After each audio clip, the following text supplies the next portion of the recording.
Now the Karen Reed case back in court this morning, picking up right where we left off last week. We heard text messages sent between Karen Reed and one of John O'Keefe's friends, Brian Higgins. More witnesses and experts are expected to take the stand, and it looks like today's hearing is getting underway. Let's listen in. The scope of the investigation, but it has boundaries of reasonableness. And my earlier objections about offering information that go into beyond Bowden, delve into third-party inadmissible evidence.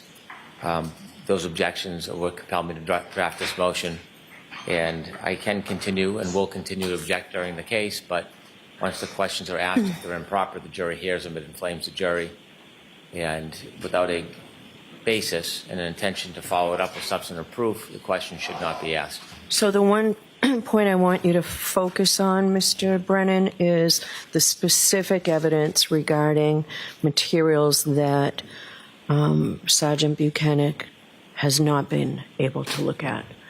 You want me to... Is that something we can do here in open court, or based on the protective order, is that something that should be done at sidebar? Sidebar. All right. Why don't you come up, Mr. Jackson?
So, good morning, Ms. Reed.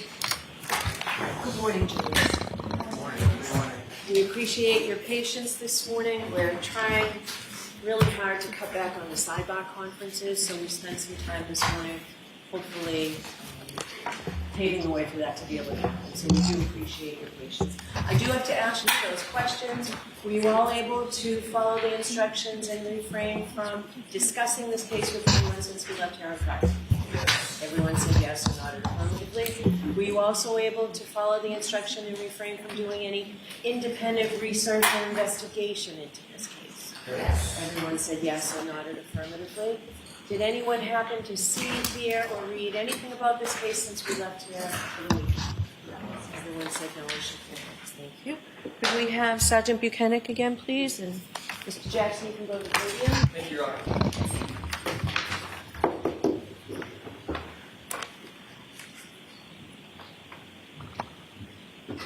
Sorry about that. Okay.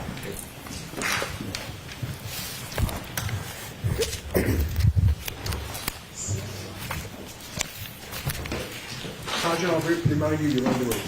Thank you. Good morning.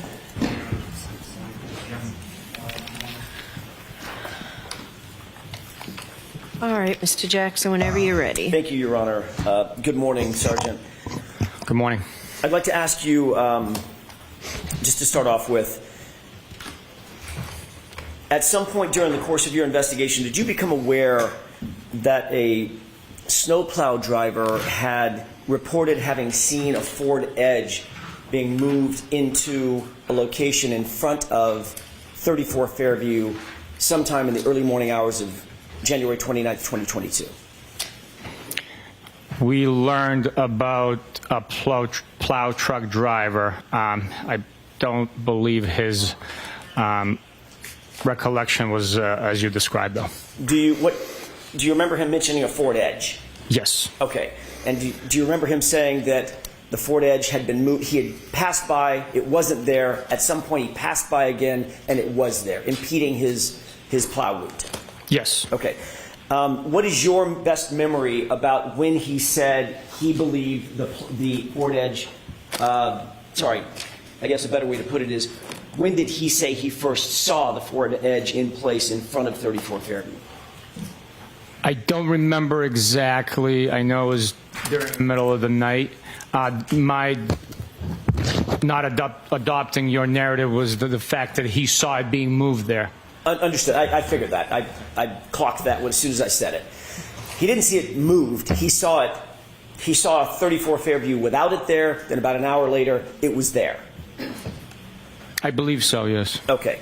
Would about 3:30 in the morning sound right to you in terms of what he reported, in terms of the time that he saw it there? It sounds right, but I'm not sure of the exact time. My report would reflect the accurate time. Fair enough. Let me see if I can grab that report real quick.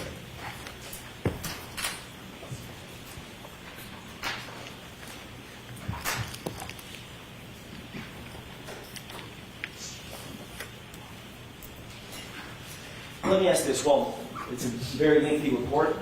Instead of making you sit there and wait, let me just ask this. Do you remember him saying that he had first plowed the area free of the Ford Edge? In other words, first passed in front of 34 Fairview around 2:30 in the morning? Does that sound right? I believe his dispatch time for the plowing of the roads that evening was 2:30, but again, I would have to look at my report. That's fine. And then it was sometime subsequent there too that he saw the Ford Edge in place, maybe an hour later? Sounds about right, again. Okay. Did you take any investigative steps when you learned about this snowplow driver to determine who, if anyone, might have owned a Ford Edge associated with 34 Fairview?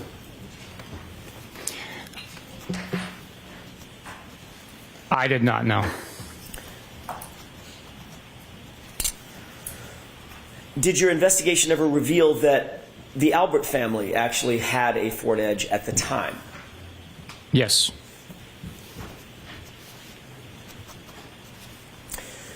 I want to shift gears for a second to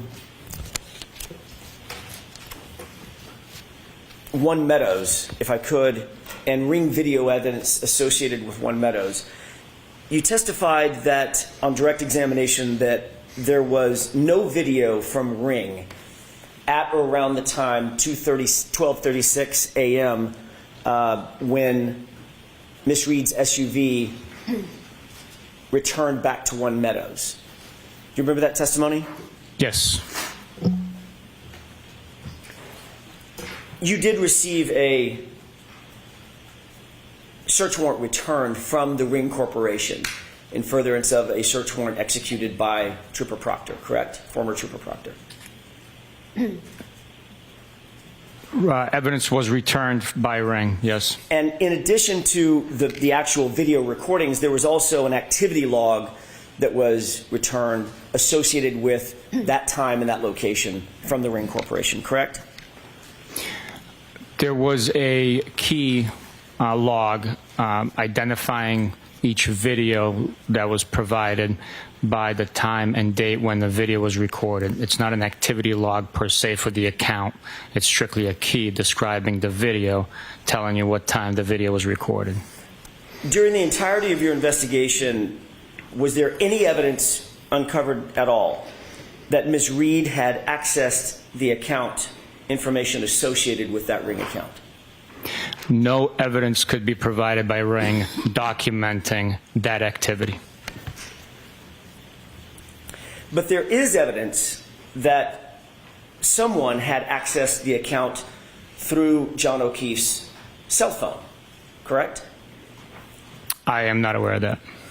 Are you aware that after John O'Keefe's cell phone was recovered by Massachusetts State Police, someone at Massachusetts State Police actually opened the Ring app on his cell phone? Yes. Who is the person who opened and accessed the Ring app on John O'Keefe's cell phone? I'm not 100% sure.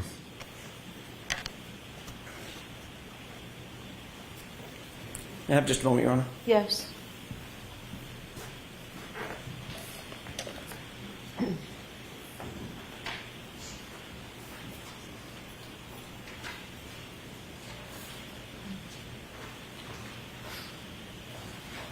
Would it refresh your recollection to take a look at a report, perhaps?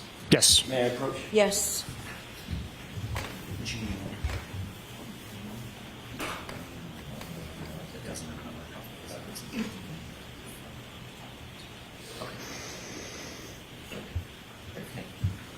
If you could take a look at that 3-page report and tell me if that refreshes your recollection.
May I approach, Your Honor? Yes.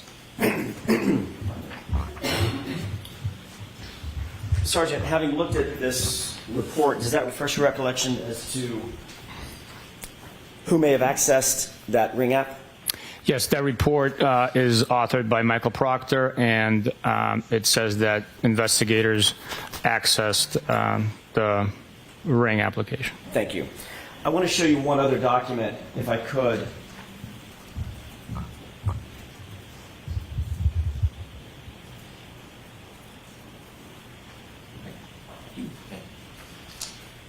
Thank you. Thank you. I've just handed you what purports to be the search warrant return for the ring, from the ring company, correct? I got to take a look through all of it. Of course. Take your time.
Thank you, Sergeant. Have you had an opportunity to review that document? I have. Does it indicate that, in addition to several other files, there is a login session report that was produced by the Ring Corporation as well? It's highlighted on that page. Number 4 is highlighted with one Excel file containing login session information. Thank you. May I approach? Yes. Thank you. And again, just to make sure I'm very clear about this, nothing from the Ring Corporation suggested or intimated that Ms. Reed actually accessed any of that Ring account information, correct? The information provided did not indicate that, no. Thank you. I want to ask you a couple of questions about your testimony on direct examination related to your trip to the hospital and your observation specific to Mr. O'Keefe's right arm. You indicated that you saw bruising on his right arm in addition to the abrasions, the parallel abrasions that you described, correct? I believe bruising is very similar to abrasion. Okay, that's my question. Can we, Your Honor, with the court's permission, can we show Exhibit 1? It's already been introduced. Is this a fair and accurate depiction of what you saw in terms of the condition of Mr. O'Keefe's arm while at the hospital, if not exactly like this? Yes, it is. Okay. What did you mean when you said you saw bruising on his arm? What were you talking about? I actually indicated bruising on his right hand, the back of his right hand. Okay, fair enough. From his wrist, when I say arm, can we agree, at least for this purpose for the purposes of this discussion, that I mean from the wrist up to the shoulder? Mm-hmm. Did you see any bruising from the wrist to his shoulder? I saw exactly what's depicted there with the abrasions and lacerations. Okay. You know what levidity is, correct? I do. Okay. Describe for the jurors what levidity is. Levidity is the pooling of blood inside the body as a deceased individual falls or is positioned naturally with gravity. Blood begins to settle in the lowest portions of the body. If you're laying face down, it'd be your face. It also contours to the imprint or the force that's exerted on the body from below. If someone's deceased on TV remote control, you can see the remote control, the buttons underneath from the pressure. So it's a bluish, purplish discoloration of the skin, not from an impact, but from the pooling of blood after the heart stops, correct? That's correct. Do you see an area at the upper arm that the skin looks discolored in addition to the abrasions that we see? I'm sorry, I was looking at that one. Oh, sure. I'm sorry. Yes. Right up toward the upper biceps, triceps area. I see that area, yes. Okay. Is that consistent with levidity rather than bruising? I would not agree with that, no. You believe that that's a bruise? I believe that that's a laceration. I'm sorry. I'm talking about the discoloration of the skin, the reddish purplish hue of the skin, separate and apart from the abrasion, from the abrasions or lacerations to the skin. The discoloration. Do you see that discoloration or no? I do not know. You do not? I do not know. Okay, we can take that down. As you sit here today, you're not suggesting that you saw bruising from the wrist to the shoulder on John O'Keefe's arm? Nothing that stood out to me. Okay. I observed lacerations and abrasions. All right, thank you.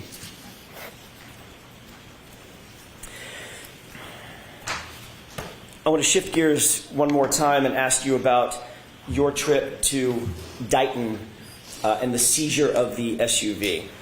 You testified that you seized the SUV somewhere, I think your testimony on direct examination was somewhere around 4:15, 4:17, something like that, correct? Yes, sir. Does 4:12 sound like it could be a reasonable time that SUV was actually seized in Massachusetts State Police custody?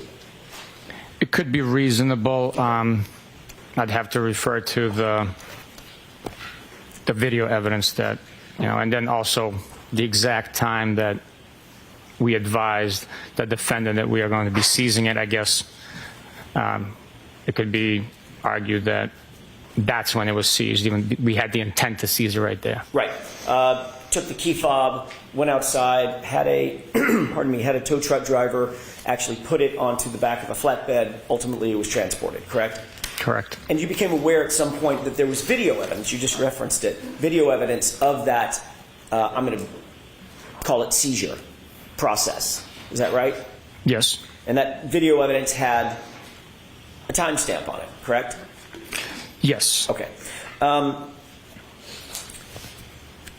You're also aware, as the supervisor of Michael Proctor, that he swore under oath in multiple affidavits in support of search warrants that the SUV was seized at 5:30 p.m., correct? Yes. And you knew at the time, because you were actually there, and you knew when the vehicle was seized, that stating under oath in an affidavit that it was 5:30 p.m. and not 4:12 p.m., that was a false statement, correct? There's a discrepancy in time there, yes. Did you take any action, you yourself as a supervisor, did you take any action to correct that false or misleading state? Let me ask it a different way.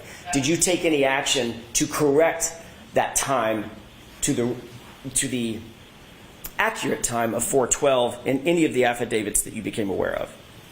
No, the actual time of the seizure through the video we learned much later, so the approximate time, 5:30, although inaccurate, I did not take any action to correct it, no. And you received that video as a production from the defense. You did not have access to that video, correct? Yes. And so at the time that Michael Proctor actually wrote and drafted these affidavits and swore to them under oath, he did not know that a video existed, correct? Objection.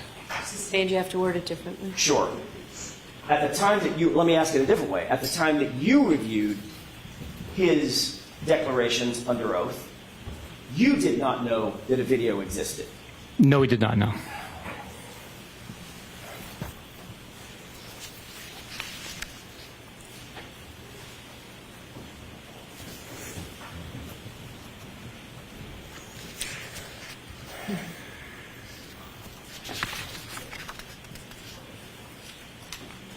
If I may have just a moment, Your Honor. Sure.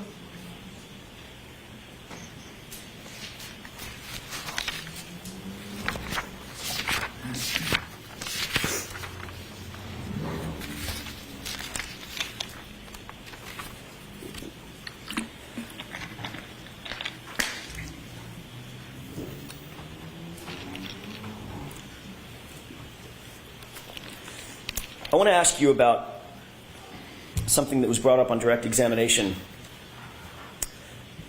Sustained findings as it pertains to you.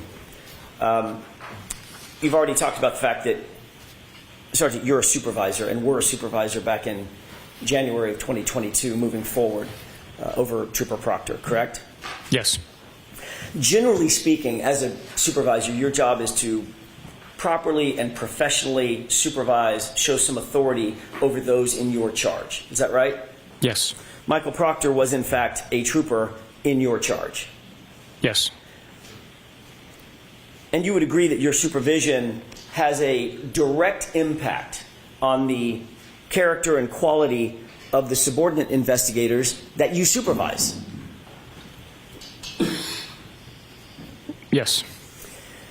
The whole point of having supervision and a chain of command is to establish a certain amount of, for lack of a better phrase, quality control of the subordinates.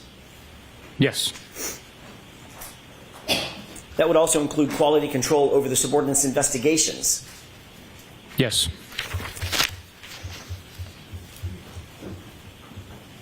On August 17th, 2022, you were in a group text with the following individuals: Michael Proctor, Trooper Kukowski, a lieutenant named Fanning, and a trooper named DiCicco, D-I-C-I-C-C-O, correct? Yes.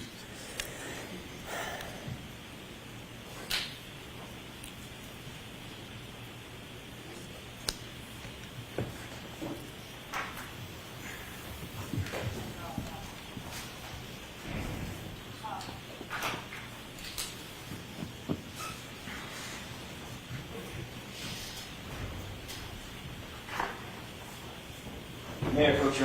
Yes.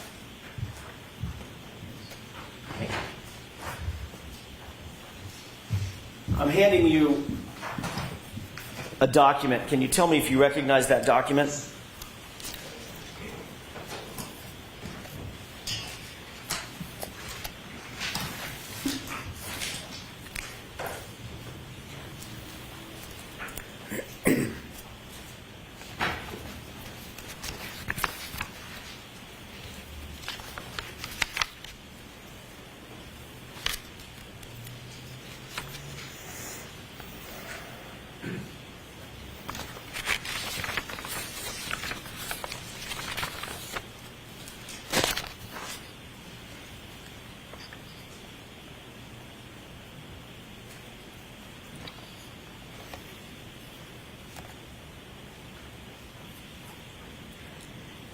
I recognize parts of it. You saw that document on direct examination. I think you were shown the same document, correct? It was different parts of it, but same. It's inclusive of within this document. Okay. Let's start with this. You indicated that you did not see Michael Proctor's name on that document, correct?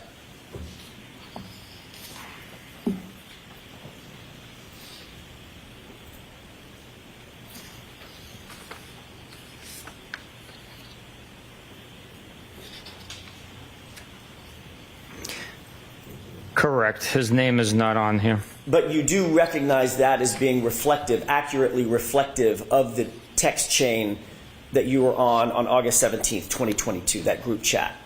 Yes, sir. I'm going to do this a little bit backward, but bear with me. You do see the name Kukowski, correct? I do. You do see the name Fanning, correct? I do. You do see the name DiCicco, correct? I do. And you do see the name Buchanan, correct? No, it's misspelled, but I know they're probably referencing me. Okay. The only other text or person texting on that chain is a code, a lengthy, almost like a URL code with no name, correct?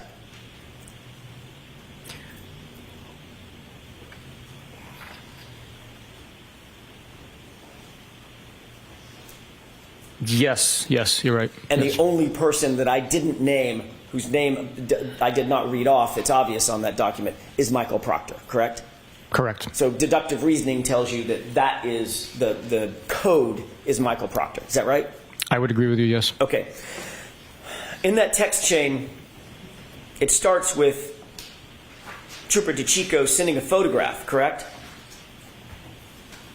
No. May I approach? Yes.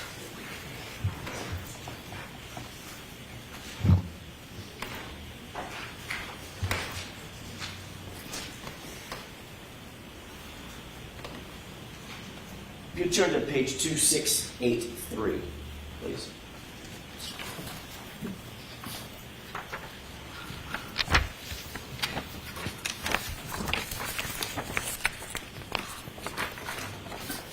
Do you see a photograph there? Yes, I do. Okay. Fair enough. There were some texts between and among the group that preceded this photograph, correct? Yes. I want to start on this date, August 17, 2022, with this photograph. This photograph was sent by Trooper DeChico to the group, correct?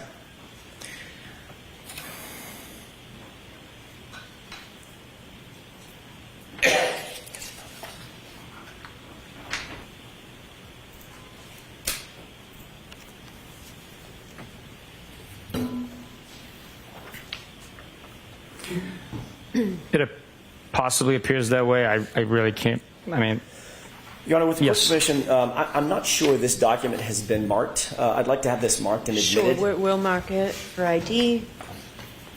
I'd actually like to have it marked and admitted. There's certain things I'd like to show. What's the Commonwealth's position on that? I have no objection to admission, but not in this form. It needs to be redacted.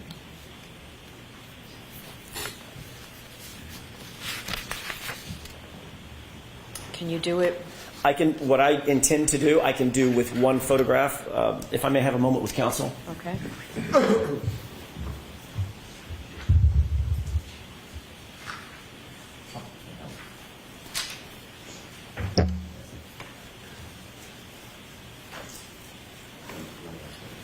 May I have just a second?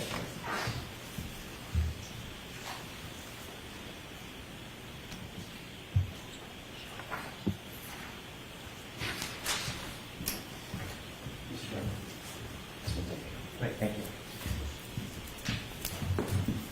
Your Honor, with the court's permission, I'd like to publish just one page of what's been marked for identification.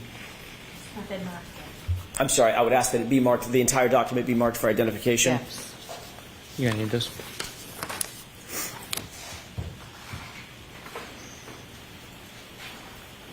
It's Exhibit FF for ID. And with the court's permission, I would ask to display or to publish page 2683 of that document. So are you admitting into evidence, page 263? I would Do you just, have a separate one rather than tearing it out of what's been marked for I can- identification? I can take it out of this copy.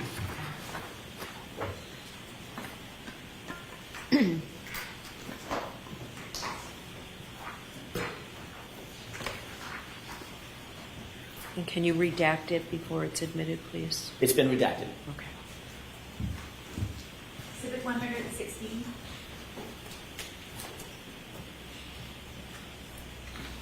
May I? Yes. Thank you.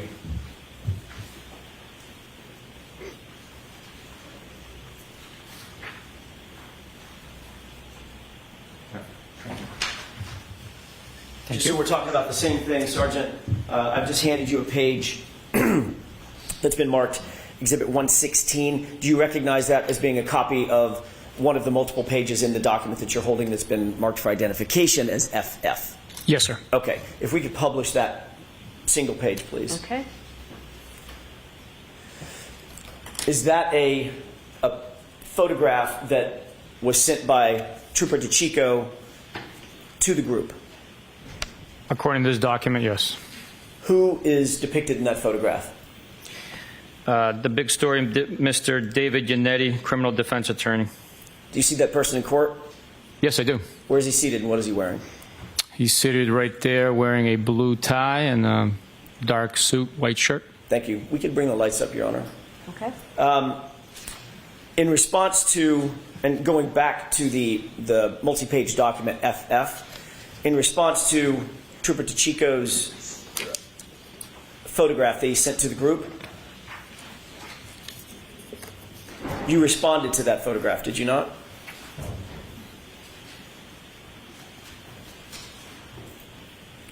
Yes, this document indicates so, yes. And you responded by laughing at it, correct? That's what it says, yes. Well, that's what it says, or that's what you did?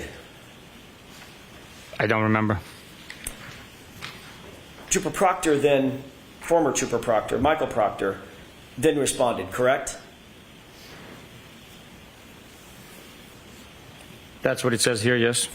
And he responded to the group, funny, I'm going through his retarded client's phone, correct? That's what it says, yes. Michael Proctor then responded again. Is that right? Yes. He wrote, no nudes so far, correct? That's what it says, yes. Michael Proctor responded yet again. Is that right? That's correct. And in reference to Mr. Yanetti's photograph, he wrote, I hate that man. I truly hate him. Correct? That's what it says.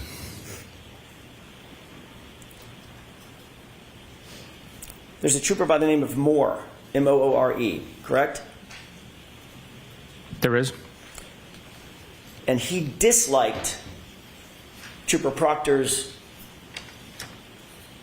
phrase, the statement, no nudes so far, correct? That's what it says. Did that indicate to you that Moore was disappointed that Trooper Proctor, Michael Proctor, had not found naked pictures of Miss Reed as yet? I don't know what that indicated for Mr. Moore. And then you responded to the phrase, funny, I'm going through his retarded client's phone, correct? I acknowledged that text message being sent. You acknowledged it by liking it, correct? With a thumbs up. I acknowledged it by responding with a thumbs up emoji. The fact is, Trooper Proctor told you, his supervisor, in this series of text messages, that he was going through Miss Reed's phone. Is that right? Correct. And he also informed you, his supervisor, that he was going through her phone looking for nudes or naked pictures of her on her phone. Correct? He did not tell me that he was going through naked pictures, for naked pictures through the phone. He wrote, no nudes so far, right? That is what is written, yes. What did you think he was looking for when he wrote that phrase? I don't know what he was looking for. What would be a reasonable interpretation of what Michael Proctor was looking for when he wrote, no nudes so far?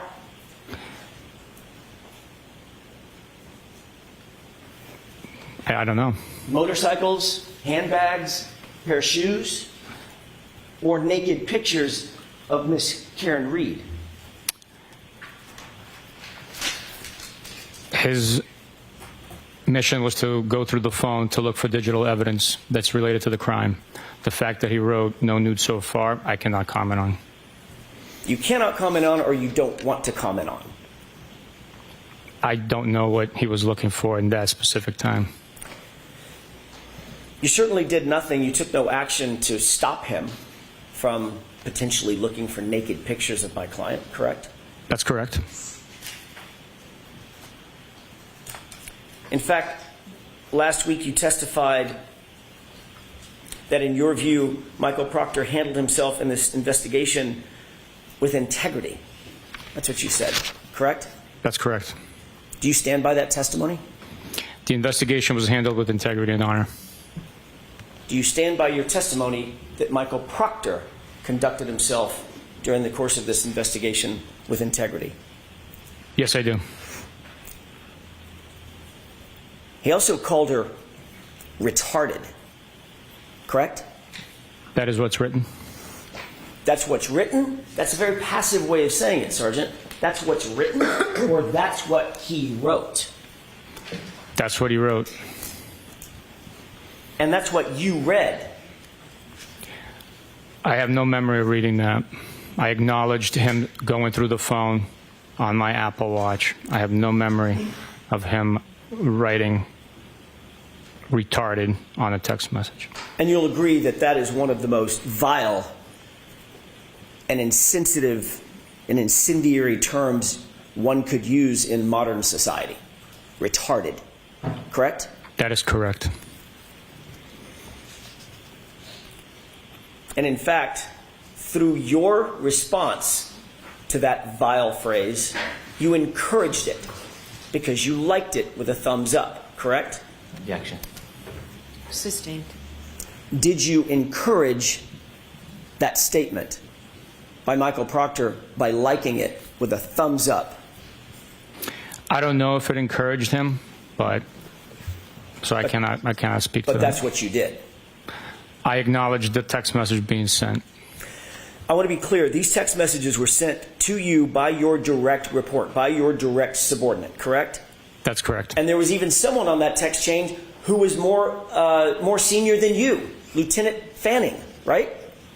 That's correct. Michael Proctor was both your partner and the lead investigator on this case when he wrote that, correct? He's a subordinate, and he was the case officer.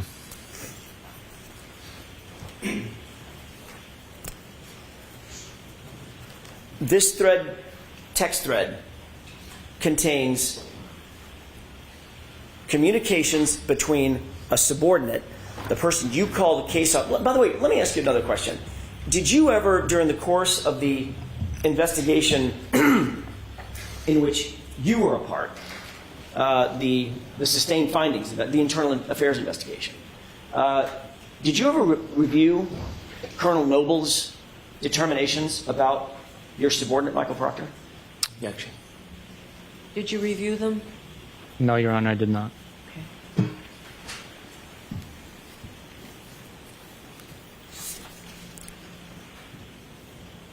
What would Colonel Noble call Michael Proctor's title in this case? You think he'd call him the case officer or the lead investigator? What is your experience with Massachusetts State Police in that regard? Objection. Sustained.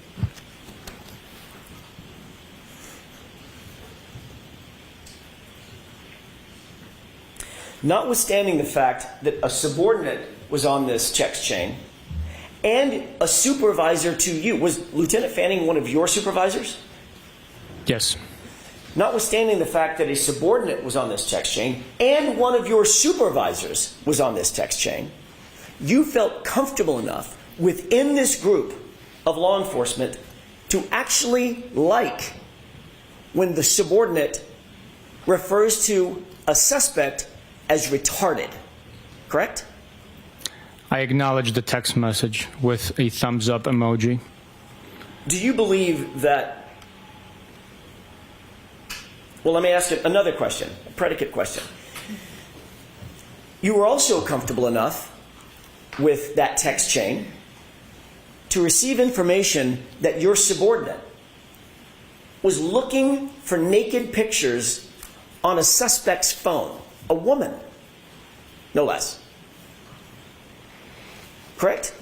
You took no remedial action against Trooper Proctor for that, correct? No, I did not, no.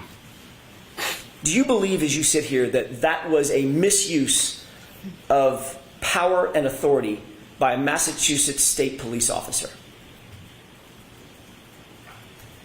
By myself or No, somebody else? by Michael Proctor. Misuse of what? Misuse of authority and power. To go through a suspect's phone, to get her phone using the authority and the power vested in that officer by the community members. That's the power that you derive, correct? You work for the public. Would you agree? Objection. Sustained. Do you believe it was a misuse of his authority and power to use Massachusetts State Police Authority to go through her phone and look for naked pictures of her? Objection. Sustained. Do you believe it was a misuse of authority or power to go through her phone and potentially look for nudes? Objection. Sustained.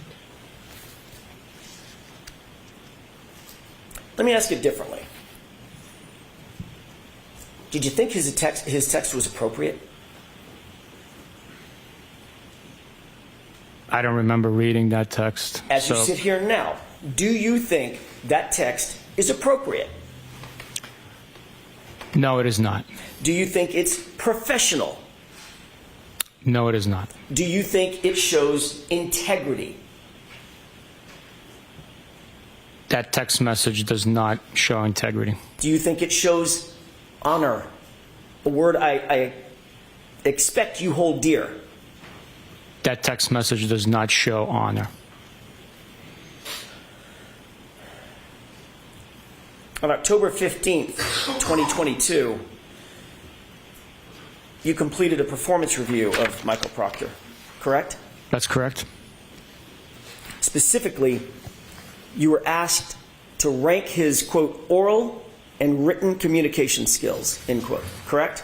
Correct. That's part of an overall evaluation and performance review, is that right? Yes, overall 90-day, quarterly, annual review. You were specifically asked to rank whether he effectively would whether members, your subordinates, would effectively communicate with others, both within and outside the department, in oral and written form, correct? That's correct. And you rated him as exceptional, a number 4 rating out of 5, correct? That's correct. You actually went on to write and comment on Michael Proctor, and you wrote, quote, Trooper Michael Proctor displays professional demeanor, composure, dignity, and respect during the performance of his duties, and especially during his interactions with the public. This is seen during interviews with witnesses, suspects, as well as victims and their families, end quote. That was a statement you wrote about Michael Proctor, correct? That is correct. And this is after the text chain that we've just been talking about, where he calls Miss Reed retarded and references looking for nude photographs of her, correct? That is correct. Was your statement in that evaluation true or false? It was true. You knew Michael Proctor's proclivities, obviously. He told them to you, correct?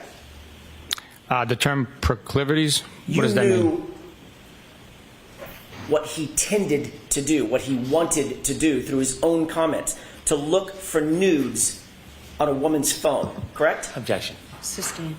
You were aware, sir, that he had received evidence in a case, evidence that doesn't belong to him, belongs to the Massachusetts State Police, at least at that point, correct? The cell phone. I was aware that he received a cell phone, yes. And he used that power and the authority to go through that cell phone and look for nudes of my client, correct? Objection. Sustained.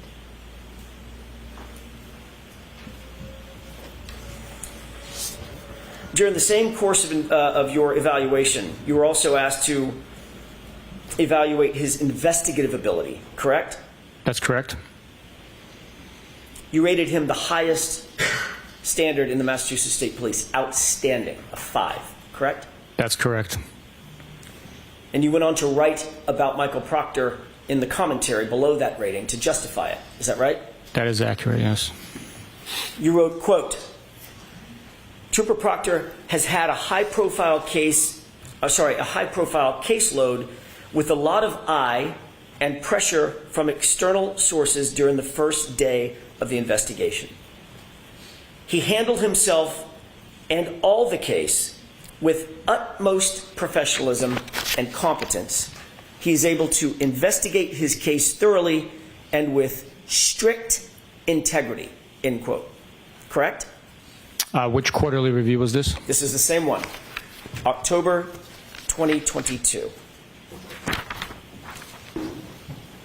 Is that right? Those are your comments. That sounds very accurate. I just was not sure which quarterly review that was for. Professionalism? Yes. You believe that he acted in accordance with the highest standards of professionalism? During his 90-day performance, yes. And you didn't just say he displayed professionalism, you said utmost professionalism, correct? Yes. Competence? Do you Yeah. believe he displayed competence? Yes. And not just in integrity, but he conducted himself, as you put it, with strict integrity. Is that right? That is correct. Did it show integrity in your view when your subordinate Michael Proctor called Miss Reed retarded? Objection. I'll allow that one. I believe that as a U.S. citizen, he has the right to comment. That's his First Amendment right. We uphold the Constitution, and it's unfortunate, unprofessional what he said in the private text message communication. He might have been voicing his frustrations. I cannot speak for Michael Proctor. It is unprofessional and unfortunate that he said that.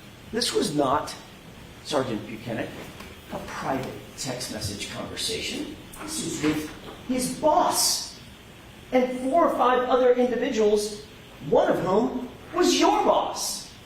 Correct? Correct. This was a communication intended for and received by members of his unit in furtherance of his investigative authority. Correct? It was amongst members of the unit. He was updating his boss about what he was doing in furtherance of the investigation, going through her phone. Correct? No, I would disagree with you on that. This was a group chain, text message chain that we were discussing private matters in our personal lives. Private matters, including going through Miss Reed's phone? That is unfortunate he shared that on that group text. So in other words, to the public, he holds one face in private conversations with you and your colleagues within the unit. He shows a completely different face, private face, correct? Objection. Sustained.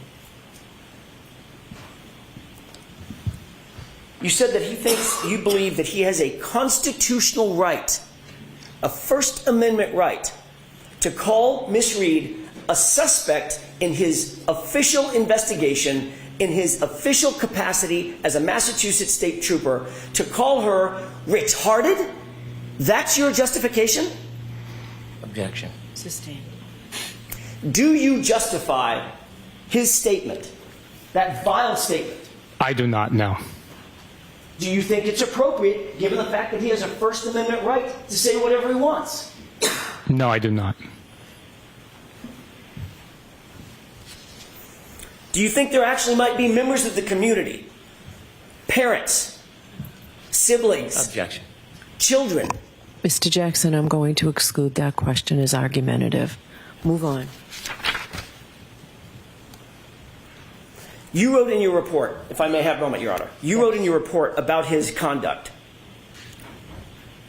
He shows composure, dignity, and respect during the performance of his duties, and especially during his interactions with the public.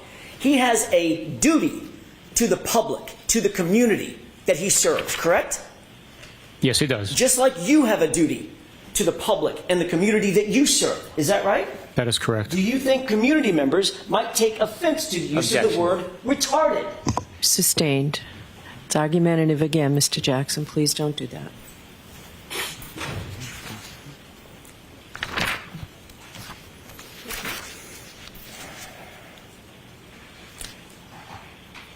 He didn't just put it, that derogatory comment, he didn't just put it, or he didn't just say it, correct? You talked about the First Amendment. Objection. Sustained. I'm not finished with my question, if I could. All right, so just ask a question. Sure. No comments first, okay? My question is, did he just say the word, or did he go further than just saying it? Objection. Okay, we've gone through this. Move on, please. The fact is, Sergeant, you put it in writing and you liked it, correct? I acknowledge the text message. I never saw the vile term.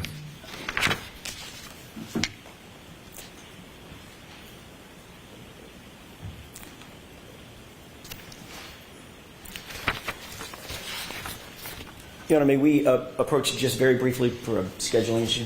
Okay, jurors, feel free to stand up and stretch.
Court all rise for the jury.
request that I made to sidebar. For that, so. All right, I think the jurors are, no way. Please rise to the jury.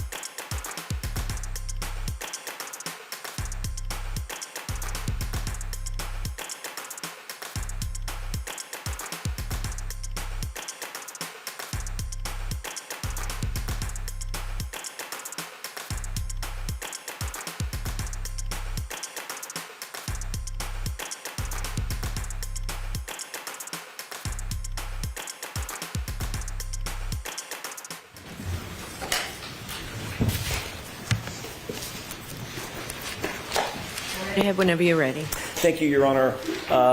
Sergeant, I'd like to move to a different area.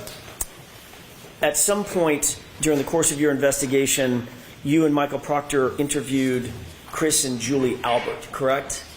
That's correct. That was at the Albert residence, the Chris and Julie Albert residence, is that right? Yes. On or about February 10th, 2022?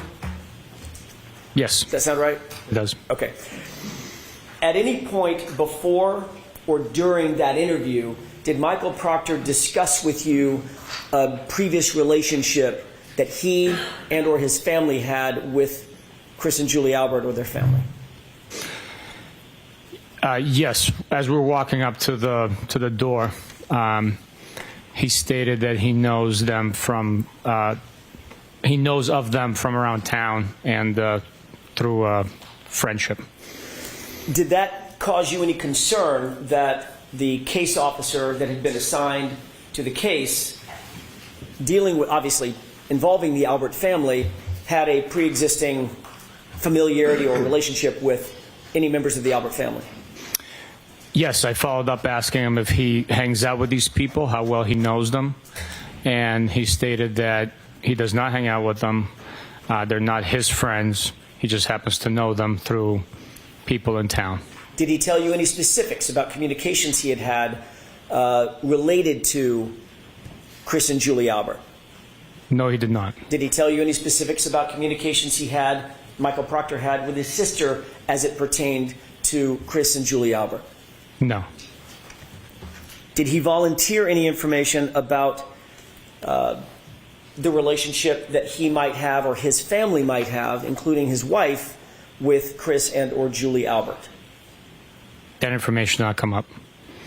Did you ever later learn, now I'm taking it outside of your conversation with Michael Proctor, did you ever later learn about friendship or connection that he and his family, Michael Proctor's family, had with Chris and Julie Albert or the Albert family? I've learned of accusations. I don't know the extent of how familiar they are. What accusations have you learned?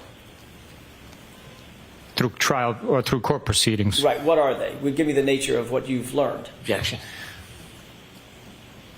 Sustained, we need a time frame. Sure. When did you learn of these, of this information? That was July of 2023, I believe. And what were the circumstances in which you gained this knowledge? What did you learn about it? There were accusations that Michael Proctor had familial friendship with these individuals, but the accusations were not factual. Did you learn any specifics Of the allegations? You used the word allegations, or I think you used the word accusations. yes, Were there any specifics? there were. You just said that there. What were some of the specifics? Objection. Sustained. Well, by the way, did you say that you learned of these accusations during the last proceeding in this case? Not the last proceeding. I Or a said prior proceeding in this case? it was through court proceedings. Okay, how did you learn that specifically, Sergeant? Did you watch some of the proceedings? Were they televised? Did someone report it to you? What were the circumstances? I was present in court. This was what year? 2020, 2023? Yes. And did you take any action to investigate further the accusations that you said came up in 2023? No. Well, yes, I did. Yes. Okay, what did you do in that regard? What were the accusations and what did you do to investigate? The information had been learned and that it was not factual, so Okay, you're using the word information. Help me out. Details. What'd you learn? there was claims that I object. May we approach, Your Honor? Yes.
Final question, Sergeant. I think I asked this, but let me make sure I'm clear.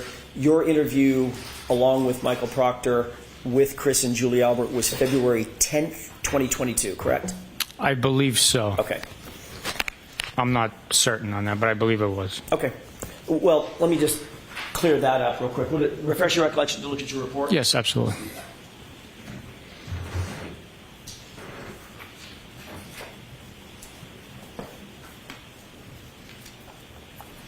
Thank you. Does that refresh your recollection, Sergeant? Yes, sir. What was the date? February 10th. Thank you. Okay. I want to move to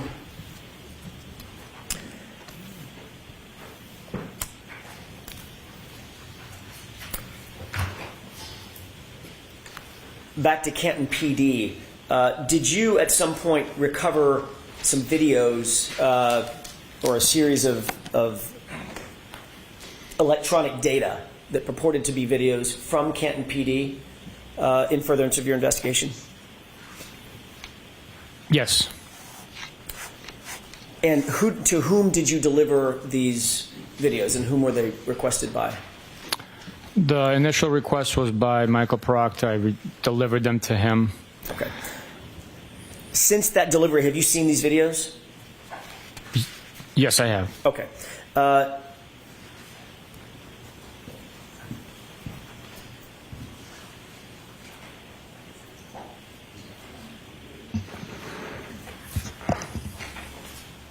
No, I'm holding a flash drive that I'd like to have, with the court's permission, I'd like to have marked as next in order for introduction, but I'll play the first couple of seconds of it and just establish the foundation first with the court's permission. Have you shown it or discussed this with Mr. Brennan? I've just discussed it with Mr. Brennan at the break. What's the Commonwealth's position? I have no idea what it is.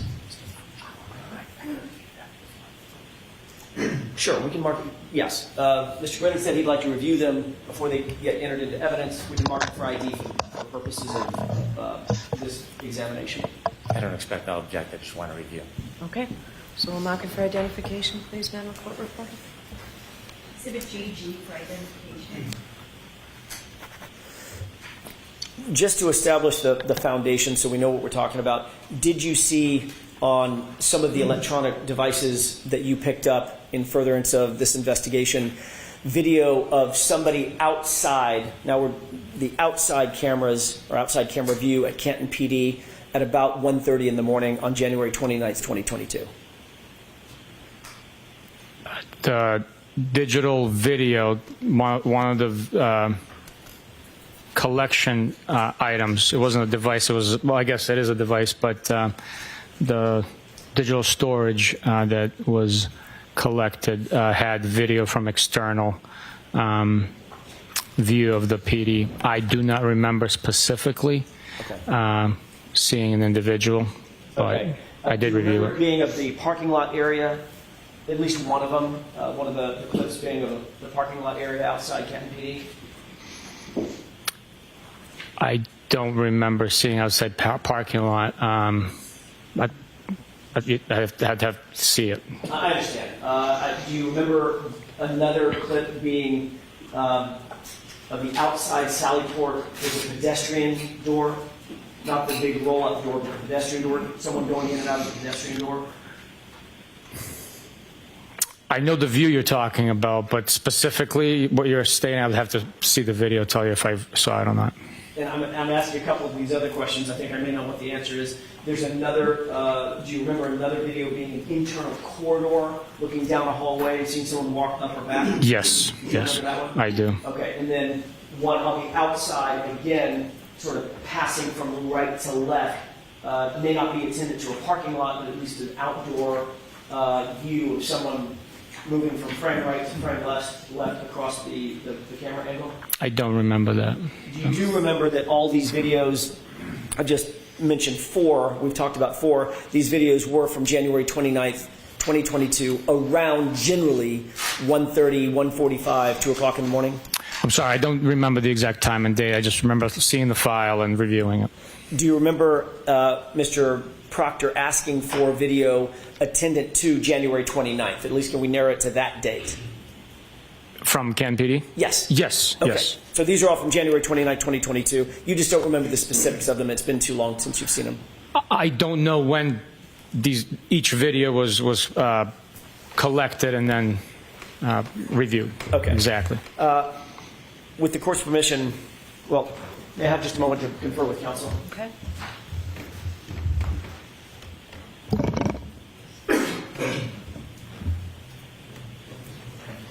Your Honor, with the court's permission, I'd ask that what's been marked as GG, at least the first video, be published for the jurors.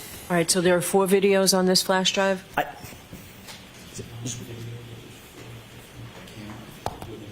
One video, 4 different camera angles as it's set from the one video. Are you ready to see this now? I thought you wanted to review it. I'll agree, and if I have a problem, I'll let the court know. I have no problem. All right, so for the first one, the first camera angle? Correct. Okay. It's one video, but 4 different angles. All right, we just have to keep a record. That's why I'm Understood. asking all these It's questions. a little complicated, I get it. All right, we can do that. Thank you.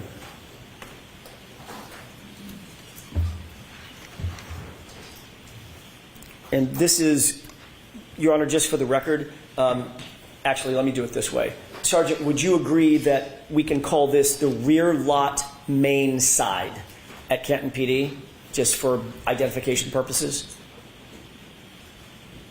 Sure, if you'd like. I don't know which side this is, so I can't argue with you about the location. So Okay. I'll agree with you that we can call it that. Great. It looks like a parking lot. There's cars. Yes, sir. Okay. Just for purposes of, so it doesn't get complicated, we'll call this rear lot main side. That doesn't mean anything unless you adopt it. So just for identification purposes. Thank you. If we could move to runtime 1:26:32. Okay. With the court's permission, may I play it at this point? Okay. Thank you. Stop. Did you see a car pass in front? Yes, sir. Okay. What kind of car did that look like to you? It looked like a 2-door Jeep Wrangler with a plow on it. Okay. Let's go ahead and play it.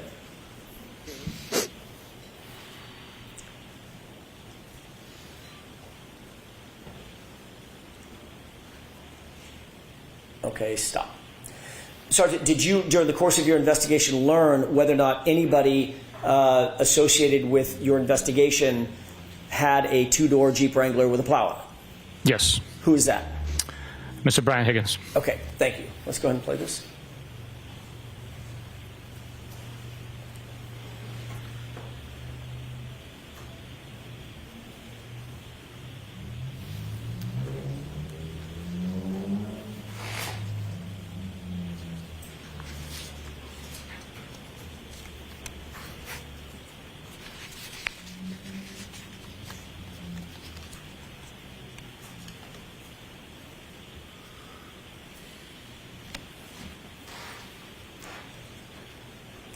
Okay, stop. Sir, do you see a person who appears to have alighted from the car, Yes. from the Jeep?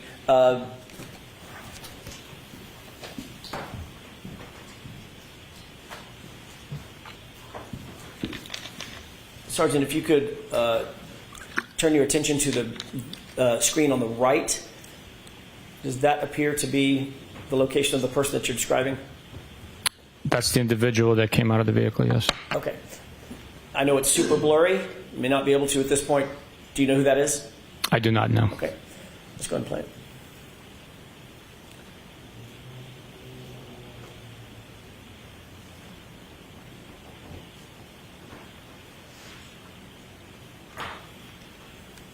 Okay, stop. All right, did you see the person walk off the screen? Yes. Did it appear that that person had something in his or her hands? Possibly, yes. Okay.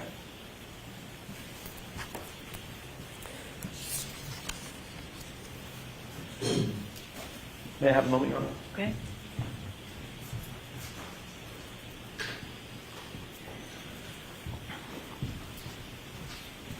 Thank you, Your Honor. If we could play the second clip on this same GG.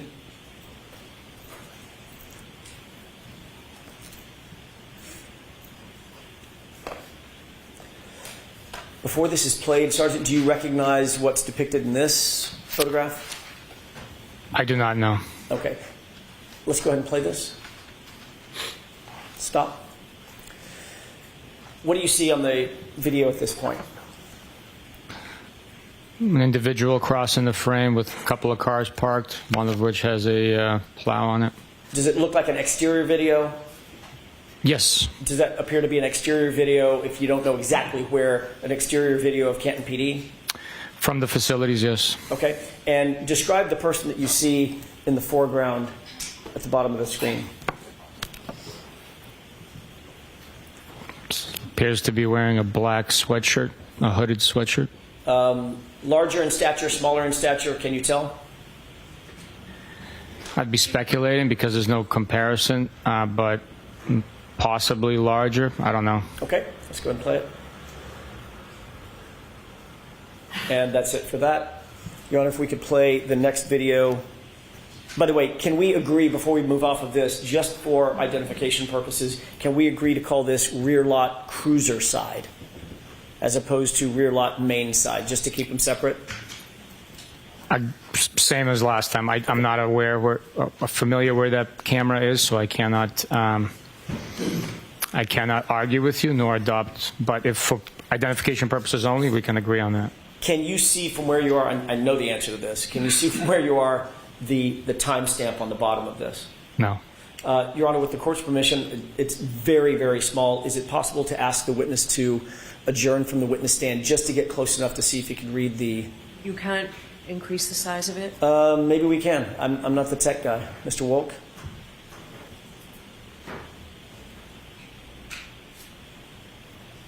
Magic. Wow. I didn't even know he could do that. Okay.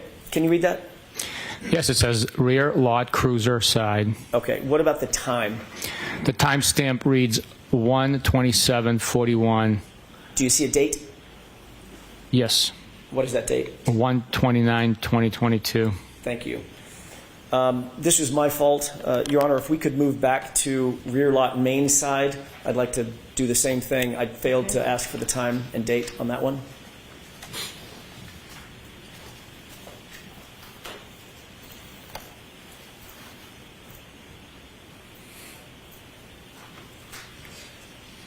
Mr. Wolk, if you could, please.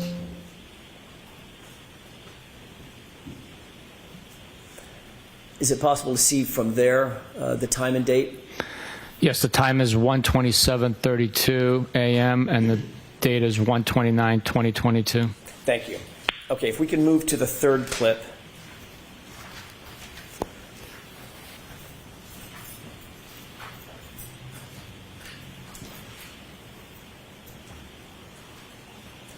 If we can start, Mr. Wolk, by enhancing with the court's permission the time and date, let's just start with that. Do you see what the timestamp designates this camera angle to be? It appears to be church side, and I can't read the third word there. Exterior? Oh, yes, exterior. Sallyport. Okay, and if you could tell the jurors what you see in terms of the time and date. The time is 1:27:43 a.m. and the date is 1/29/2022. Thank you. Mr. Wolk, if you could play that with the court's permission. Okay.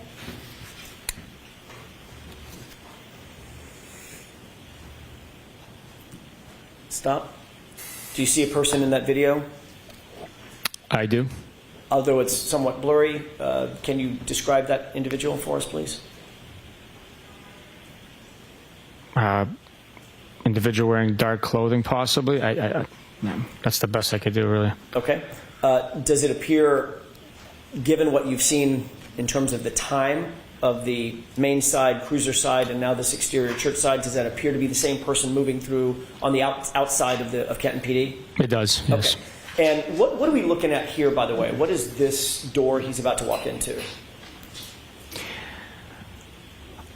I'd be guessing. I was never present on that side of the Sallyport. Understood. I don't know. Let's go ahead and play this.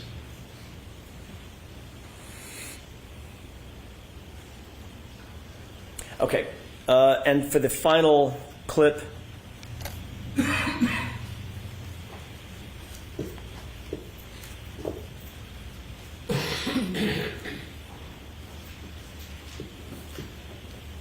if we could go down to the timestamp and date.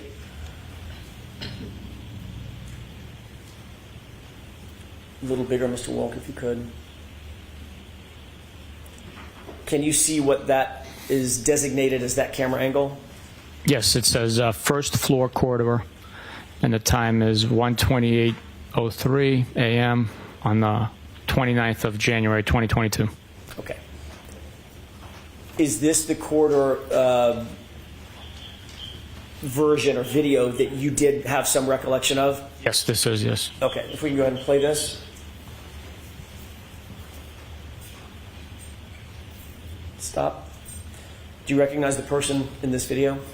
It appears to be Mr. Brian Higgins. Okay, and what is he wearing? Describe it for the jurors. Black sweatshirt with some sort of logo on the front. It appears to be blue jeans and shoes with a white trim. And is the hood up or down on the sweatshirt? It's up. Okay, let's go ahead and play this.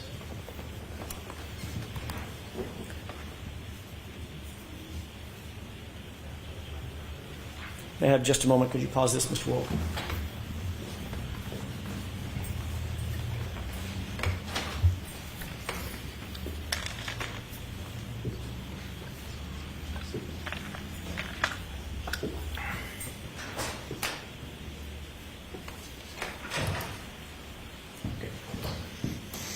Can you make note of the time as it's paused right here?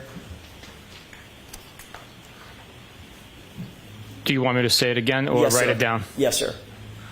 The time is 1:28:16 a.m. Okay, and if we could just continue playing this video.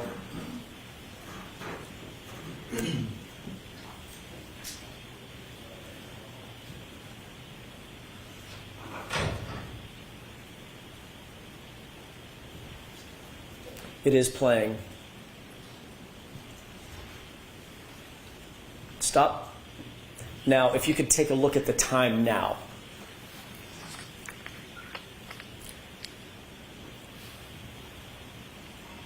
Okay, what's that time? 1:29:42 Okay. a.m. And if we could go ahead and go forward.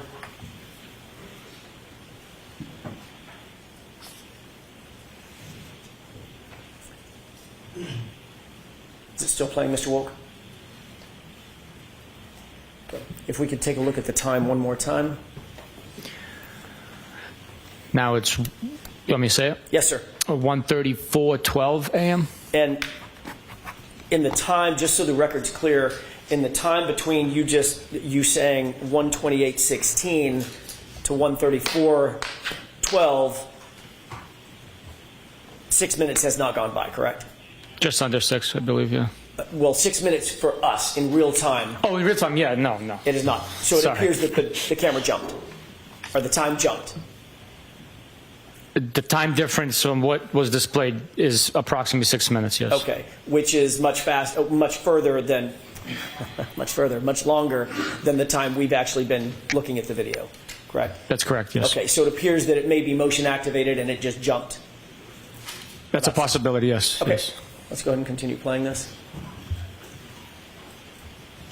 And stop. Do you see someone in the screen now? Yes. And one more time, I know this is laborious, one more time if we could clock the time.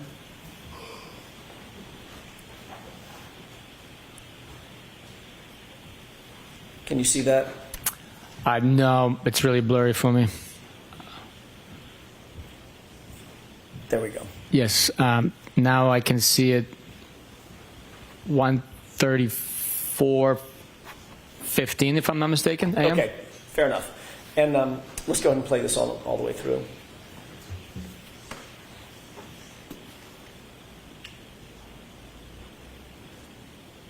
Okay. Who did that appear to be walking away from the camera in this shot? I'm not certain. I would be suspecting or guessing if I gave you an answer, but I'm not certain who that is. As best you can determine, does he have the same stature? I know you can't see his face. Same stature, same clothing, jeans, shoes with white stripe around it, dark hooded sweatshirt. It should appear to be the same person as Brian Higgins? It does appear that way, yes. Okay. Is that it? Okay. There's one more clip that I'd ask you to look at on this same GG device.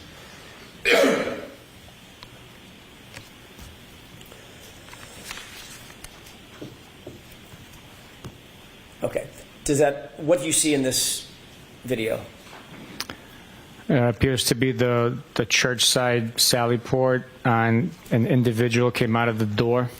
Okay. And can we highlight the time, please? Or increase the size?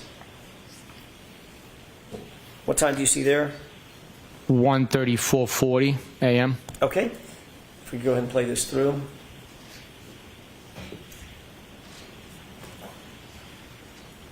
Pause.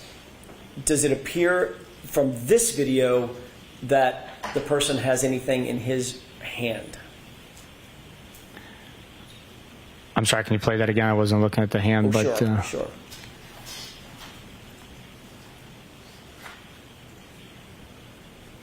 I really can't tell. Okay.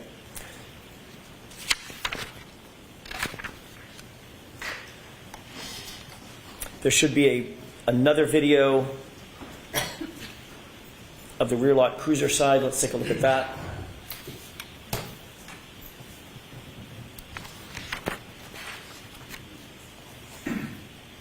Pause. What do you see in that video? It appears to be an individual wearing a black beanie hat, black dark colored sweatshirt with some design on it, and something illuminating by his face. Can we enhance the time, please? What time is that? It says 1:34 and 53 seconds in the morning, a.m. And if you could move the screen over to the individual, Mr. Wolt. Does that appear to be the same person? It could possibly be, yeah. And does it appear as something in his hand up to his face, the right side of his face or ear? Yes. What do you think that is? It's consistent with a cellular device, possibly a phone or a tablet. Okay. If we could move on, please. Play that through.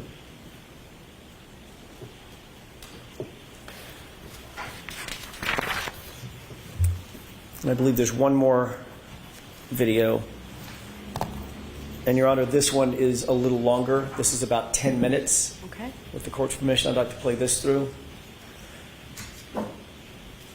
Okay,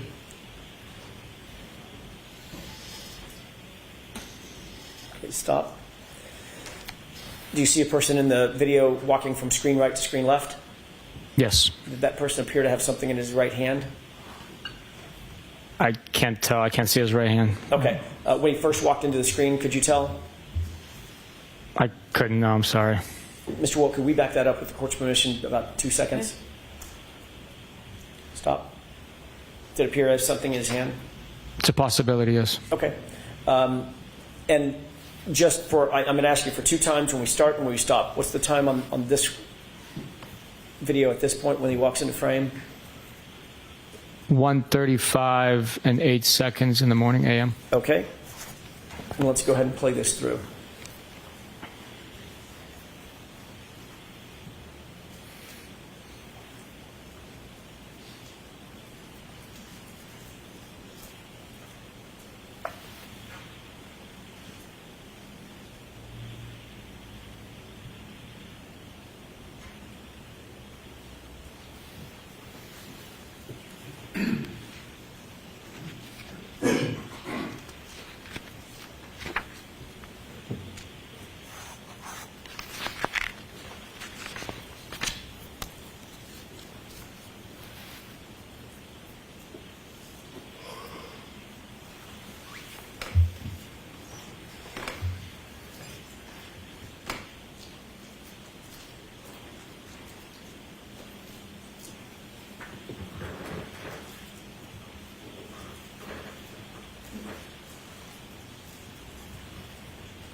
Pause it, please. Sergeant, at this point, do you see a person walking into the frame the video from frame left to frame right? Yes. Okay, go ahead.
Can you pause it?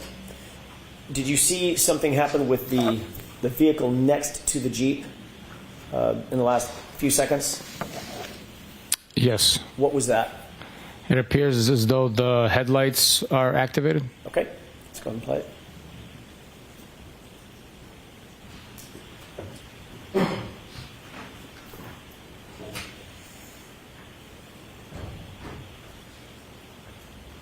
Okay, pause it.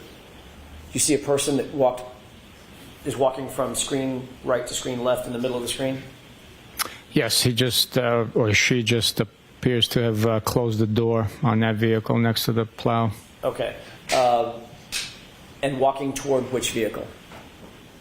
The one on the furthest on the left. Okay. From what you've seen, Sergeant, that you said he or she, does that person appear to be consistent with the video that we've seen in other particulars of Brian Higgins? As far as I could tell from here, the individual accessed Brian Higgins' vehicle, so I'd be speculating with the whiteout conditions or near whiteout conditions. It's tough to tell. But no reason to believe it's anybody other than Brian Higgins accessing Brian Higgins' vehicle? No. Okay. No. Let's go ahead and play it.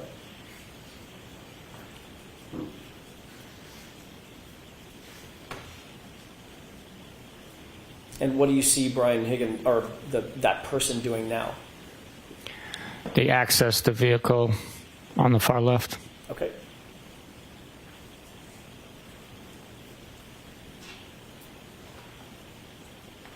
And where's that person going? Now they're accessing the Jeep Wrangler.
Can you pause it?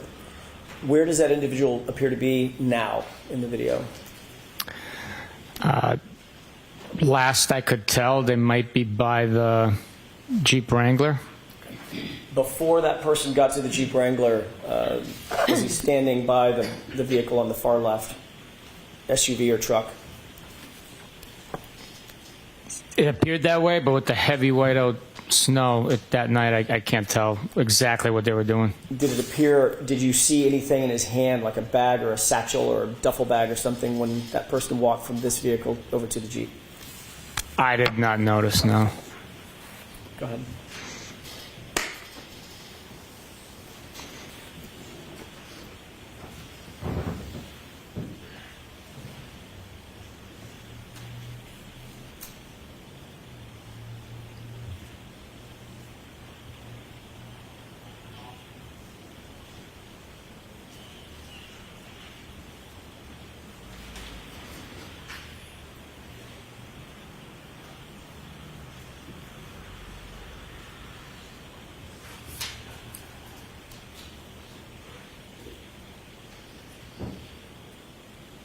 Now, has that person walked off screen to the left? Yes, sir. Okay.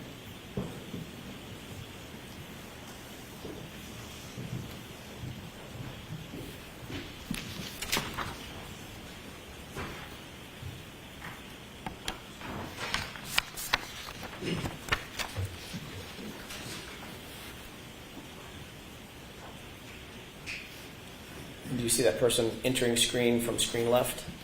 Yes.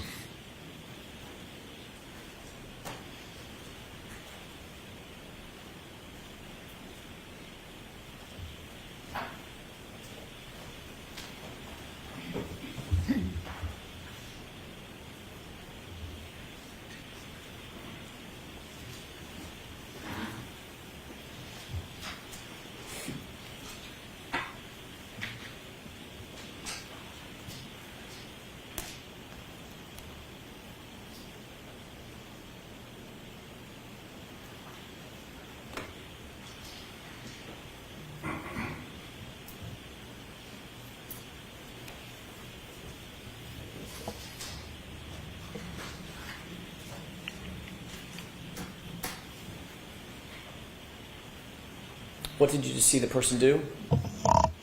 They were carrying possibly like a snow broom, walking from left to right.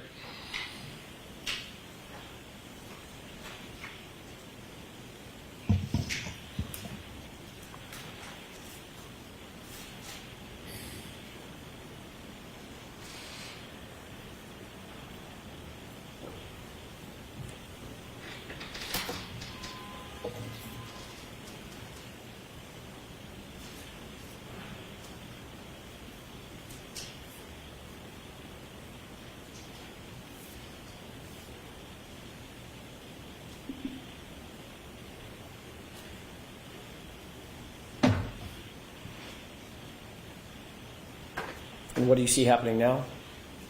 The Jeep Wrangler's leaving the spot it was parked in. Okay. Okay, we can take that down.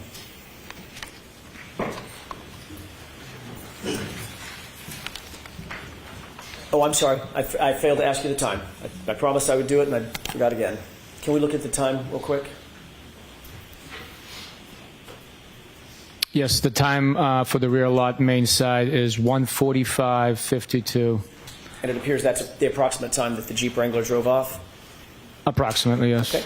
Thank you.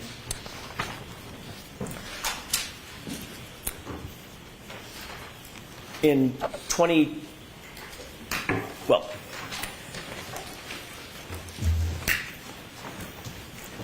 are you friends with Brian Higgins?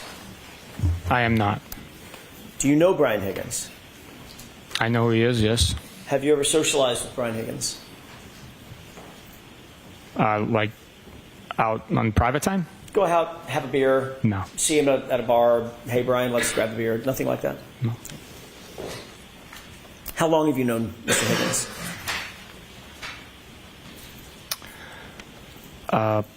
I'd be speculating. It's before this case. He was a law enforcement individual that worked in the area, so I've had cases where he assisted on and that I've assisted on. Would you consider yourself to have a professional relationship with him?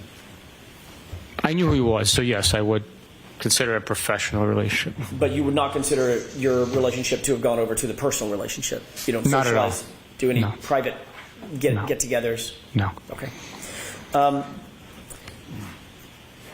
You would agree that this video pretty clearly shows, at least at one point, around 1:34 a.m., Brian Higgins was on his phone. Is that the one that he has the device by his face? Correct. It appears that way, yes. And just to be clear, when you interviewed Mr. Higgins, he did not volunteer to give you his phone, correct? He did not volunteer, no. And you didn't seek his phone through a warrant or any other mechanism? I did not, no.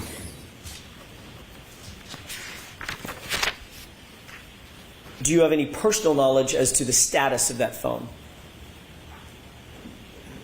as we sit here today? The one that he got the extractions from? Correct. No idea, no.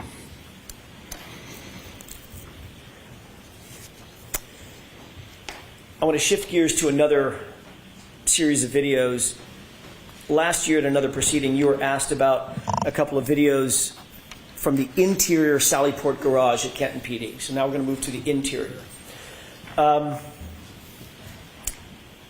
You remember those series of questions and answers that you gave? Generally. Okay.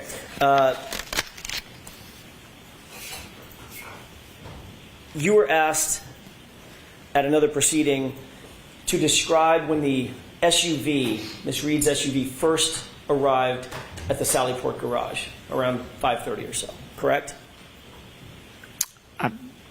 Based on my recollection of it first arriving or what we were viewing? No, what you were viewing.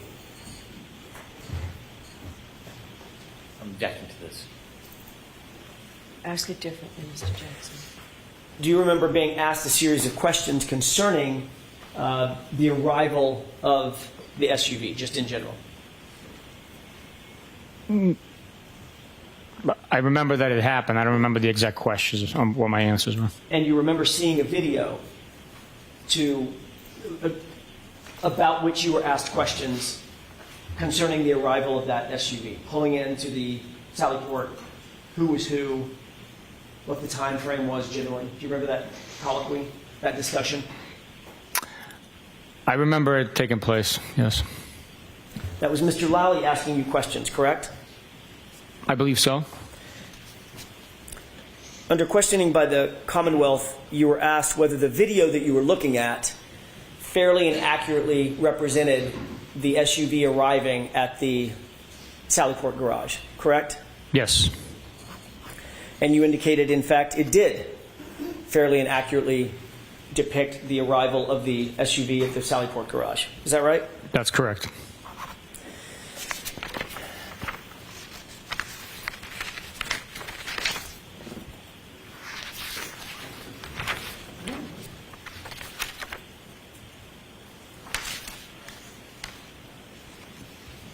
I'd like to ask you a question about that particular video. Do you have anything?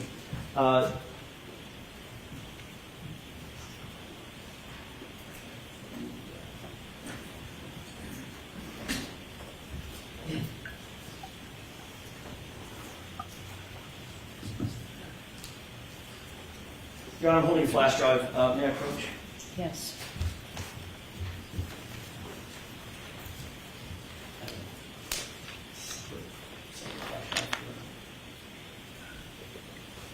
I'm going to have to just bump you up.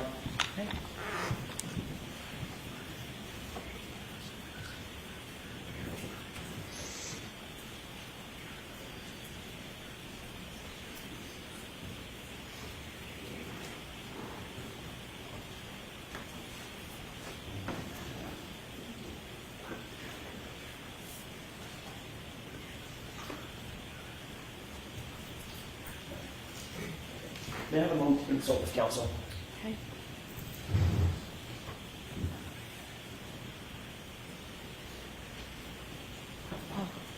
Paul, the lunch is here.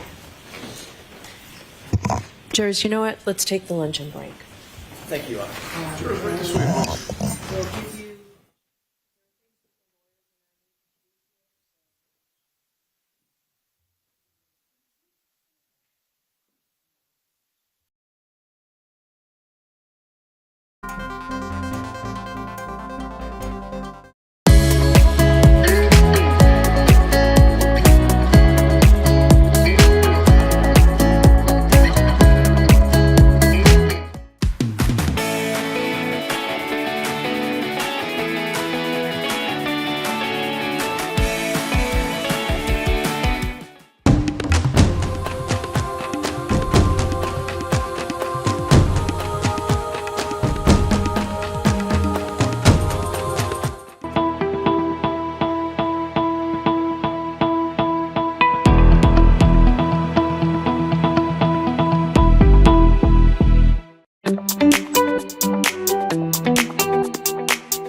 That report it and act on that.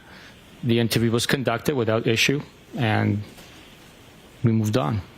As a matter of fact, one of the things in Trooper Proctor's report, it said, the report started with following formal introductions. Did that suggest to you that Trooper Proctor had no knowledge of who Chris or Julie Albert were from a personal standpoint? Not at all. I believe maybe I wrote the report, or was it him? I think it is you. I think it is you. Yeah. So I. Yeah, Coach Ron. Yes. Just so you have it. Thank you. Yeah, since I authored the report, I wrote following formal introductions since I've never met them before. Okay, so that was more attended to you than to Michael Proctor. Correct. Okay, but the report does say we introduced ourselves, basically. Following formal introductions. Greeted, but I had formal introductions to them. I've never met them before in my life.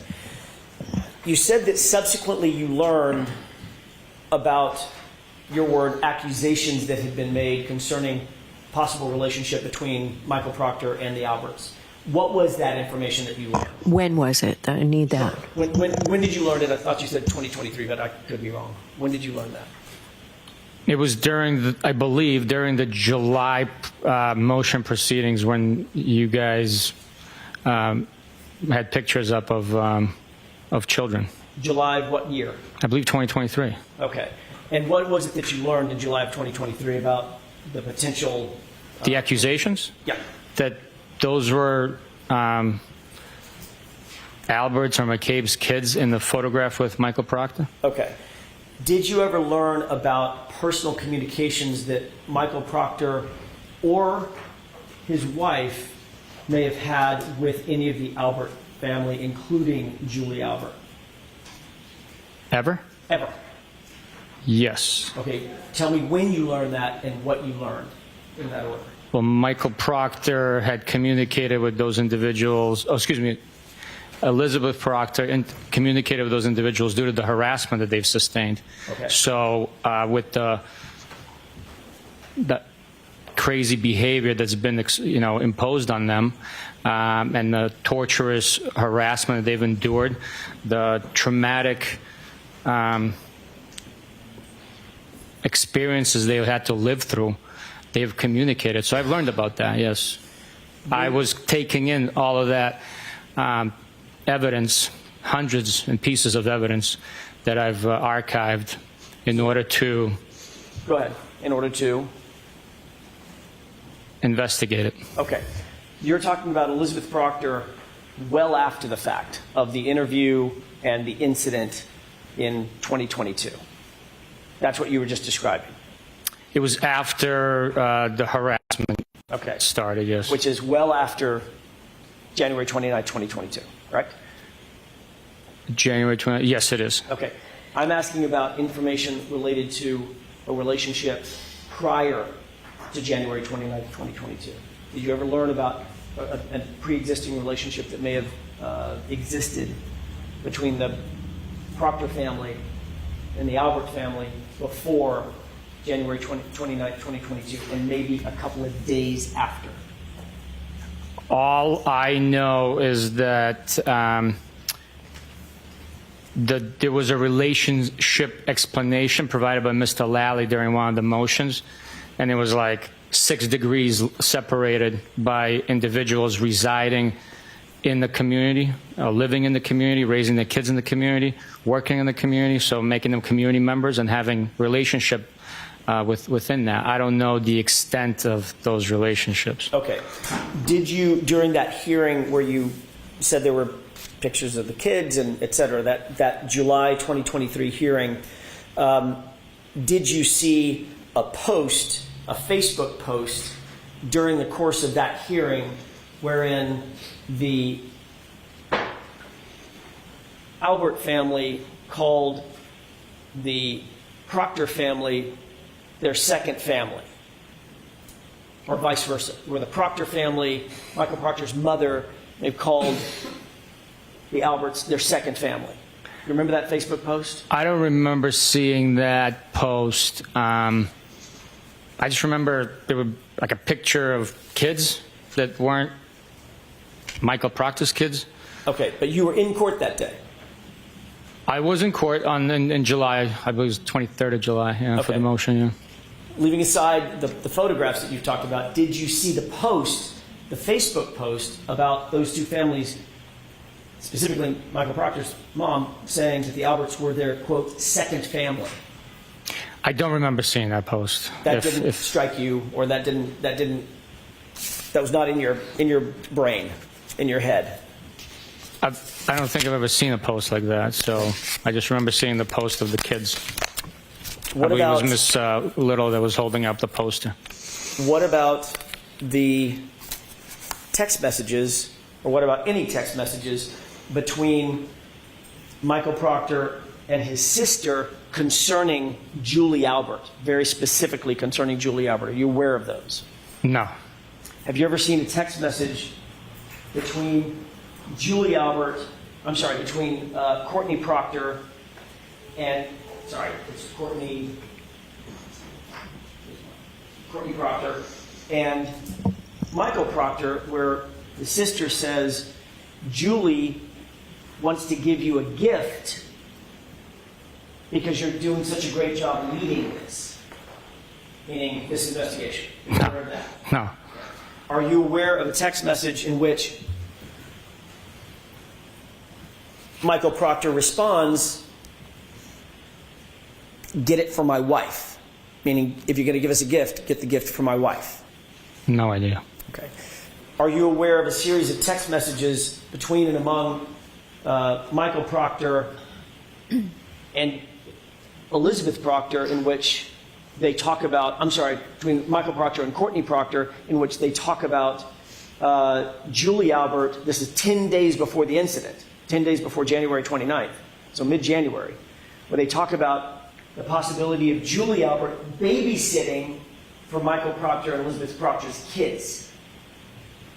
I am not aware of those text This is messages. the first you've heard of any of those. Of these text messages? The text messages Yeah. that I'm describing, have you ever heard of any of those? No. Okay. Did you ever talk to or investigate the circumstance of the possibility, even the remote possibility, that Michael Proctor may have had a relationship with the Alberts that you were unaware of? No, I never investigated anything like that. So after your initial conversation with Mr. Proctor, where he said, I know of these people, and you said, is there any issue with you going forward? And he said, no, there's no issue. You took no further steps after that to investigate that relationship. And I'm talking about the relationship that existed on or around January 29th, 2022, not in 2023, not in 2024. Once Michael Proctor stated that he was comfortable conducting the interview, and I asked him if he was sure, and he said yes, we moved on. May I have just a moment, Your Honor? Yes.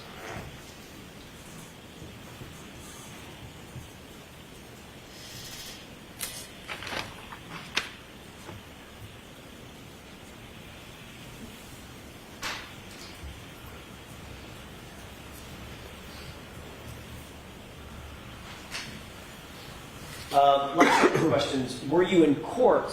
I know you're indicating that you've never heard about these text messages. Were you in court in February of 2024 following the federal investigation revelation, the documents that we got from both sides got from the federal investigation, which revealed, and was revealed in open court, the text messages about gift giving between Courtney Proctor and Michael Proctor? Hey, Judy wants to get you a gift, and Michael Proctor's response was, get it for Elizabeth, or get it for my wife. Were you in court when those were revealed? Following the harassment, intimidation that I experienced on the 23rd, being followed to the bathroom, then being followed outside, I stopped coming to court proceedings due to that. So I was not in court in February of 2024, and describing the information that you're revealing. I was not aware of that detail. All of these proceedings are televised, Sergeant. You know that, right? I'm not aware that it's televised, no. You're not aware? I know it streams, but I'm not aware that it's televised. Okay, streamed. However, whatever you want to call it. Streamed on the internet. You can find it. You can, yes. They're recorded. Right. Did you ever review the hearing in February 2024 talking about what's been referred to as the Fed dump and the revelations that were made pursuant to that federal investigation and the text messages attendant thereto? I am aware of a Fed dump. I'm aware that it exists. I was not privileged to any information outside of the information that was revealed to me during the internal affairs investigation. Right. That was the first time I saw documents from that federal investigation. By the way, were you privy to Michael? There were three individuals involved in the investigation: yourself, Lieutenant Tully, and Michael Proctor. Is that right? In what The investigation? internal affairs investigation. I'm aware that I was. I know they were as well. I don't know who else might have been involved. I don't know. In terms of your awareness of Michael Proctor's investigation, you're aware, obviously, that he was terminated, correct? I am aware that he's terminated, yes. Did you ever see or were privy to any of the documents or investigative materials associated with his termination as his supervisor? No. So nothing was ever shared with you, the final decision? Other than the documents that he was attached in the text message that I was shown from that investigation, nobody showed me anything of his investigation. Okay, so let's wrap this up. Okay, that was basically all I had. Okay, all right. Do you want to be heard, Mr. Jackson? No. Okay. On that. Yeah, I'm not letting any of this in. I think it's all admissible, but I understand the court's ruling was if he doesn't have personal knowledge of it and didn't have it then you're not going to let it in. It's over our objection, but that's been noted. Okay, so you got your voir dire, and I'm glad we fleshed it all out. So you have to be back here in 35 minutes. All right. When's the jury coming back, Paul? It was 20 hours.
live on WBZ TV and streaming on CBS News Boston.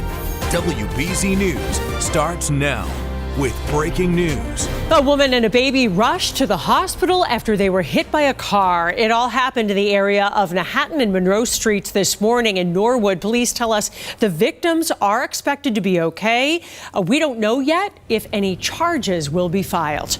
Also breaking, stock markets are surging today after the U.S. and China agreed to put tariffs on hold. So here is where the Dow stands as of new time, way back up over 42,000. And the NASDAQ gains are even bigger. Thanks for joining us, everybody. I'm Paula Eben. The U.S. and China agreed to lower tariffs as they talk over the next 3 months. Natalie Brand of CBS is at the White House, where the president announced the deal this morning.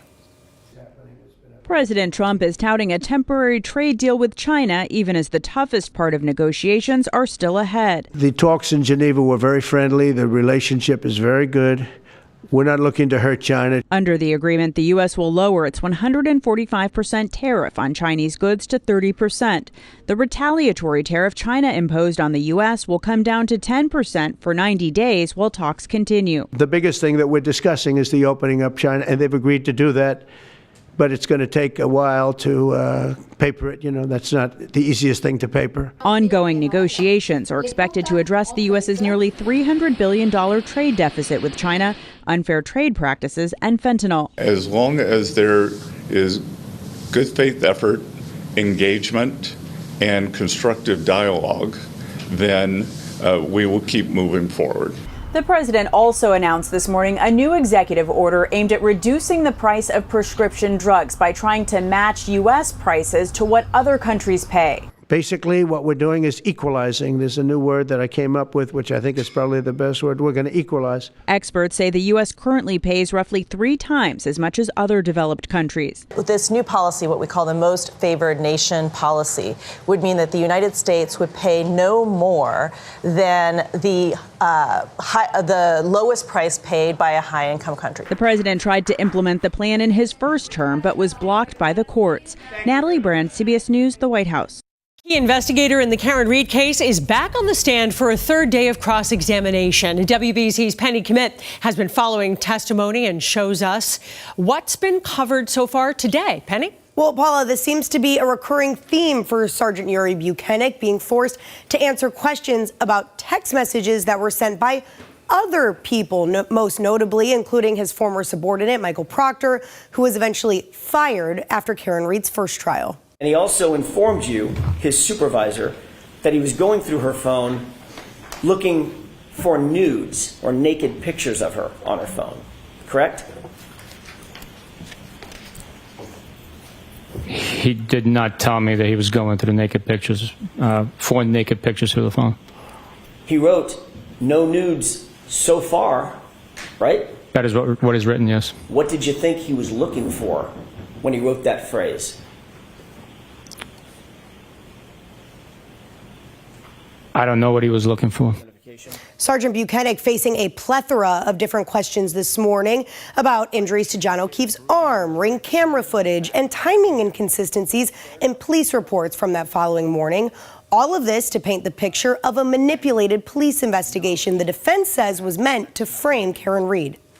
In your view, Michael Proctor handled himself in this investigation with integrity. That's what you said, correct? That's correct.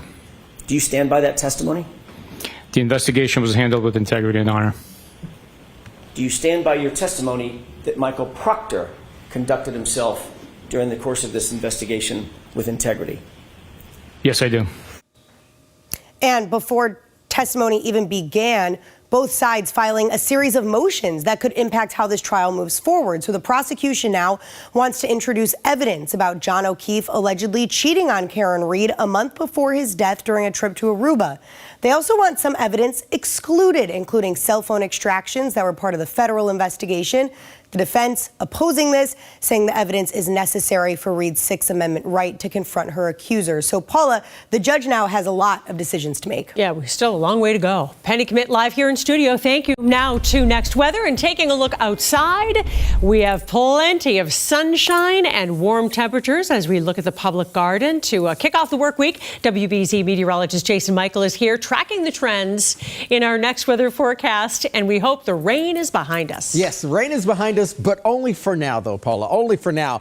As we're sitting atop the upper 60s here on this Monday afternoon, dry dew point temperatures, but also breezy winds now beginning to push back in here with also pristine visibility. We have an area of high pressure centered right over the top of us earlier this morning. Now it's pushing off into the Atlantic, and that will allow, this system to crawl up the Atlantic seaboard. We actually begin to see a little bit more of the fair weather clouds dancing across the skies tomorrow afternoon, but temperatures just a skosh warmer from 24 hours ago. 67 here in the city again and surrounding the area, also in the mid to upper 60s. A little bit cooler out towards the Cape and the Islands, 61 degrees between Hyannis and also Chatham, nearing 70 degrees in Bedford, and 64 right now down in Worcester. That's all because of these south winds pulling on in. So we will actually pour on just a wee bit more moisture over the next couple days, allowing for a little bit more extra cloud cover to build back in.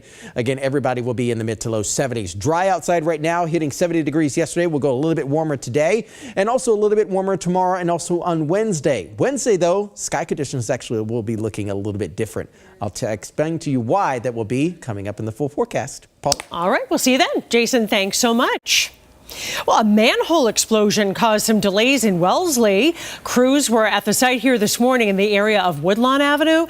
We're told Washington Street's back open to traffic both east and westbound at Woodlawn. But as of noontime, crews are still there on scene. One lane is still blocked, so drivers should expect some delays. The Celtics will try to even up their series against the Knicks tonight. Boston looked so much better on the road, beating New York by 22 points on Saturday. WBZ's Levin Reed is outside the Garden with a look at the winning formula, which helped the Celtics get back into this series. Yeah, it's just strange how home cooking means nothing in this series. You know, the Celtics went into Madison Square Garden on Saturday afternoon, and they got the victory. They played like champs. If they do that again tonight, well, guess what? When they come back here to Boston, this series will be tied at 2. So how did the C's get that 22-point victory? Well, they converted inside the paint, and they also knocked down their three-point shots. Boston was 20 of 40 from beyond the arc, and they put up 71 points in the first half. Peyton Pritchard led the way with 23, but Al Horford dominated on the inside with 15. Al spoke yesterday on Zoom and basically said that it was about time the basket found the bottom of the net. Play with good pace. We're able to get to our spots and really just take advantage of that. Our spacing was good, and we were able to get. We were able to knock down some of the looks that we've gotten in the first couple games that we weren't able to hit. I know that everybody was saying that the Celtics should forget about game plan on 1 and 2 and they should try something different. But guess what?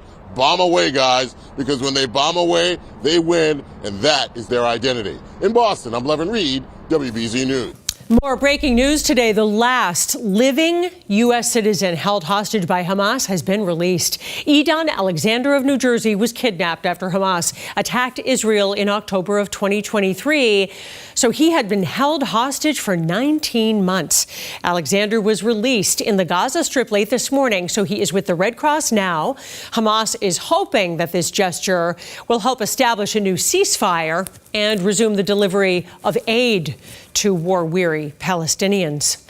Opening statements are underway now in the trial of Sean Diddy Combs. Prosecutors told the jury that Combs used a network of employees, including bodyguards, to sexually exploit women. And they said he abused employees who could not meet his demands. Combs faces charges including sex trafficking and racketeering. He has pleaded not guilty. Another former Baker administration official is running for governor of Massachusetts. Brian Shortsleeve, who served as acting MBTA general manager and chief administrator, is the second Republican contender to enter the race in the hope of unseating Governor Maura Healey. Now, Shortsleeve, a U.S. Marine Corps veteran, said that he would prioritize cutting wasteful spending and taxes to make Massachusetts more affordable. And on his first day in office, Shortsleeve said he would seek to repeal the MBTA Communities Law. Thousands of U.S. flags were placed in front of Lowell City Hall this morning to honor fallen service members.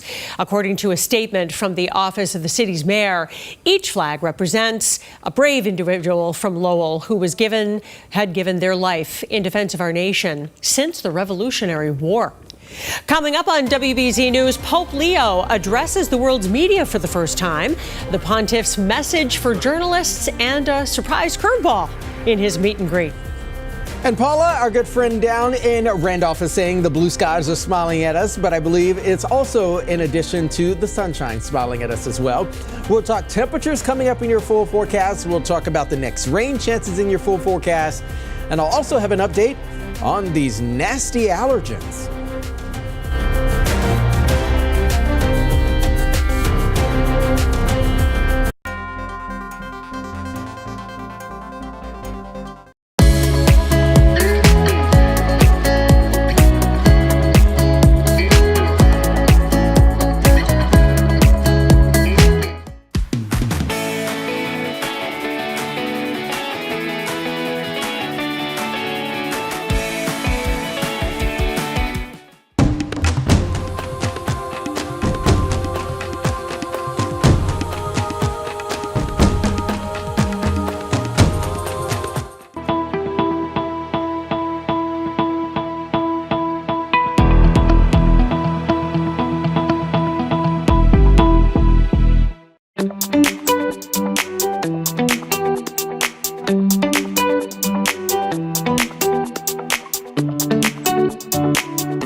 You're watching WBZ News. Pope Leo XIV met with journalists today in his first press briefing of his papacy, opening with a joke and ending with a blessing. Chris Livesay of CBS is at the Vatican with all the highlights.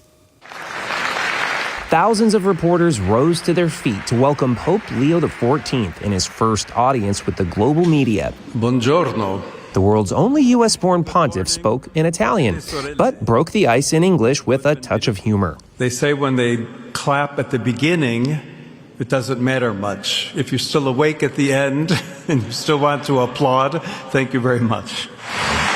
Pope Leo called for the release of jailed journalists Giornalisti incarcerati and said free speech and the media are a precious gift. The 69-year-old took time to shake hands, share smiles, and even sign a baseball in a nod to his Chicago roots and love for sports. Over the weekend, Pope Leo gave his first Sunday message here in St. Peter's Square, diving straight into global conflicts that he'll face as pontiff. Mai più la guerra. No more war, he said, urging a ceasefire in Gaza, the release of all hostages, and peace in Ukraine. Vatican expert Francis X. Roca says as the new pope navigates world conflicts, he's charting his own course. Pope Francis, for example, said that the Ukrainians needed to wave the white flag. He made it clear that peace almost at any price was worth it to stop the war. Leo talked about just enduring an authentic peace. As Pope Leo settles into his papacy, the world is watching to see how his influence will impact the course of history. Chris Livesay, CBS News, Rome. Even the Pope would agree, Jason. This is beautiful baseball weather. And what does the rest of the forecast look like? Yeah, the rest of the forecast is actually not going to be terrible, especially with temperatures, okay? We'll be averaging around the upper 60s to low 70s. We're actually having a mainly dry next 7 days, but there are rain chances in the 7-day forecast. We'll talk about that as well. But let's talk about the second thing that we're tracking here over the next several days. It's going to be tree pollen. It is spiking across the area. Many of my cohorts here at WBC have also been reporting on allergens bothering them. So we have 3 that we're closely watching, birch, maple, and also poplar. All 3 will actually going to be elevated over the next couple days or so because of the dry weather and also the breezy winds. The burst of blooms we've been dealing with here because of the heavy rain has allowed everything to spike and also become even more green and lush across the region. Temperatures and humidity again will be rising later on this week. No major storms to report. We don't have any sort of next weather alerts in effect. And finally, having a 7-day forecast, well, we don't have any alerts in the forecast, is always a good thumbs up, right? High pressure begins to depart and move on out. That will allow for some unsettled weather to kind of dip their toes back into the region. We'll actually begin to see a little bit more thickening clouds happen late in the day on Tuesday before high pressure up to the north would actually allow for more of a south wind to push back in. So we will have some garden variety type showers between Wednesday morning and likely Wednesday afternoon, and a few more on Thursday as well. The south wind is pulling in elevated temperatures here on this Monday afternoon, roughly about 3 to 5 degrees warmer from 24 hours ago. So we will accept that and also accept it in stride. Temperatures around 70 degrees over in Bedford at this hour. Pristine visibility throughout the course of the afternoon and even the evening hours. But I mentioned before, we will have some spot rain chances back in the forecast, all minimal though, roughly around 20 to 30% chance there. Mainly clear overnight tonight. Temperature scaling back, though, into the 40s for some areas and likely in the low 50s for other areas. And if you missed it earlier this morning, you'll have another chance of experiencing the full flower moon. It is gorgeous, okay? We'll have another night being able to see that. But also looking long term, how will temperatures respond? Well, the CPC, which is our Climate Prediction Center, is saying, yeah, I think we're actually going to have some slightly above average temperatures over the next 6 to 10 days. That is a trend. That is not an exact, but it gives us something to look forward to. This is, however, not something that we're actually going to be looking forward to. Humidity level is going to be on the climb by the end of the week as we look towards the weekend. Both Saturday and Sunday will likely allow for some 70s, but depending on where you are, you could also have a few spotty sprinkles moving through the region as well. Looking ahead through the end of the week, Thursday moving in towards Friday, look at the mess of just some pop-ups here and there across the area. This is a strong area of low pressure, and this is a frontal boundary that will be pushing on in here, so we'll allow for some spot showers toward the tail end of the day on Friday, but most of the activity will be waning and moving on out by the time we get to Saturday and Sunday. So enjoy the upper 60s and low 70s while we have them. So far, it doesn't look like it's going to be a bad 7-day at all. A few rain chances, of course, here and there for the latter half of the week, and likely just a couple for Saturday and Sunday, Paul. Right, Jason, thanks so much. Well, he's a 3-sport star, just getting used to living in America. Up next, the Egyptian-born sophomore at Tabor Academy taking on new challenges head-on.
Well, how about this challenge? Leaving your home, your family, and the language you know to go get an education thousands of miles away. That's a lot to handle, but a young man at Tabor Academy in Marion is taking that on and still excelling at 3 sports. WBZ's Paul Burton introduces us to BZ's MVP of the week.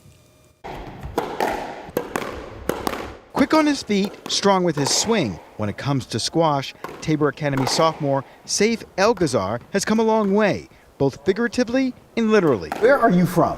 I'm from Egypt.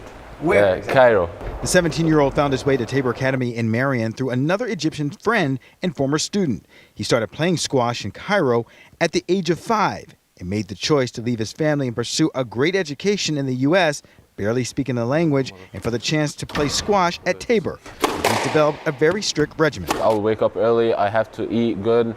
I have to eat certain amounts of food, protein, that stuff. I need to train.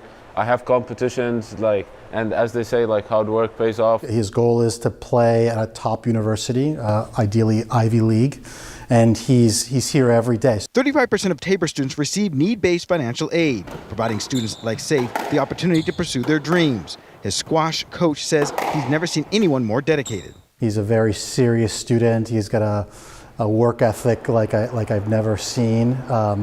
Positive leader, but he's actually also exceptional at his sport. Recently for the U.S. Junior Open, Saif played an age division up with 19-year-olds and finished in the top 16. What are your dreams? What are your hopes? To be a professional squash player, of course. Yeah, hopefully. He also wants to pursue college at an Ivy League school to study computer science or engineering. He credits his parents, his coaches, and teammates for the success he's had and being a leader and standout student in the classroom. He's a genuinely polite young man. Please and thank you. How can I help you? He opens doors. Much like this door of opportunity has been given to him, and one he plans to take full advantage of. How much more effort do you think you need to put in this? A lot. A lot. Yeah, I have a lot. I have a lot way more to go. And that makes Saif El-Ghazar this week's BZ's MVP. Do you know a student athlete or a coach adding value to their community? Send us an email, newstips@wbztv.com, and we'll be right back.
Thanks for joining us. The news continues streaming on CBS News Boston. Have a good afternoon. I'll see you again tomorrow morning, beginning at 5 a.m.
Live on WBZ TV and streaming on CBS News Boston. WBZ News starts now with breaking news. A woman and a baby rushed to the hospital after they were hit by a car. It all happened in the area of Manhattan and Monroe Streets this morning in Norwood. Police tell us the victims are expected to be okay. We don't know yet if any charges will be filed. Also breaking, stock markets are surging today after the U.S. and China agreed to put tariffs on hold. So here is where the Dow stands as of new time, way back up over 42,000, and the Nasdaq gains are even bigger. Thanks for joining us, everybody. I'm Paula Eben. The U.S. and China agreed to lower tariffs as they talk over the next 3 months. Natalie Brand of CBS is at the White House, where the president announced the deal this morning.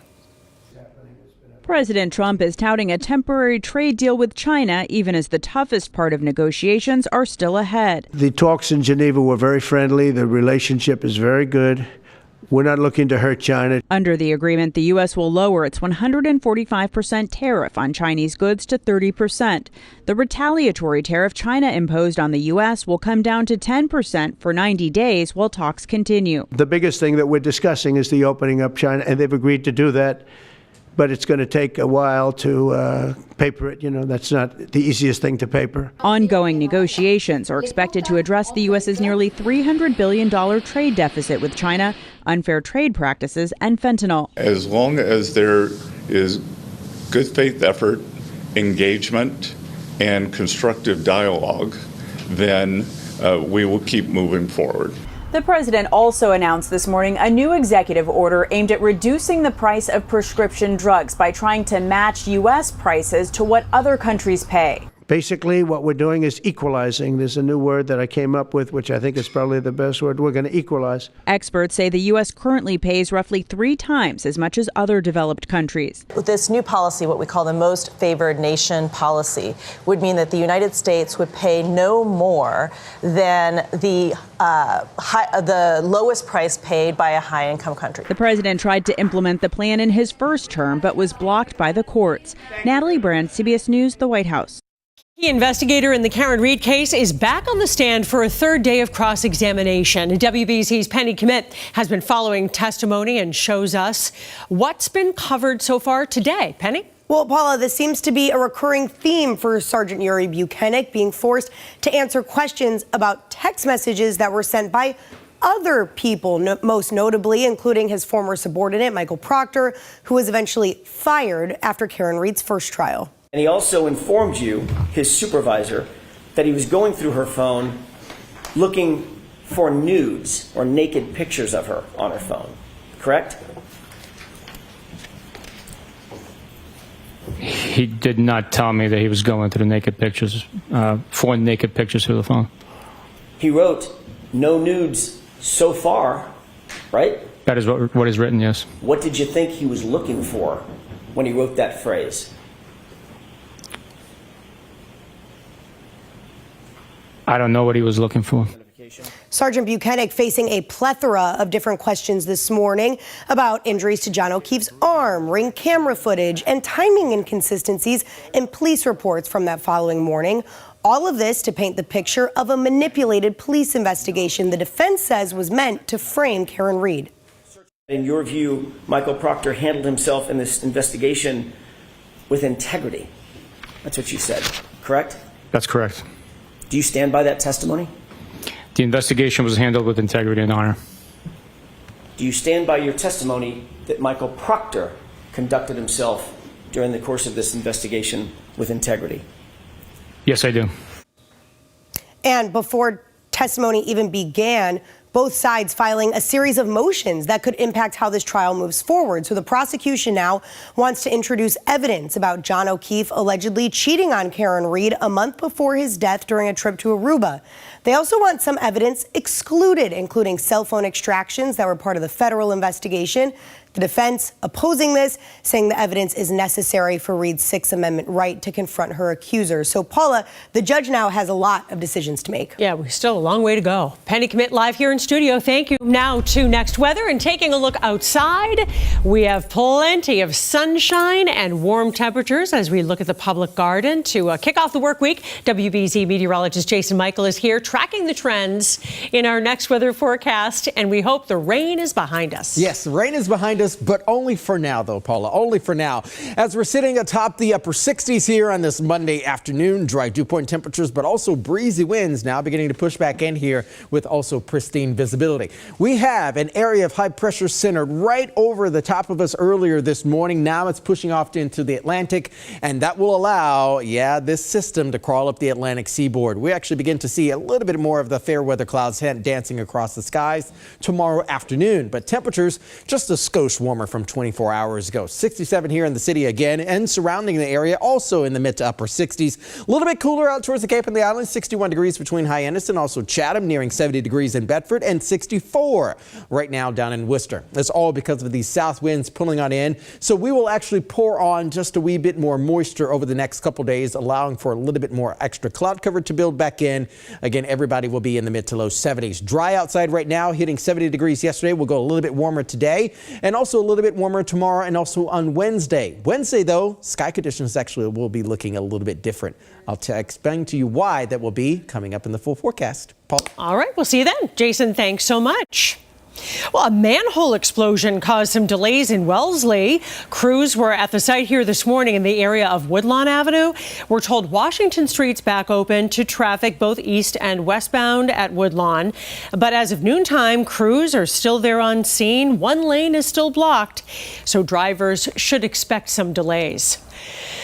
The Celtics will try to even up their series against the Knicks tonight. Boston looked so much better on the road, beating New York by 22 points on Saturday. WBZ's Levin Reed is outside the Garden with a look at the winning formula, which helped the Celtics get back into this series. Yeah, it's just strange how home cooking means nothing in this series. You know, the Celtics went into Madison Square Garden on Saturday afternoon, and they got the victory. They played like champs. If they do that again tonight, well, guess what? When they come back here to Boston, this series will be tied at 2. So how did the C's get that 22-point victory? Well, they converted inside the paint, and they also knocked down their three-point shots. Boston was 20 of 40 from beyond the arc, and they put up 71 points in the first half. Peyton Pritchard led the way with 23, but Al Horford dominated on the inside with 15. Al spoke yesterday on Zoom and basically said that it was about time the basket found the bottom of the net. Play with good pace. We're able to get to our spots and really just take advantage of that.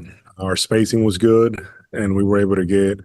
We were able to knock down some of the looks that we've gotten in the first couple games that we weren't able to hit. I know that everybody was saying that the Celtics should forget about game plan on 1 and 2 and they should try something different. But guess what? Bomb away, guys, because when they bomb away, they win, and that is their identity. In Boston, I'm Levin Reed, WBZ News. More breaking news today. The last living U.S. citizen held hostage by Hamas has been released. Edan Alexander of New Jersey was kidnapped after Hamas attacked Israel in October of 2023. So he had been held hostage for 19 months. Alexander was released in the Gaza Strip late this morning, so he is with the Red Cross now. Hamas is hoping that this gesture will help establish a new ceasefire and resume the delivery of aid to war-weary Palestinians. Opening statements are underway now in the trial of Sean Diddy Combs. Prosecutors told the jury that Combs used a network of employees, including bodyguards, to sexually exploit women. And they said he abused employees who could not meet his demands. Combs faces charges including sex trafficking and racketeering. He has pleaded not guilty. Another former Baker administration official is running for governor of Massachusetts. Brian Shortsleeve, who served as acting MBTA general manager and chief administrator, is the second Republican contender to enter the race in the hope of unseating Governor Maura Healey. Now, Shortsleeve, a U.S. Marine Corps veteran, said that he would prioritize cutting wasteful spending and taxes to make Massachusetts more affordable. And on his first day in office, Shortsleeve said he would seek to repeal the MBTA Communities Law. Thousands of U.S. flags were placed in front of Lowell City Hall this morning to honor fallen service members. According to a statement from the office of the city's mayor, each flag represents a brave individual from Lowell who had given their life in defense of our nation since the Revolutionary War. Coming up on WBZ News, Pope Leo addresses the world's media for the first time, the pontiff's message for journalists, and a surprise curveball in his meet and greet. And Paula, our good friend down in Randolph, is saying the blue skies are smiling at us, but I believe it's also in addition to the sunshine smiling at us as well. We'll talk temperatures coming up in your full forecast. We'll talk about the next rain chances in your full forecast. And I'll also have an update on these nasty allergens.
Yes.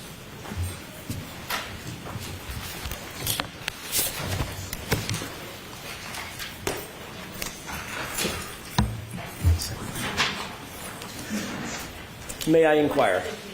I'm so sorry. I did it again. Thank you. Thank you. Yes, go right ahead, Mr. Jackson. Thank you. Just before the lunch break, Sergeant, I asked whether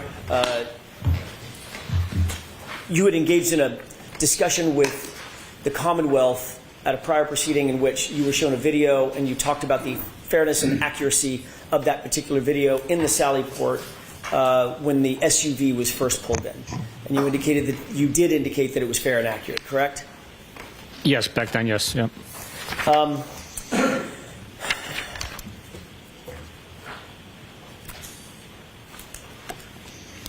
want to play a copy, a bit of that video, if I could, please, with the court's permission. Okay, is it in evidence? It is not. I would ask that we mark as next in order. Thumb drive.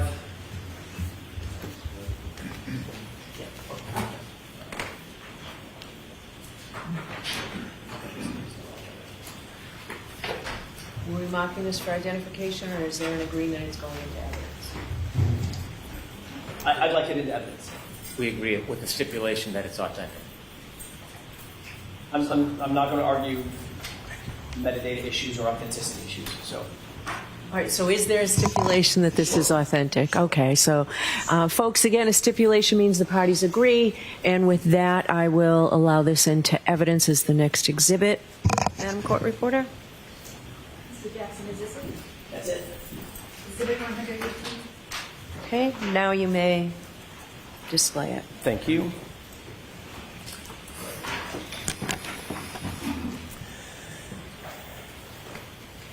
Okay. Could we play beginning, what's the runtime, Mr. Wolk? 5:37:03. This is at 5:37:03. If we could just play this forward for a couple of seconds. A little bit further. Pause. Do you see what's depicted in this video? Yes, I do. This is the video that you were shown at a prior proceeding, correct? Yes, it is. Does this appear to be the interior of the Sallyport at Canton PD? Yes, it is. And this is what you were questioned about regarding the SUV being pulled into the Sallyport, correct? Yes. From a time frame standpoint, just the time frame, this is right after the SUV has been driven in from the flatbed after having been seized in Dighton, correct? Yes, it was driven off of the flatbed after transportation from Dighton to Canton PD and driven into the Sallyport. All right. You previously have identified individuals in this video, in this still shot, correct? Yes. And what you previously said, and then we'll get to subsequent testimony in a second, you previously indicated that the person to the right was you, person to the left, Michael Proctor, correct? Yes, previously I identified that being Michael Proctor. I was mistaken. That is not me on the right. That would be the tow truck driver, correct? That's correct. Okay.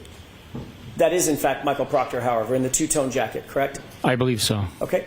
And as the video is portrayed, at least as we're looking at it, and I'll get to the next question next, as we're looking at it, it appears that we're looking at the right passenger side of the vehicle, as it appears in this video, correct? That's correct. And you see a timestamp and a date stamp on the bottom, correct? It is present. I don't know what it says. Okay, can we highlight that just a little bit? Can you see what that says? I believe it says interior Sallyport back wall. Okay. 537, maybe. Okay.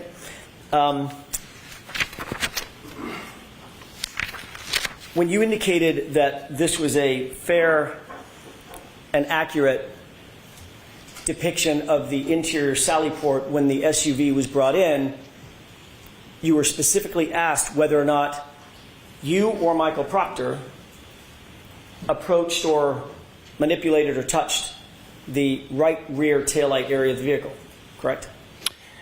I don't remember the exact verbiage used, but in something along those lines, that's what was asked. And you indicated that neither of you did, correct? That's correct. Okay. But in point of fact, this video is backward, correct? Yes, it is a mirror image of what is actually taking place as recorded by the camera. Can we play this forward? Yes. Do you see where Mr. Proctor, let's go ahead and pause it. Do you see where Mr. Proctor went? Yes, the video depicts him going to that portion of the vehicle, but we can't tell how close he is. Okay. And the back, from all appearances, importantly, it appears to be the back driver's side, the back left of the vehicle, correct?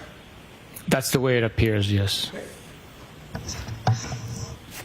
Let's play this forward for a second.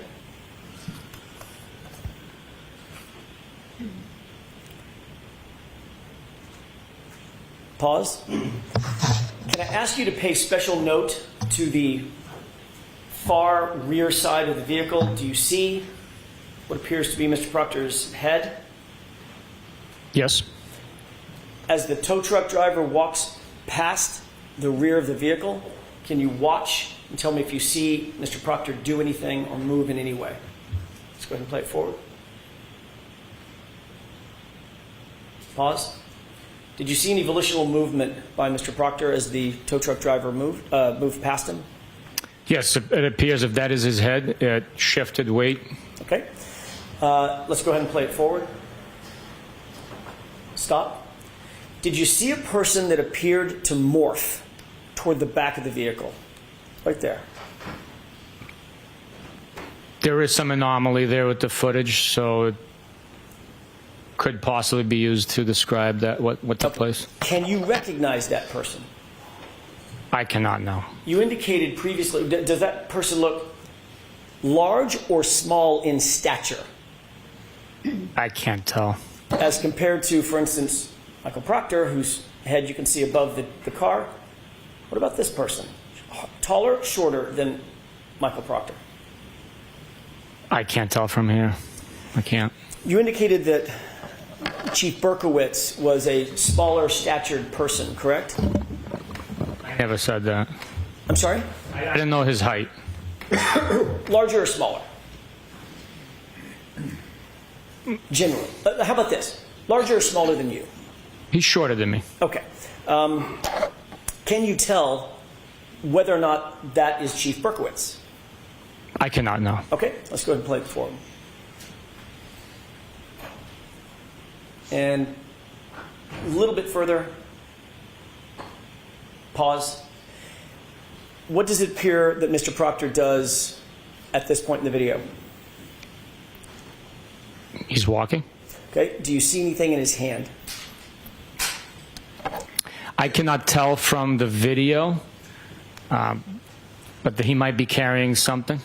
Remember we looked previously at a portfolio, black portfolio. Does it appear that he may have a black portfolio in his hand? That is very likely, but I don't know exactly what he's carrying. Okay, let's go ahead and play this forward. Okay, and did it appear that somebody just appeared at the front right, the right-hand side of the screen toward the front of the SUV as well? Yes, it appears that way, yes. Okay. Let's take this down. I'd like to mark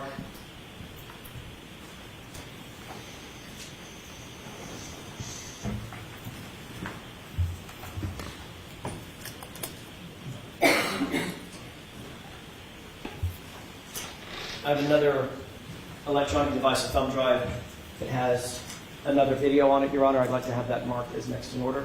Court permission. All right, so there's no objection, Mr. Bryan? No objection. Thank you. Okay. Exhibit 119.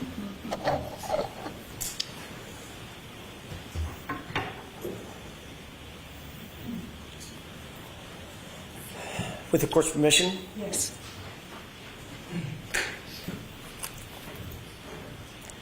Now, Sergeant, what does this show?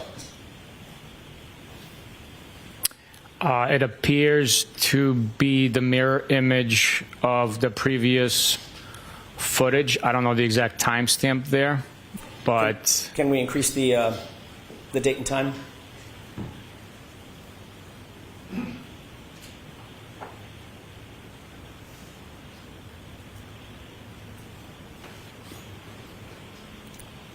Do you see, can you read the date and timestamp on this Chiron?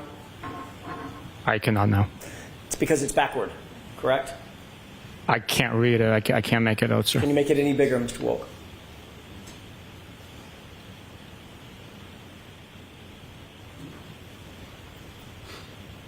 Does that appear to be backward? Based on me recognizing some of the digits, it does appear to be backwards. Okay, let's look at the whole screen again. Sergeant, let's play this forward for just a quick second.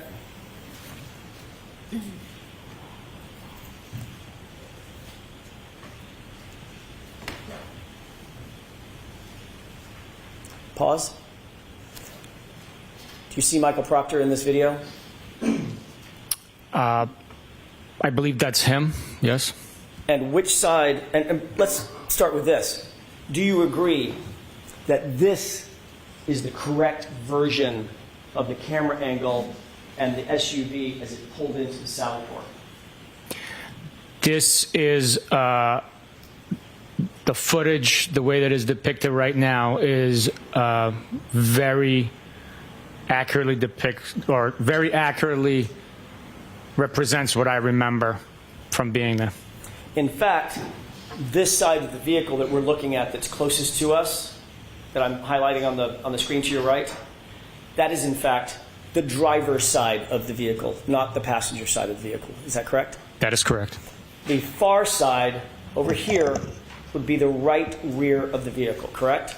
Yes, sir. Which area is Michael Proctor walking to? The left rear or the right rear in this footage? It appears if that's him, he's walking to the right rear of the vehicle. Can we play this forward?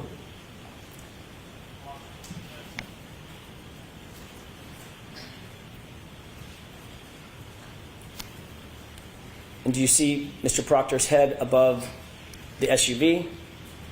Yes. And watch him as the tow truck driver walks by. Did he appear to move? He shifted weight, yes. And it appears that there's another person that showed up in the footage, an anomaly of some sort, walking off screen left to right. Is that right? That's what it appears, yes. Is Mr. Proctor still at the right rear taillight area? He's in that general vicinity, yes. Let's go ahead and play it forward. A little bit further. Pause.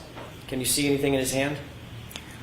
Let me just ask it closed in. Do you see the portfolio in his hand? It would not be unlikely that it's there, but I can't tell exactly what it is in his hand. Let's play it forward. Do you see anything in his hand now as his arm? Yes. Okay. Yes. Does it appear to be consistent with the black portfolio that we saw earlier? Yes, it is. Yes. Let's move forward. And he is now off screen, correct? Yes. So, in point of fact, Sergeant, when you were asked previously whether the prior video fairly and accurately depicted what you recall as it pertains to the SUV and the Sallyport, that was not quite true, correct? Objection. I'll allow it. The way I understood the question is what I'm watching accurately depicts what's taking place. It is. Just because it's a mirror image doesn't mean that it's not recording what the actions and what is transpiring. But you would agree, at least, that the previous video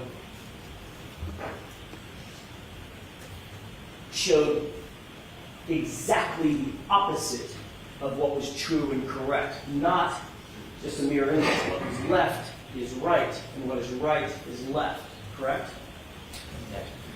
Sustained us to that form. Would you agree that in point of fact, a mirror image video is not a true and accurate depiction of what's depicted in a scene?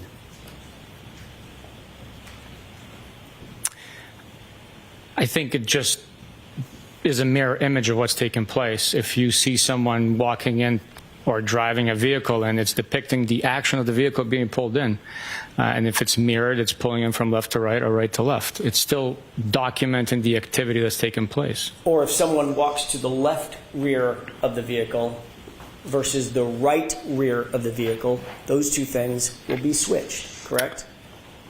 That is correct, yes. And you'll agree that the prior video that we showed, that you and I just talked about, the inverted video, appeared for all intents and purposes to show Michael Proctor stay away from the from the right rear taillight, walk all the way around, and position himself to the left rear taillight. You'd agree with that, correct? Objection. Do you agree with that? I'll allow it. It appeared that that is what was happening, but he was standing next to the taillight that was already damaged. But in the corrected video, which is this one, it actually shows unequivocally that Michael Proctor walked directly to the right rear taillight portion of this SUV. Correct? I'm sorry, can you repeat that? Sure. In the corrected video, this video here, this unequivocally shows that Michael Proctor walked toward the right rear area of that SUV, where the right taillight is, correct? Yes. And you'll also agree that this video was taken before any taillight material was ever found at 34 Fairview, correct? Can you zoom in on the time? Not on this one, this is backwards. I know that the SUV pulled into the garage at the Sallyport at 5:35, and we were still on scene at 5:51, almost 52. So, yes, if that's timestamp before 5:51, before we left Canton PD, then yes, taillight pieces had already been found. So 5:35, 5:37 is before the first taillight pieces were found. Right. I'd have to see a timestamp of when they were exactly found, but if Let me ask it a different way. 5:37, 5:35 is before 5:45. Yes.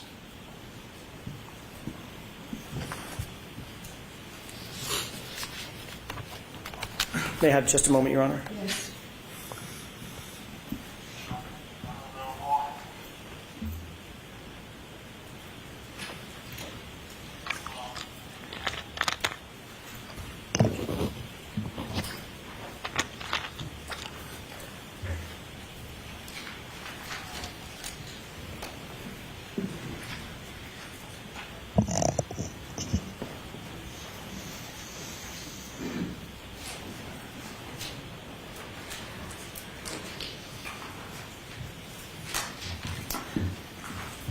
Sergeant, Canton PD is about 1.5 miles from 34 Fairview, is that right? Approximately. I don't know the exact distance. I never measured it, but I would not be shocked if you were accurate in that. Maybe a 3 or 4 minute drive. Depending on the traffic conditions and the weather conditions, that could be a possibility, depending on the speed you travel.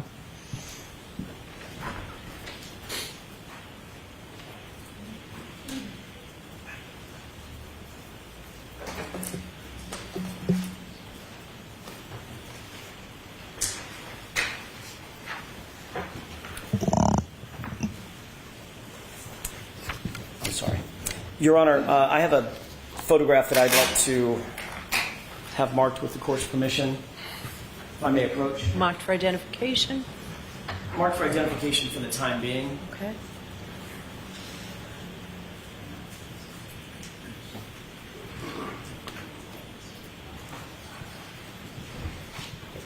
May I approach? Yes.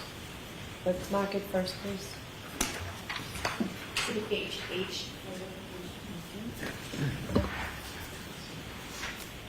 Thank you.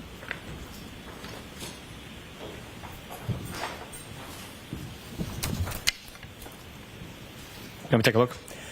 Thank you. Let me ask you a couple of other questions. We just looked at the videos of the interior of the Sallyport.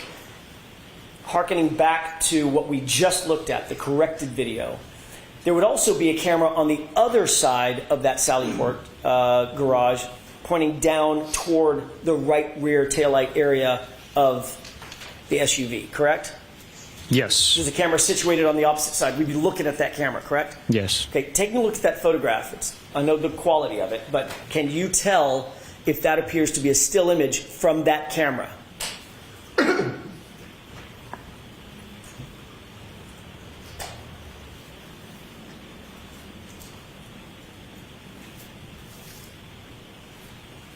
Yes, it appears to be a still image from that video camera. I'd ask that this be moved into evidence, Your Honor. Is there an objection? No objection. Thank you.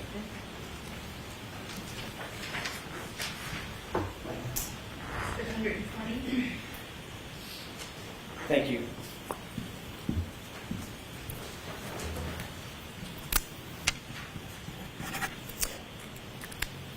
If we could display this for the jurors, Your Honor, just the photograph. Okay. Do you see what's depicted? I know the photograph that you're holding is very poor quality. It's a little easier with this lighting. Do you recognize what's depicted in this photograph? I'm sorry, your laser was bouncing off on the ceiling. I was apologize. trying to make it easier for you. Yeah. This photograph here. That appears to be the seized SUV belonging to the defendant, with it being situated inside the Sallyport. And what is that vehicle there? It's an antique police cruiser. And who is this person? I do not know who that is. Does that look like Michael Proctor? I don't know. I'd have to get a zoom in. I don't know. Could that be? Does he have glasses on? I don't know. Could it be Chief Berkowitz? It could be Chief Berkowitz. I don't know.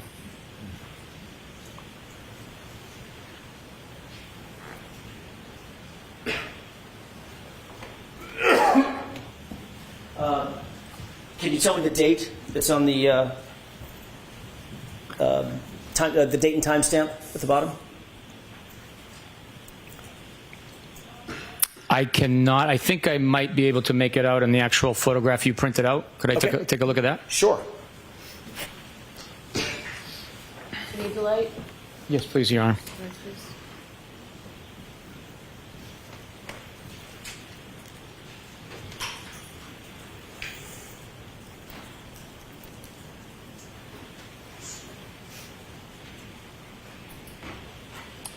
It appears the time is 11:08 and 59 seconds in the morning of possibly January 30th of 2022. Okay.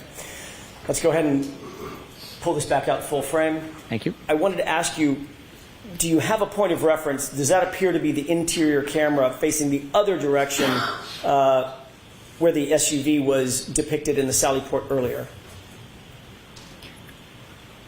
It's the opposite of what we had viewed earlier, diagonally across, I believe. So this would be the right rear of the vehicle, correct? That is correct. Now I'd like to ask you to take a look at the video. Now that we have that point of reference, you and I have a final video.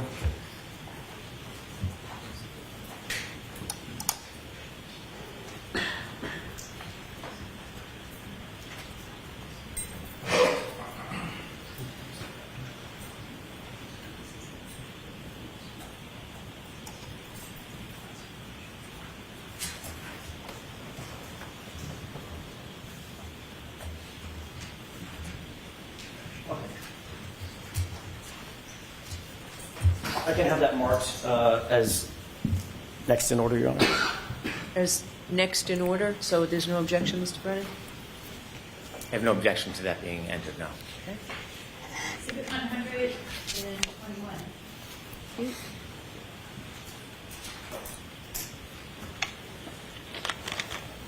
Your Honor, with the court's permission, could we present this?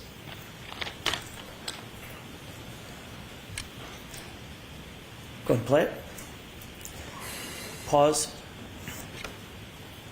Can you make out, now that that's paused, can you make out what's depicted toward the top of the screen? Yes, it appears to be a distorted image of that antique police cruiser. Okay. And does the area next to the police cruiser appear to be empty? Some snow on the ground? Yes, it does. Actually, yes, it does look that way, yes. Okay.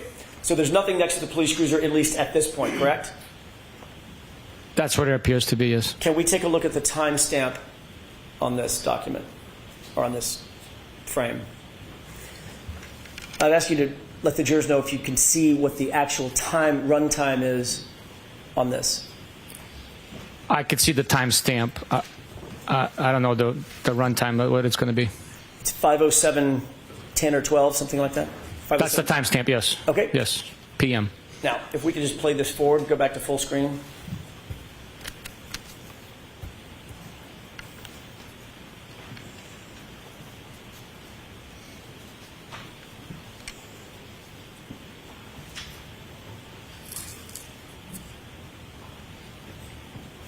Pause.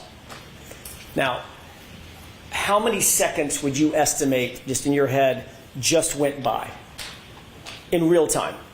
Approximately 5 seconds. Okay. Do you see something in the video now? Yes. What is that? It appears to be the seized Lexus SUV. And now let's look at the timestamp. What time is that? 5:47 p.m. So in about, according to your testimony, in about 5 seconds, the time jumped from before the SUV was in the Sallyport to about 5:50 p.m. after the SUV had already arrived and is now situated in the Sallyport, correct? Yes, that is correct. The time frame that we just saw earlier, of about 5:35, 5:36 or so, with you and, I'm sorry, with the tow truck driver and Michael Proctor in the video. That is not in this video. It's not captured in this video, was it? It did not present itself, no.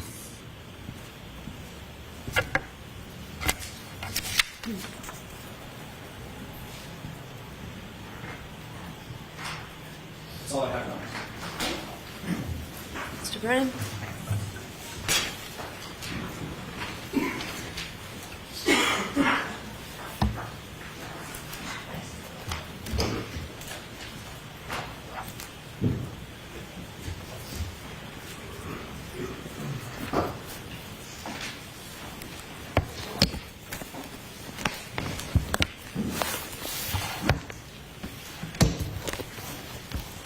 Good afternoon, sir.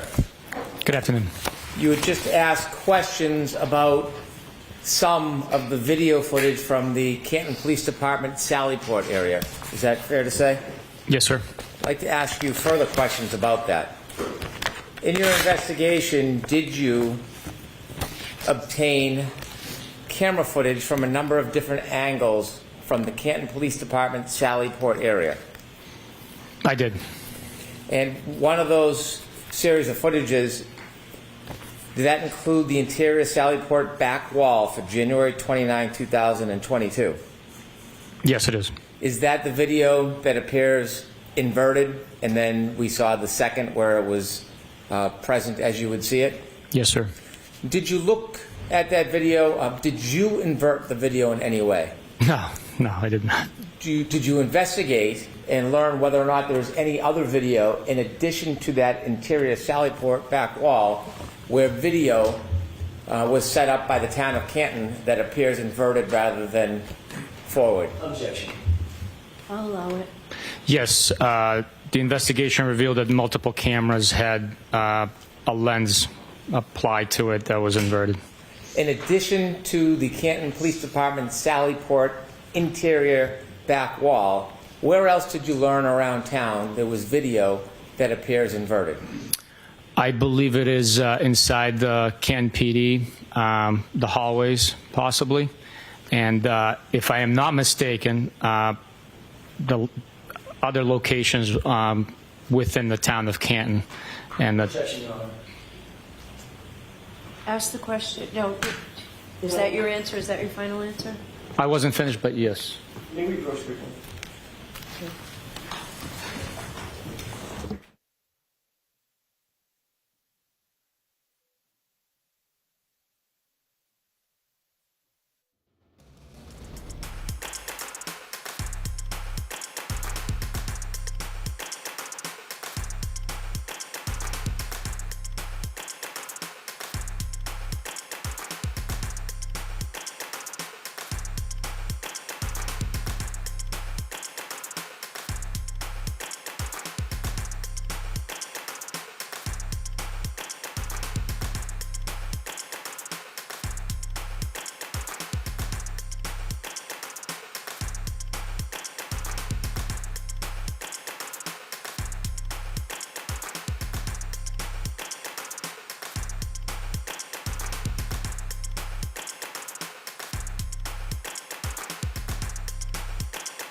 Provide a copy of it?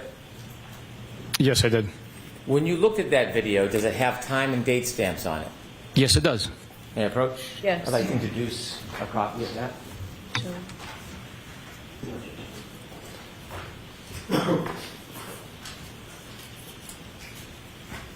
Exhibit 122.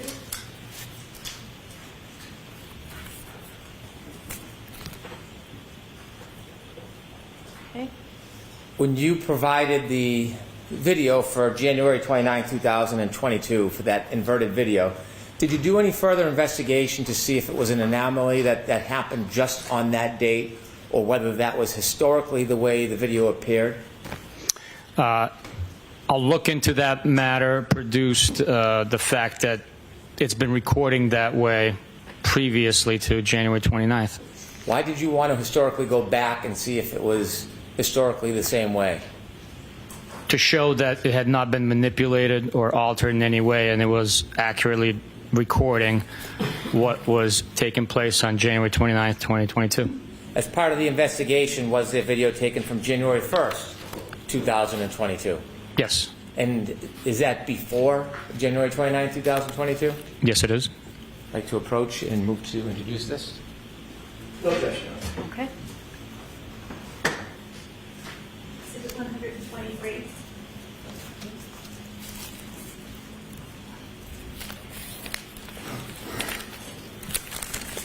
Do you know how many cameras are inside the Sallyport? I don't know exactly. I know that there's at the very least 2 inside the Sallyport. You were shown a still photograph, not from the inverted video, but from a different video or a different camera? Yes, sir. Do you remember that photograph? I do. And you were asked about gaps in time. Mm-hmm. Do you know what the health was of that camera around that time? I do not know. Did you obtain and look at video from that camera? Yes. May I approach? Yes. I'd like to introduce. I had you look at this before. Introduce it. Do you recognize what that is? Yes, I do. What is it? It's a Sallyport videos, the original disc, or thumb drive. I apologize, not disc. I will introduce this as an exhibit, please. No objection, Your Honor. Okay. Exhibit 124. When you saw that dark photograph, you later saw a picture that was clearer, and you were asked questions about that. Do you know whether or not the video from that Sallyport area was clarified? It was. What does clarified mean? It means it was enhanced to look clearer. And that image you saw, was that a clarified photograph taken from the video that was not clarified? It appears that way, yes. Do you know who clarified the video? I do not know. Okay. May I approach? Yes.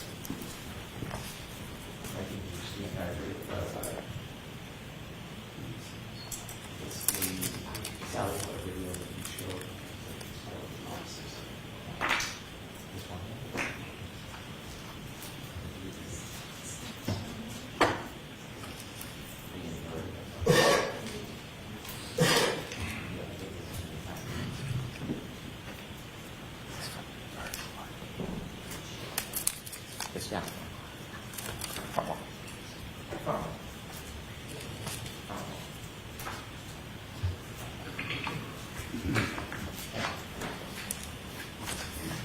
Getting you a zip drive, you know what is on that? Yes. What is it? It's Sallyport clarified video from the front wall. Thank you. I've moved into this as an exhibit. No objection, Mr. Jackson? Sorry, Your Honor, no objection. Exhibit 125. With the court's permission, could I play a portion of the clarified video for the jury?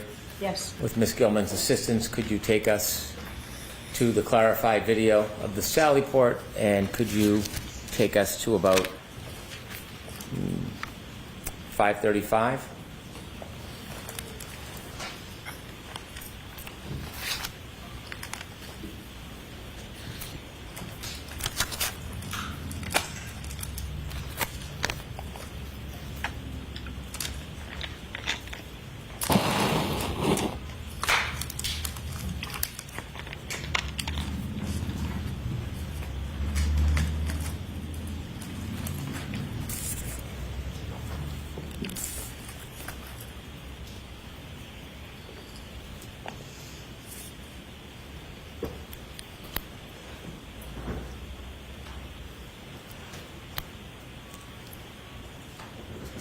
As Ms. Gilman searches, I have other questions I can proceed with. Okay, we'll turn the light on again, please. Go ahead, thank you.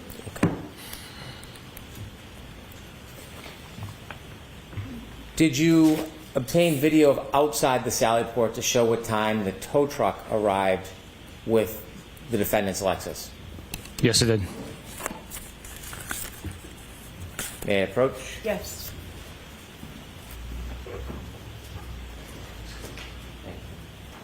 Can you and I, do you recognize it?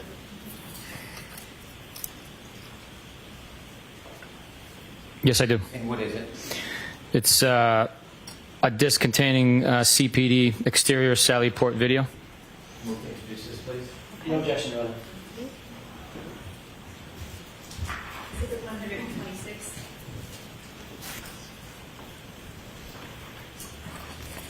Similarly, did you obtain video from the front driveway of the Canton Police Department depicting the arrival of the defendant's Lexus? Yes. May I approach again, Your Honor? Yes. Thank you. Hand you another item. Do you recognize this, sir?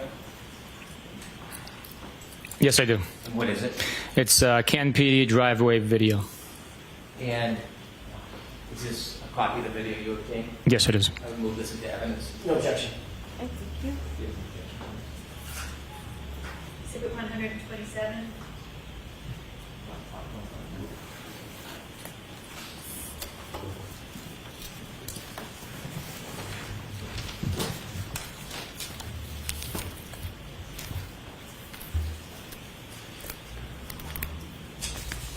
Do you recall when you arrived with the defendant's Lexus on January 29, 2022, what time you reached the Sallyport?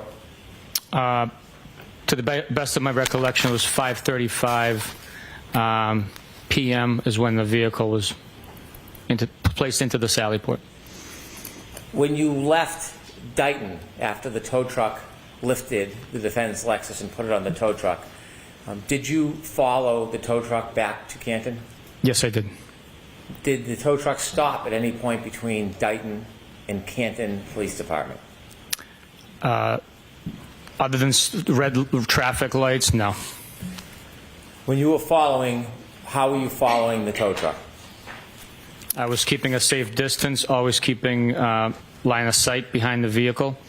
I was following it from Dighton residence all the way to Canton PD. Was Michael Proctor with you in your truck?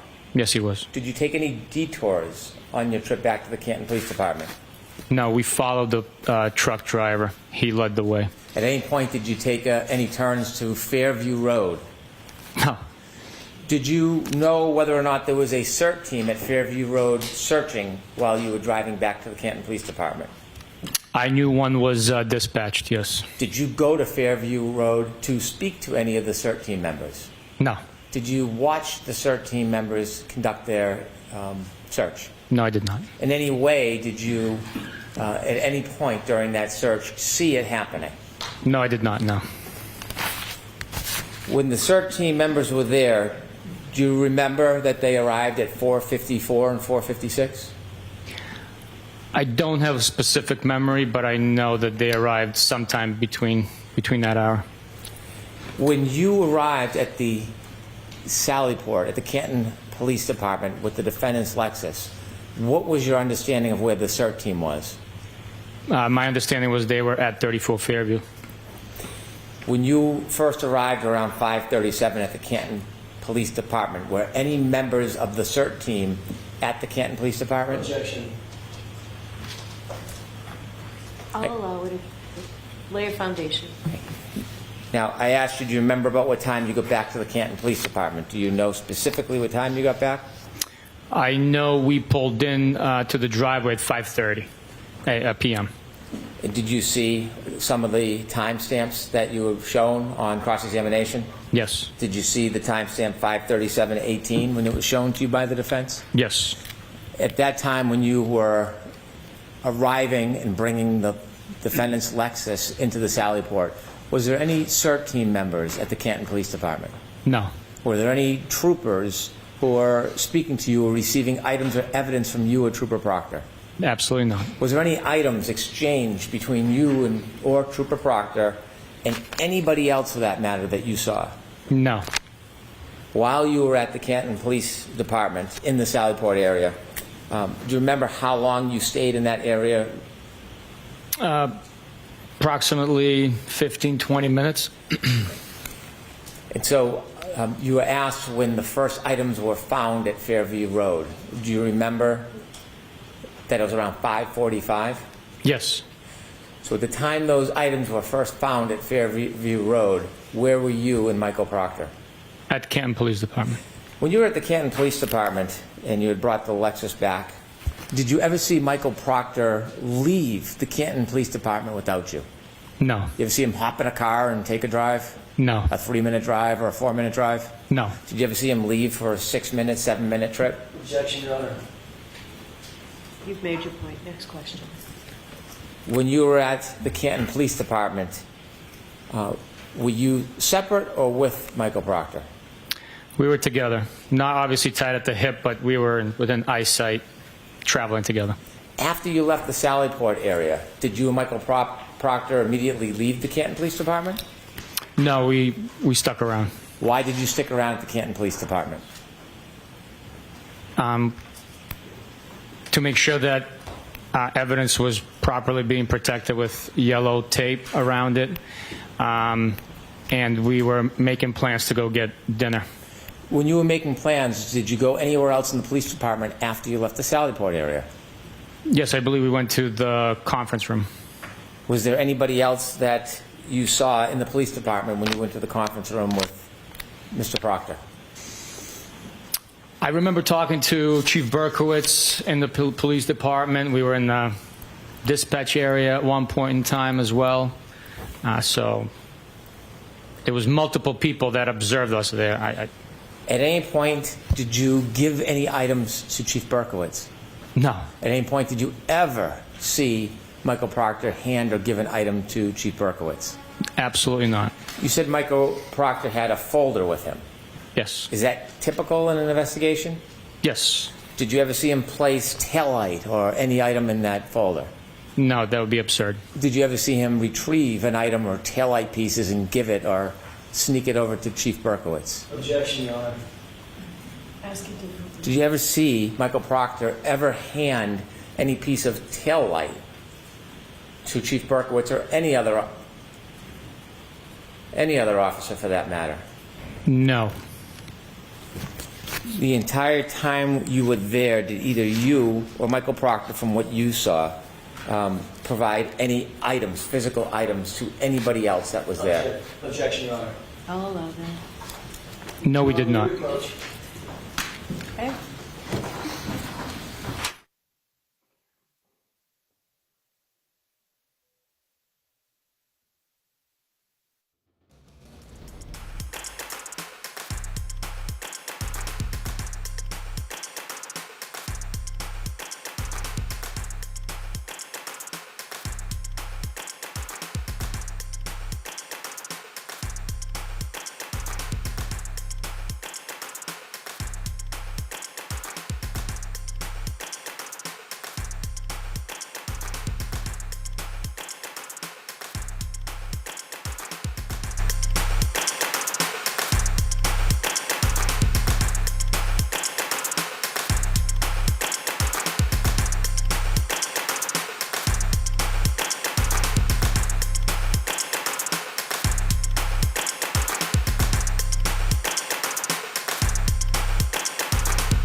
May I? Yes. At any point from when you first arrived at the Canton Police Department with the defendant's Lexus to the point when you left to go to dinner or to get something to eat with Michael Proctor, did you ever provide any physical item to anybody at the Canton Police Department? No, other than dropping off the vehicle itself, we did not exchange anything. Oh, don't say we, I'm just asking for you. Now I'm going to ask you, at any point when you got to the Canton Police Department until you left to go to eat with Michael Proctor, did you ever see him hand any physical item to any other person whatsoever? No, I did not. And after, do you know about what time you and Michael Proctor left the Canton Police Department? I would have to estimate it to be around 6, maybe a little after 6. And at the point you left, do you know how many of the items had been found by the CERT team at 34 Fairview Road at the time you left the Canton Police Department? Objection. System. When you left with Michael Proctor, where did you go? I went to Norwood, Massachusetts. Is that where you ate? Yes. When you left and then arrived in Norwood, Did you stop along the way at any other place, including but not limited to 34 Fairview Road? I did not. Did you eat? Yes. After you ate, where did you go? Back to Canton Police Department. Why? We were having a debrief for that day on the investigation so that everybody could get on a good understanding of what had been learned, what had been collected, and where the investigation stood, and to assign tasks on the next steps. Who were you meeting at the Canton Police Department when you returned? It was the Detective Lieutenant Tully, members of the Norfolk SPDU. Do you know at about time you returned to the Canton Police Department? I want to say it was after 7:30, but I'm not positive. When you left the place that you and Mr. Proctor ate at and returned to the Canton Police Department, did you take a swing by Fairview Road? No. Did you stop anywhere from the point you left where you ate and came back to the Canton Police Department? No, sir. When you came back to the Canton Police Department, did you get debriefed? Yes. Did you learn whether or not the CERT team had found any physical items at Fairview Road? Objection, Your Honor. I'm going to allow that. Yes, I did. Did they give you any details about what they had found at Fairview Road during the CERT team search? Objection. I'm going to allow that. I learned that Objection, Your Honor. I'm going to allow this. I learned that the second sneaker was located. Also, a large piece of red taillight was also located. After you were debriefed, did you leave the Canton Police Department? Yes. Who did you leave with, if anybody? It was myself, Trooper Proctor, and Trooper Keefe, I believe. When you left the Canton Police Department, do you know what time that was? I do not, but I would have to estimate to be around 8 o'clock, maybe 8:15. Did you leave alone? I was in my truck, yes. Did you So, see where... Mr. Brennan, what I'm going to do is just interrupt you for a minute. Folks, a couple of minutes ago when Sergeant Buchanan testified as to what he learned at the debriefing, that's not offered to you for the truth of what he said was learned, but only so you understand that the police, what Sergeant Buchanan and the police knowledge was at the time, that it was told to him. Go ahead, Mr. Brennan. Thank you. When you drove away, were you alone? Yes. Okay.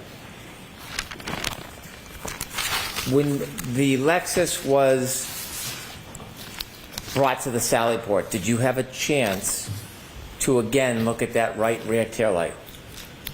Yes. And did you make observations of it? Yes.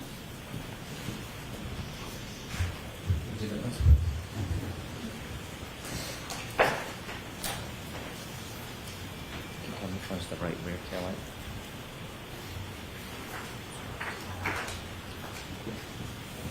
Which photo's the right rear taillight?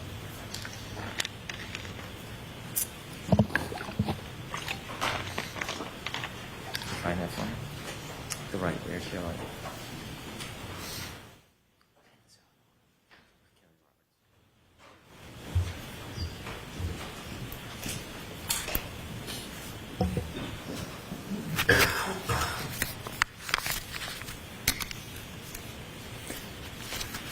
While you were at the Canton Police Department and in the Sallyport area, did you ever see anybody take a piece or in any way remove part of that broken taillight from the Lexus? No, I did not. If you had, what would have you done? Objection. Sustained.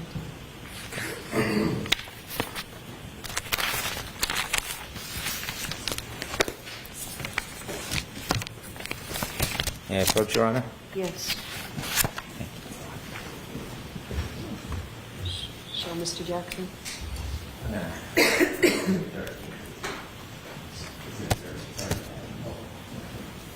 Could I have Exhibit 13 displayed, please? Okay. Could you zoom in a little, please, Ms. Gilman? Do you recognize that photo? I do. What do you recognize it as? I recognize it as the damaged and missing pieces of the right rear taillight on the defendant's Lexus SUV. When the Lexus was brought into the Sallyport, was there still snow on it? Yes, there was. Was there any snow on it that covered parts of the vehicle? Yes, there was. Was there any snow in that area? Currently, no. When you first brought it into the Sallyport? I'm sorry, in the area of the vehicle? No, the area of that taillight. Yes, there was, yes.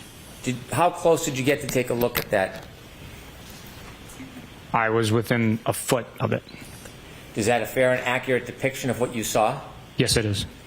From what you saw, was the damage you saw when you looked at the car for the first time in the Sallyport area any different than the damage that appears on this Exhibit 13? It is not. As part of your investigation, did you look for, you can take that down please, and lights on, thank you. Did you look for other evidence that the taillight was broken before it came into the Sallyport area? Yes, I did. Did you have a chance to view the ring video from Meadows Road at 5:07 in the morning? Yes, I did. And when you looked at that, did you have an opportunity to look at the defendant's Lexus backing up and then leaving that driveway? Yes, I did. Did you have a chance to see if there was any evidence? Yes, I did. And what did you see that stood out to you about the taillight? The taillight is shining white and not covered by a red taillight cover, which would have produced a red light. Did you further look at any video from the Canton Police Department dash cams to get a view of that taillight and determine whether it was broken before it was even brought to the Sallyport area? Yes, I did. And did you in fact look at video or still photographs from the Canton Police Department dash cam? Yes, I did. Could I have Exhibit 11 displayed, please?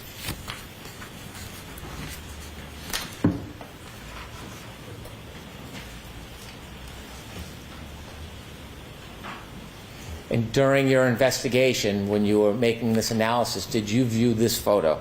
Yes, I did. Did you make any particular reference or anything that caught your attention in this video? Yes, the right rear taillight of the Lexus SUV is missing the red lens cover, and it is damaged. You mentioned the observations. You can take that down, please. You mentioned your observations when you got to Dighton about what you saw relative to the taillight. And then at some point, video was provided of the tow? Yes. Did you study that video as well?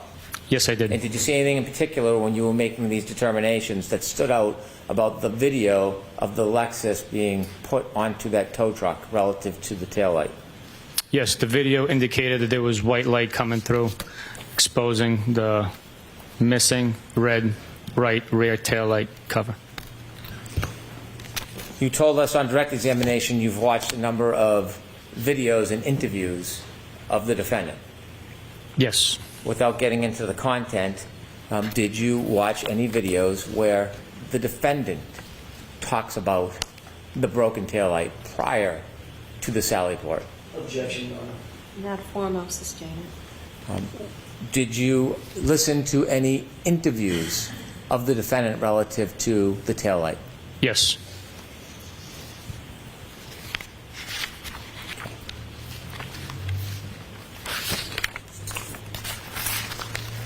Now, I want to go back and I want you to take us through your investigation, and I want to be specific about what you learned and when and what you did with that information relative to the decisions and the direction of your investigation.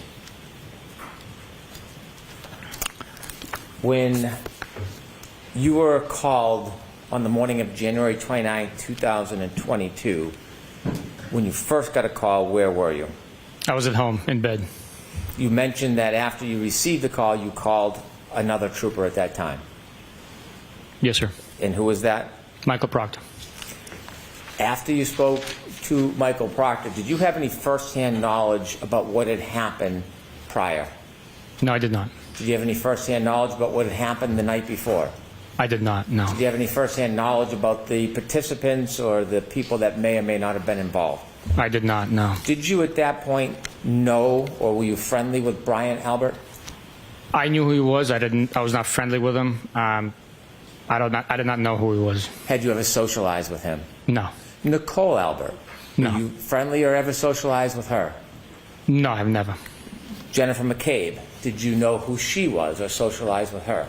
No, I did not. Her husband, Matthew McCabe, did you know him or socialize with him? No. How about Julie Nagel? Did you know who she was or had you socialized with her? No, I did not. Ryan Nagel, is that name, was that familiar to you? No, it's not. Sarah Levinson, did you know that person? I did not. You mentioned that you knew who Brian Higgins was. Yes. And you had worked on a case or some involvement in a case with him? Yes. Did you owe him any particular favor or kindness at that time? I'll sustain it.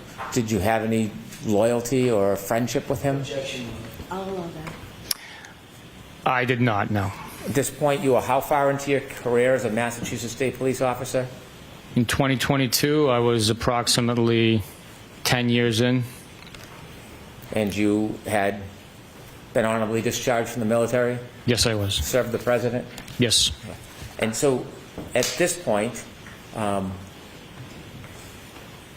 about Heather Maxson? Did you know that name? I did not know.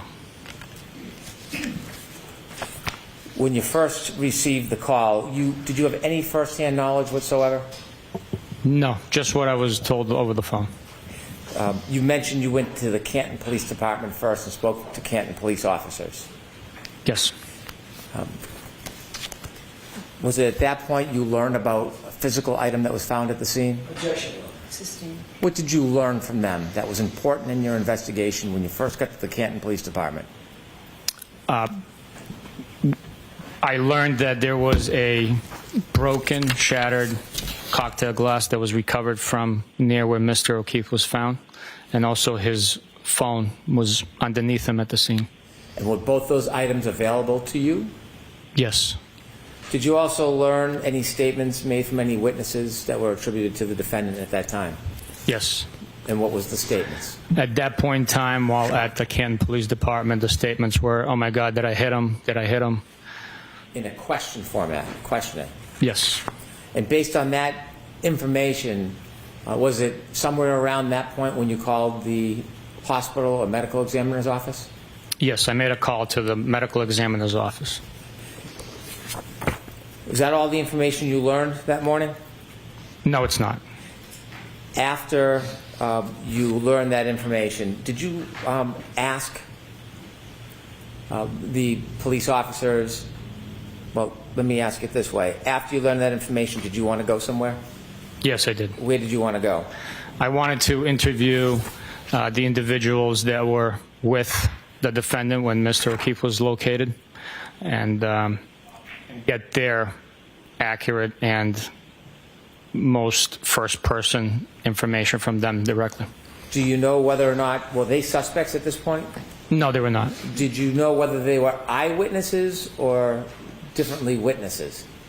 At this point in time, prior to speaking to them, I just knew that they were eyewitnesses for the location of Mr. O'Keefe, but I did not know if they were eyewitnesses or witnesses. And who did you speak to? I spoke with Ms. Jennifer McCabe, Mr. McCabe, and Mr. Brian Albert. When you spoke to them, did you separate them or speak to them as a group? I separated them. You went to whose house to speak to them? The McCabe household. Is it typical to go to a person's house rather than bring them to the station under these circumstances? Objection, Your Honor. Ask it differently, Mr. Why did you go to their house rather than ask them to come to the police station? Well, there were multiple factors involved in that decision. One, the driving conditions. Two, these are witnesses that had suffered some sort of traumatic event, finding their friend on the front lawn of their own town. So going to their home would provide hopefully a more comfortable scene for them to recall information in the comfort of their own home. When you spoke to them, did you receive any information from any of them that Mr. O'Keefe went into 34 Fairview at any time that night? No. When you were asked questions about scene versus crime scene, was 34 Fairview, the home, the inside of the home, a crime scene in your mind? No. Was the area where Mr. O'Keefe found an important or unimportant area? It's very important. Did you know whether or not any of the Canton Police Department officers at that time had done any type of limited search of the area? Objection. Just whether you knew. At that point in time, we did know, yes. And what did you learn about the scope or the breadth of that search by the Canton Police Department? Objection. I'll allow that. I knew that it was brief based on the weather conditions and the item that was recovered. Okay. After you spoke to Jennifer McCabe, and did you say Brian Albert? Jennifer McCabe, Matt McCabe, and Brian Albert. Okay. At that point, did you have any reason to want to go into 34 Fairview? No, I did not.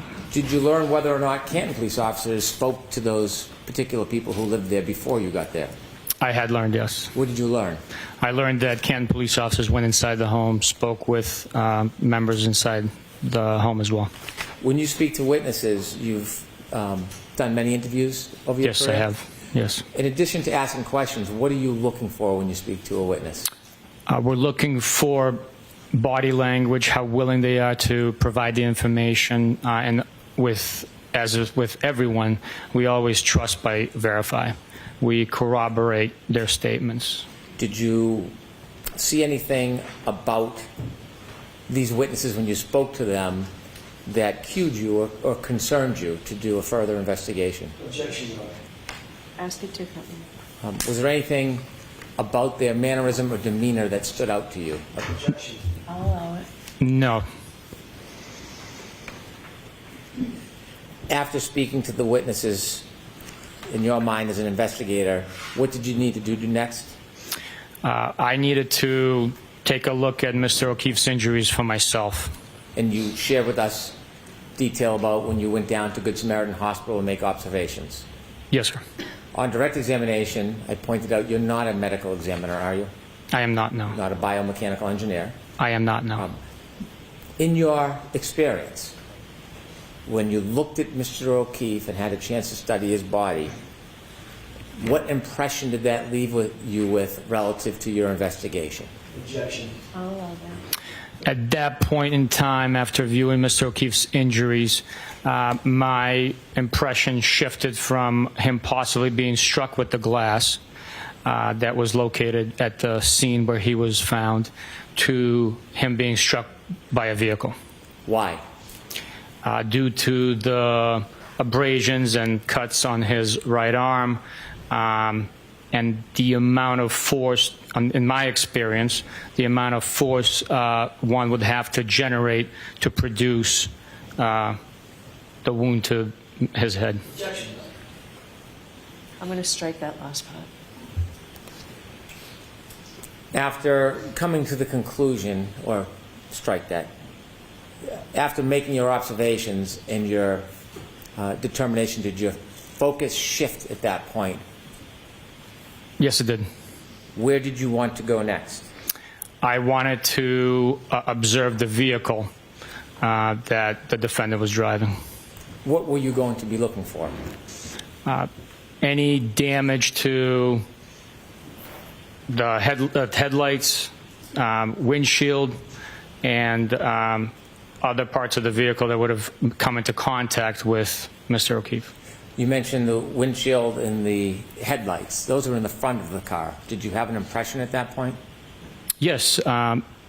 Majority of the cases that I had exposure to with pedestrian vehicle strikes, the strike comes from the front of the vehicle. So in my assumption, speculation at that point in time, based on the limited information I had, that was my theory. When you got to Dighton, did that theory change? Prior to our arrival to Dighton, the theory had changed. Based on information you received from Jennifer McCabe? Objection. Sustained. What was that based on? It was based on information I received from Jennifer McCabe's phone conversation. And what was that information? That the defendant told her that she had damaged her taillight and showed Mrs. McCabe and Mrs. Roberts the missing pieces and damage to the rear right taillight of her vehicle. When you got to Dighton and had a chance to look at the defendant's Lexus, did your focus of your investigation develop in any way? Yes, seeing for myself that there was actual damage, coupled with the statements made, did I hit him, could I have hit him, along with the my observation, obviously, of the vehicle. My focus began to concentrate on the defendant. You share with us that you went inside and spoke to the defendant? Yes. Why did you speak to her at her home rather than ask her or force her to come to the police station? Same reasons we interviewed the witnesses, the driving conditions, the time that it would take for her to respond, the comfort of her own home, or her parents' home, where she had just experienced a very traumatic event, being concerned for her well-being. We interviewed her in the comfort of her parents' couch. When you interviewed her in her parents' home, where was she seated? On the couch of her parents' living room. Where was her mother? She was in the home. I don't have a specific memory of her being in the room with us, but her father was in the room with us. Did you ever try to separate the defendant from her father when you interviewed her? We can approach.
Right ahead, Mr. Thank you. Trooper, to get back to my question, when you decided to speak to the defendant, did you ask her father to leave the room? I did not know. Why not? We just simply wanted to get her recollection. Her father did not pose a safety risk to us. He was not present, to the best of our knowledge at the time when Mr. O'Keefe was injured. So him leaving the room just didn't appear necessary. Again, my concern was for her well-being, having known that she was sectioned, and we wanted to make sure it was a safe and comfortable environment for her to do the best she could to tell us what she remembered. What was her demeanor when you spoke to her? She was calm, stoic. She was sitting on the couch with a pillow on her lap, a laptop to her left. She was, I guess, maybe poised when she was answering our questions. When you finished your conversation with the defendant, had anybody in that home ever mentioned the idea of whether or not John O'Keefe went into 34 Fairview that night? No.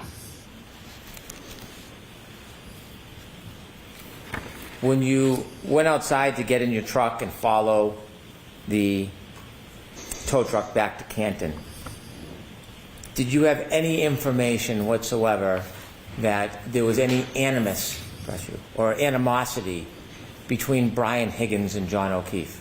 No. After speaking to witnesses and the defendant at that point when you got back into your truck to go to Canton, did you have any information that there was any animosity between Brian Albert and John O'Keefe? No.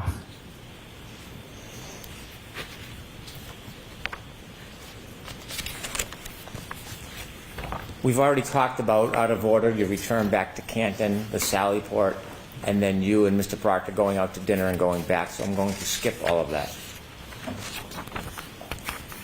After you went home that night, did your investigation continue? Yes. How long do investigations continue for? Until they are completed and exhausted, sometimes years, sometimes decades. If you were to receive new information tomorrow, would you consider it? Absolutely. Sustained. When you write police reports, is there a time limit on when you can file a report? No. Throughout this case, did you write a number of reports over time? Yes. Did you engage in tasks after the case began? Yes. Have you engaged in tasks recently? Yes.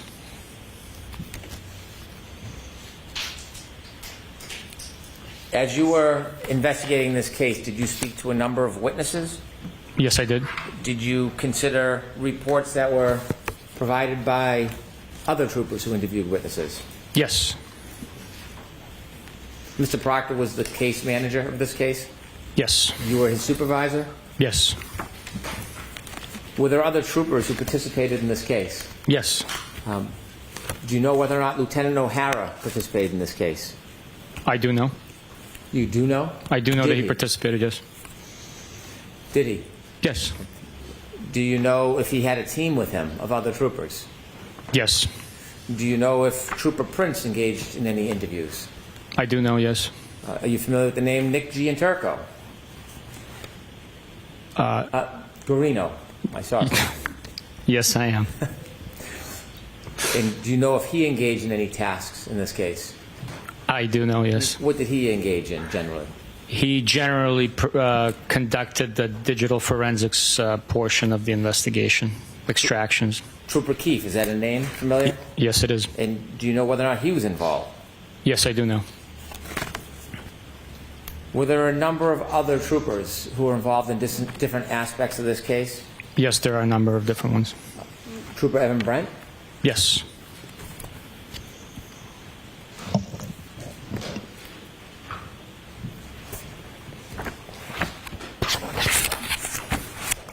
Did you look or seek other information after you left the defendant's house? Yes. Did you look for other witness statements? Yes. Did you try to obtain further evidence? Yes, we did. Was there an interview with firefighter Timothy Nuttall on February 8th? Yes, there was. And that was about 10 days after the incident? Approximately, yes. Did you learn any statements from him in addition to the earlier statements you learned that added to your investigation? Yes. I'm going to allow it. And do you remember what Timothy Nuttall told you on February 8th, 2022 about any statements of the defendant? Objection. So, folks, again, this is being offered not for the truth of the statement, but simply to show that the information was provided to the police. Yes, Mr. Nuttall was one of 3, I believe. So, talk about Mr. Nuttall, please. Mr. Nuttall told me that the defendant stated, I hit him, I hit him, I hit him. Was that information different than the statements that you were first learned about that she had allegedly made earlier that night? Yes, it was.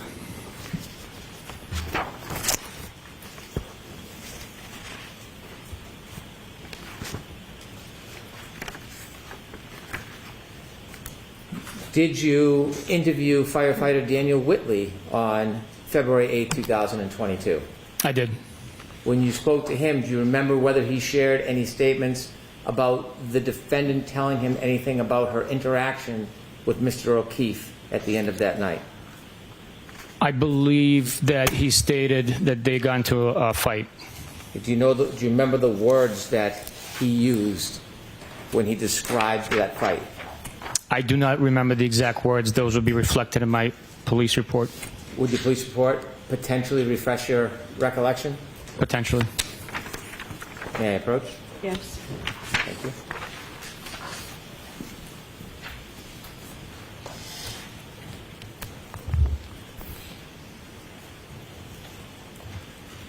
Hand you a document. I do not want you to read from it.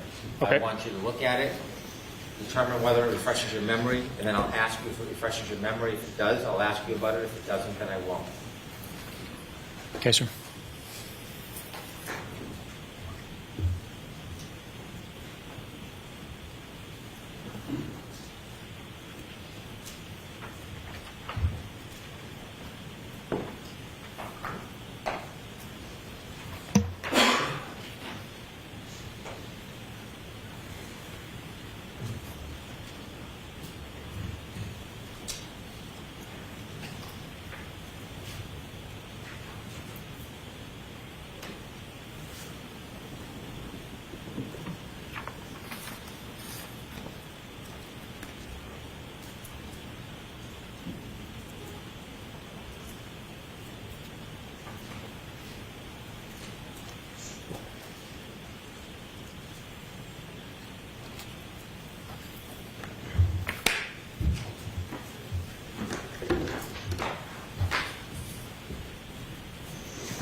After reviewing your report, does it refresh your memory about your conversation with Daniel Whitley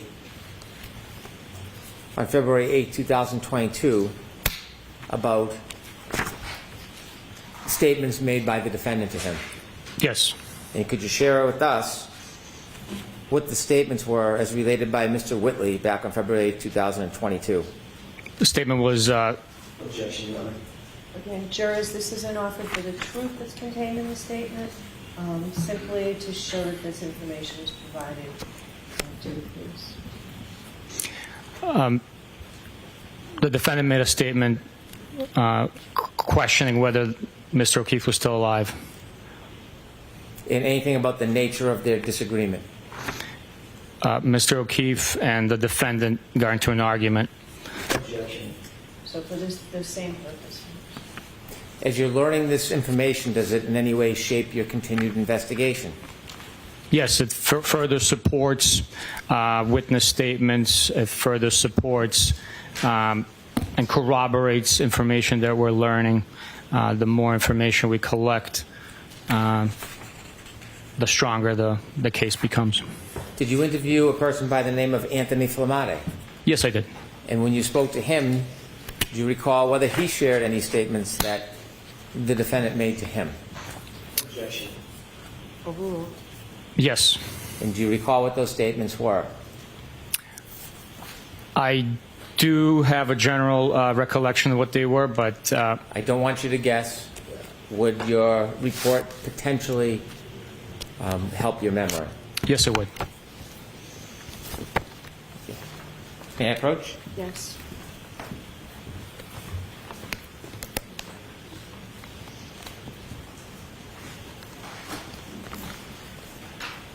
Thank you, sir. Same protocol that I mentioned before. Take a look, see if it refreshes your memory. If it does not, let me know. If it does, I'll then ask you some questions about it.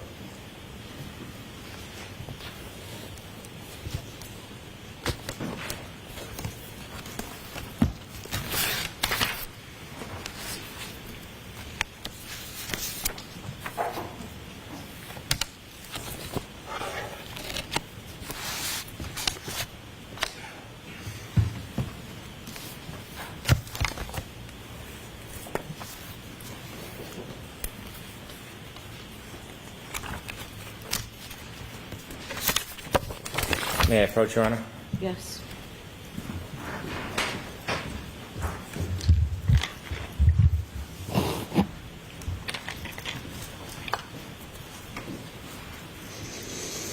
After looking at your report, does that refresh your memory at all? Yes, it does. And when you were learning information to shape your investigation, did you consider anything that Anthony Flamati told you? Yes, we did. Okay. And what did he tell you that the defendant told him that helped shape your investigation? Objection, Your Honor. I'm going to see counsel at sidebar for just a minute here on this one.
In addition to trying to get or obtain information about statements of the defendant, was there physical evidence that was important? Yes. Was there any data evidence that any of the team from the Massachusetts State Police, were you aware of them pursuing any data type evidence? Yes, there was. Was there some phones involved? Yes, there were. What phones did you understand or pursue that you thought might be helpful for your investigation? For one, Mr. O'Keefe's phone was a device that we were looking into. We also had seized the defendant's phone and were attempting to access that device. There was other digital information that we were seeking as well. Was the potential data from the defendant's Lexus important to the team of investigators? Extremely important. And did any of your team or the team pursue that black box, so-called black box data? Yes, we did.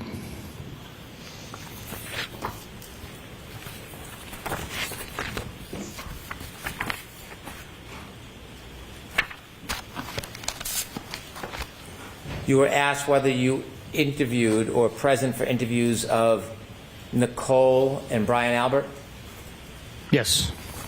And after you spoke to them, including and considering all of the prior information you had, was there any evidence that John O'Keefe went into 34 Fairview Road on January 29, 2024?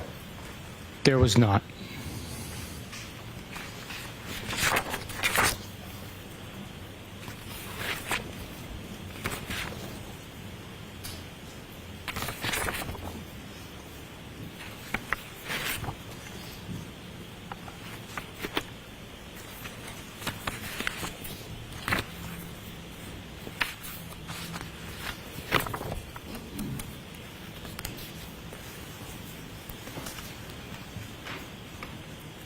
Relative to the information that could be stored in the computer systems on a Lexus, do you know which troopers, or do you know if Trooper Garino was involved in any process regarding that? Yes, I do know, and yes, he was involved in conducting that portion of the investigation. As part of the investigation, was it important or was it considered to look at John O'Keefe's phone to see if there was any specific or particular information on it that would be helpful? Yes, it would be. What were you looking for? What was the team looking for on Mr. O'Keefe's phone? Well, the all-encompassing data includes location of the device. It includes communication, the party's identity with whom an individual could possibly be communicating. In this case, Mr. O'Keefe, his text messages, phone calls, emails, other applications like Signal and WhatsApp could have been also in use. How about voicemails? Voicemails, yes. Did you ever review or consider any of those things that you just mentioned in your investigation? Yes, I did. Speaking of interviewing witnesses, did you, along with Michael Proctor, interview Katie McLaughlin on January 30th, 2022? Yes, I did. Was this the very next day? Yes, it is. And as part of your investigation and the direction and scope of your investigation, did you consider the interview with her and what she might have told you? Yes, it was. And when you were speaking with her the very next day, is there any statements that she attributed to the defendant that you considered in the next days of your investigation? Yes, there was. Do you remember what she told you the defendant said that was part of your consideration for your future investigation? Yes, I hit him, I hit him, I hit him. Objection, Your Honor. I'm going to allow it. Remember that the statement is not being offered for the truth of the statement, but simply to show that the information was provided.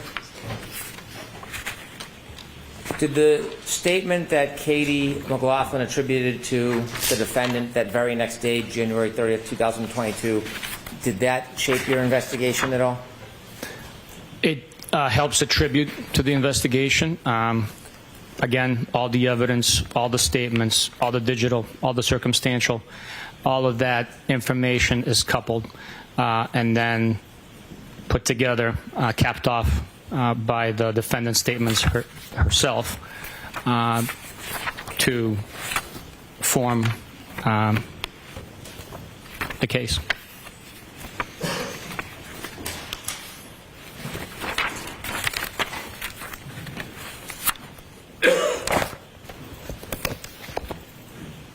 There were questions about a plow driver by the name of Brian Loughran. When did you first hear or learn of that name?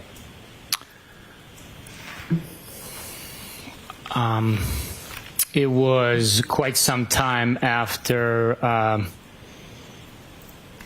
the case had made its way through the court system. When you learned of his name, did you attempt to speak to him? Yes. And before you spoke to him, were there any issues you identified relative to Mr. Loughran before you actually spoke to him? In regards to him, no. I didn't know him. I've never met him. Did you, in fact, speak to him and interview him? Yes, I did. Was that interview, did anybody attend that interview with you? Yes. It was asked whether or not there was a car that was seen. And that was what type of car? Ford Edge. Was he specifically asked whether or not that was a Ford Edge owned by the Albert family? In our interview? Yes. I don't remember specifically, but it is along the line of questions that would have been in my report and transcription of the audio recording. In one last interview, did you speak to Brian Albert Jr.? Or did you consider a report of his interview? I saw a report and Did you considered. attend that interview? I did not know. What did you understand his relevance to be in your investigation? He was at the home, at his parents' home, when some of his relatives and parents' friends came back to 34 Fairview. And after you considered that interview, did it change your perspective or knowledge about whether anybody had suggested that John O'Keefe went into 34 Fairview Road that night? No, it did not, no. When I asked you questions earlier on in the case, days ago now, we went through a number of pieces of evidence that was found at different times at 34 Fairview Road. Do you remember those questions and going through that process? I do remember, yes.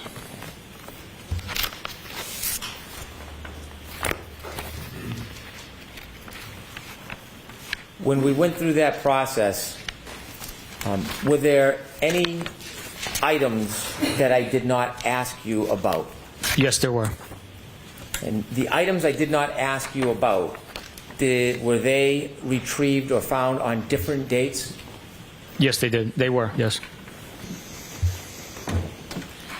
And the items that I did not ask you about on those different dates, do you remember how many different dates other items were found? I want to say 3 different dates. And on those other items I didn't ask you about, who recovered those items of evidence from 34 Fairview Road? Michael Proctor. Were you with Michael Proctor on any of those 3 dates when he turned in or reported the recovery of other evidence at 34 Fairview Road? I was not, no. And do you understand whether anybody was with him on those 3 dates? Objection. I'll allow that. My understanding that nobody else was with him. And I did not ask you about any of those pieces of evidence? No, you did not, no. On cross-examination, you were asked about those 3 pieces of evidence?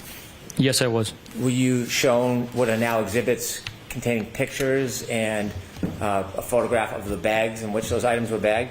Yes, I was. Do you have those physical pieces of evidence? I do. Now I'd like to ask you about those 3 pieces of evidence. Was there evidence produced from February 8, 2022? There was. Who produced that evidence? It was Michael Proctor who recovered it. Okay. And you were not there that date when he recovered the items? I was not, no. I'd ask you to retrieve 7-13, the items that were found on February 8, 2022. Yes, sir. Do you have gloves? I do. Okay.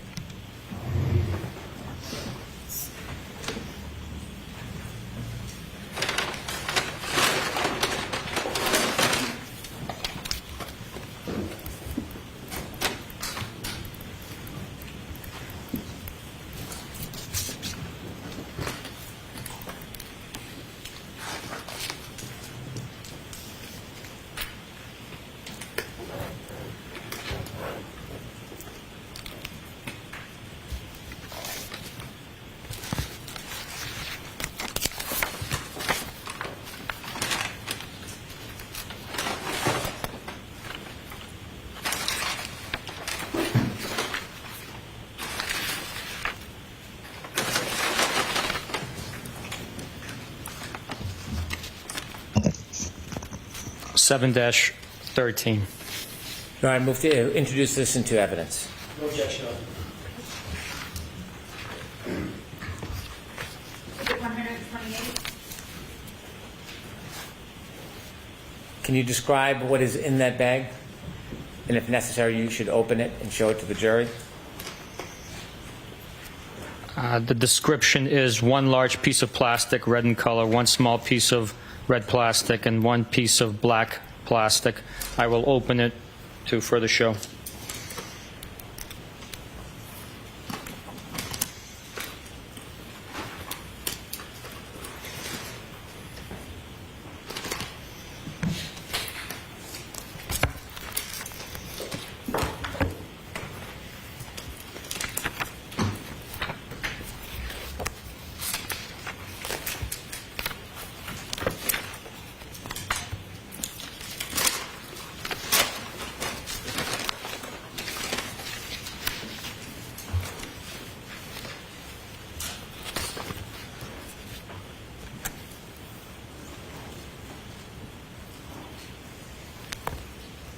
This one's labeled 22-02-184-7-13 as the bag, and this is letter number or a letter labeled A as an alpha.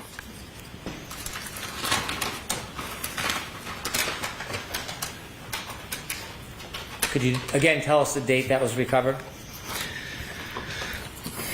This was recovered on February 8th, 2022.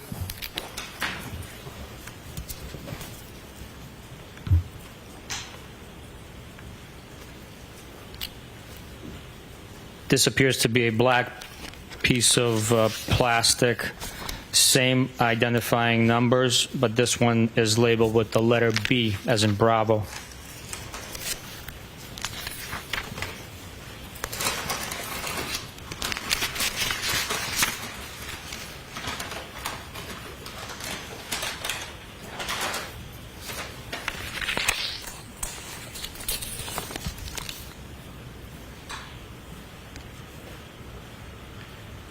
This small piece of red plastic is not labeled.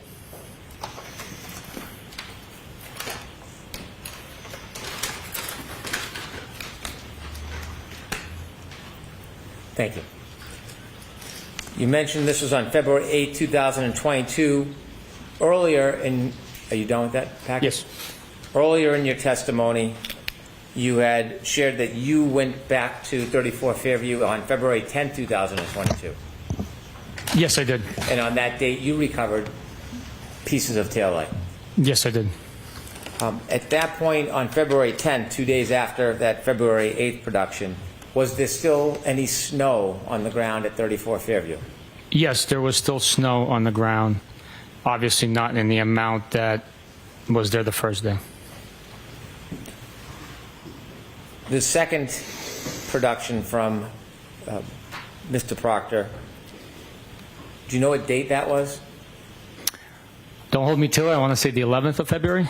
And did you bring 7-14 and 7-15 with you? Yes, I did. Could you produce those, please?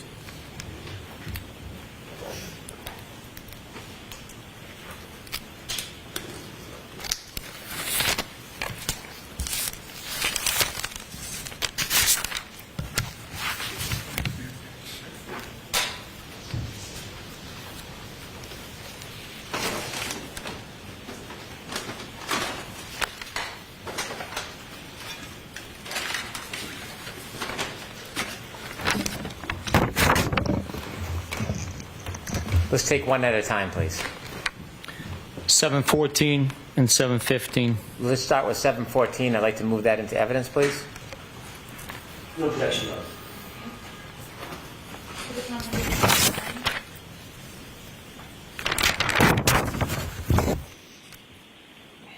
Thank you.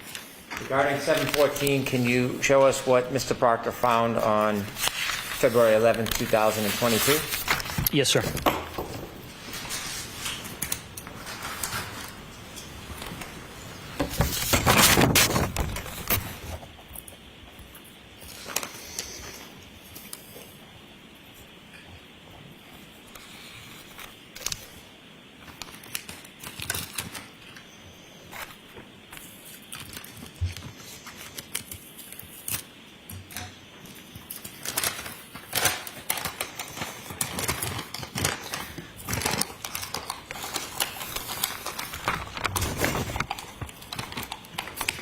appears to be a variety of wax, like stamp bags, as well as plastic containers. And this is consistent with having glass in it, as it was earlier. Does the packaging, it seems different than the other bags. Is there any reason you know of that the packaging is different?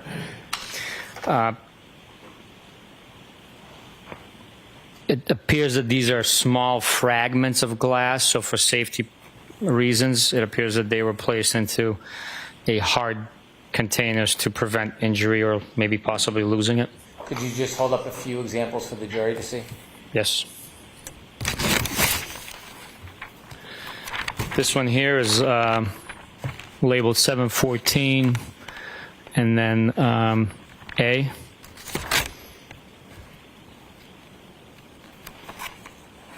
This here is B. This here is C. And then there's fragments in here.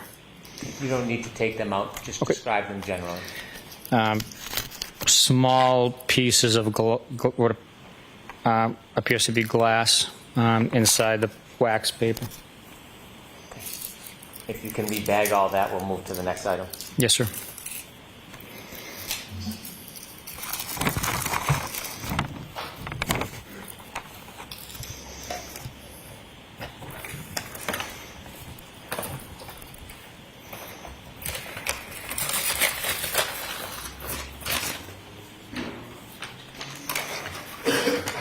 $7.15. Please, I'd move 715 into evidence. Mr. Jackson? No objection.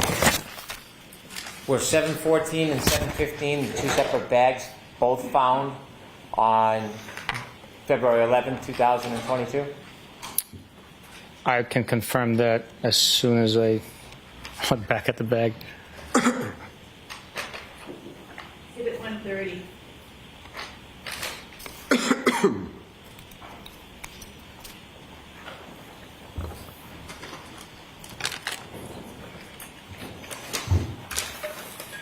Yes, February 11th. If you could open that and show the jury. Yes, sir.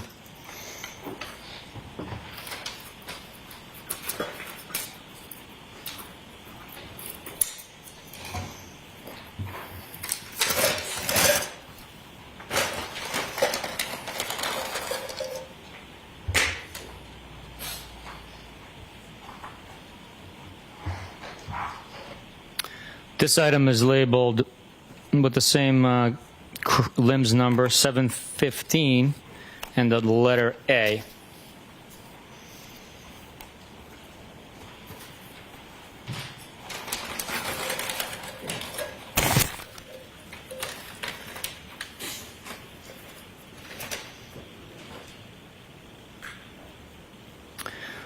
This is two pieces of clear plastic that are taped together. The longer one here on the left is labeled H, and the one on the right is labeled F, if my eyes are not failing me.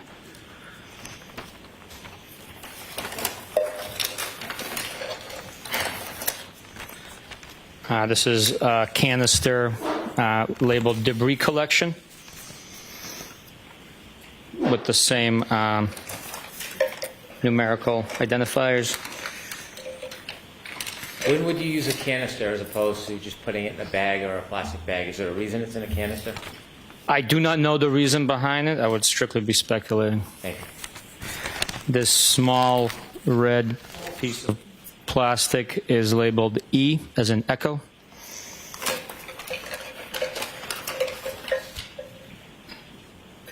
There are more small pieces of that, similar to that size, that I just showed, but... Very well. If you can rebag that.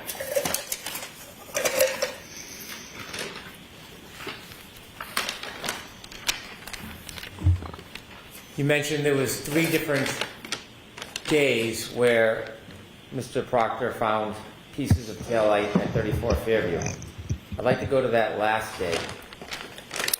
That would be the 18th, I believe, of February. And do you have a bag? I do. Could you produce it, please?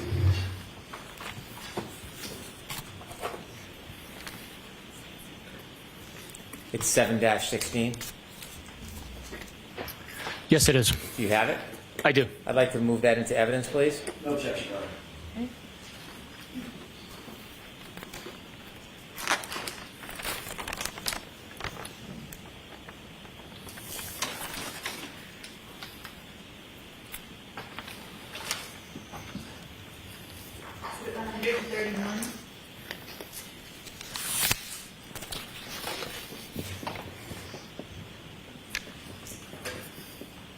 Thank you.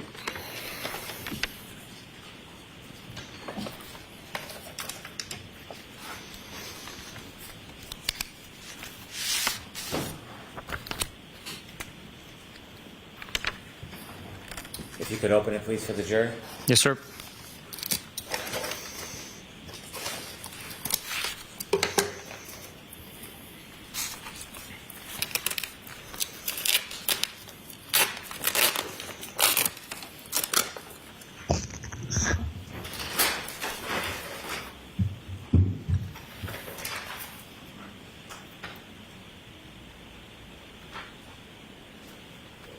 This one's labeled B.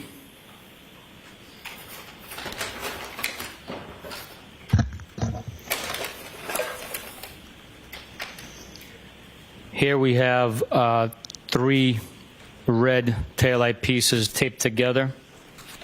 Appears to be mechanically fitting, labeled A, C, and D. Do you typically label items? No, no. Do you know where those labels and the taping come from? I believe that's from the crime lab. They label, identify each item according to their protocols to help them facilitate their portion of the investigation.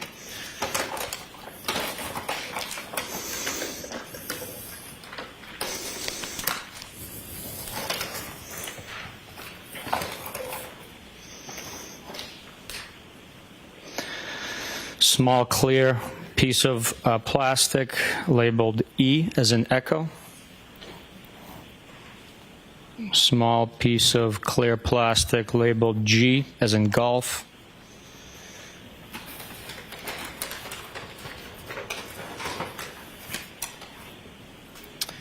And another tin canister labeled piece of plastic.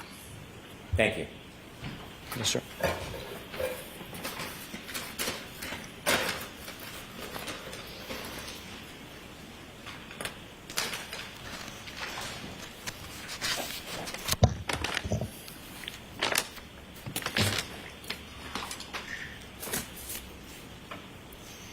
You earlier mentioned that the tow truck brought the defendant's Lexus to the Canton Sallyport. Do you know if there's a video depicting that arrival? Yes, there is. With the court's permission, I would like to play a portion of Exhibit 127. Okay.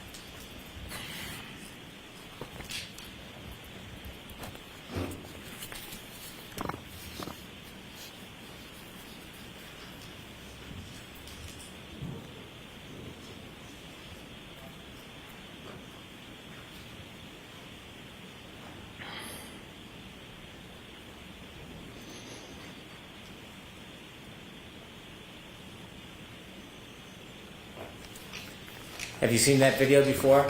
Yes, I have. What does it depict? It depicts a tow truck from Diamond Towing arriving at Canton Police Department, followed by my personal pickup truck that we're following the vehicle in. That video, that's before the video of being in the Sallyport? Yes, it is.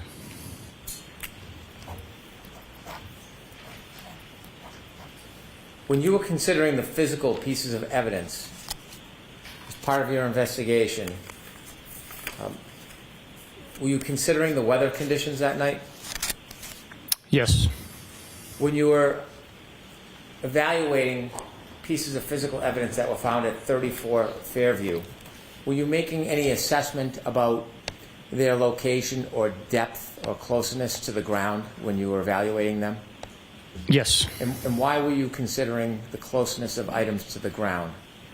Well, common sense will dictate that if a item is found on the grass and there's snow covering it, that it would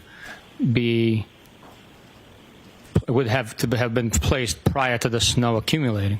If an item is shoved into the snow, it will be exposed as the snow melts prior to it reaching the ground level.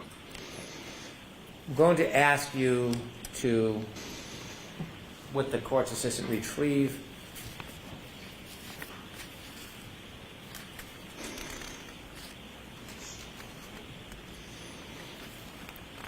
Exhibit 85. May I approach? Yes.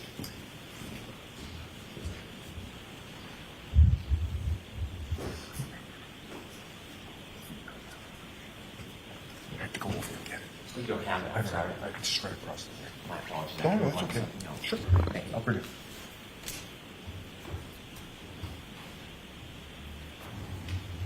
You have some questions while we wait? I can. You?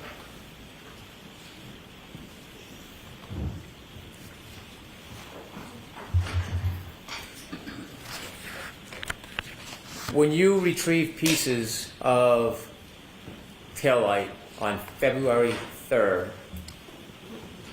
did you consider their location, not only where on the lawn they were, but about the depth of where they were found?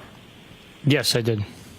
And based on the items that you found on February 3rd, how close to the ground were they? They were on the ground, or in the instance with the hat, it was frozen almost in a solid piece to the grass blades, to the ground. And was that significant to you, how the hat was found? Yes, it was. If I could have 99C.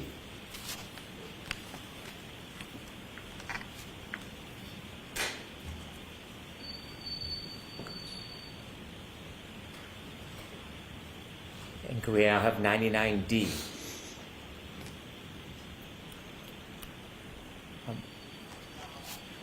Beneath the hat on the left side next to the ruler, what do you see? Yellow grass and a leaf, I believe, a brown leaf. Was that of importance to you? Yes, it was.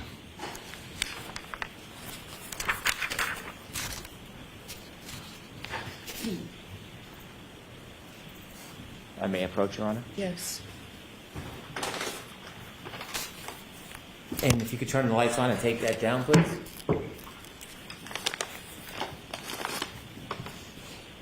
Thank you, sir.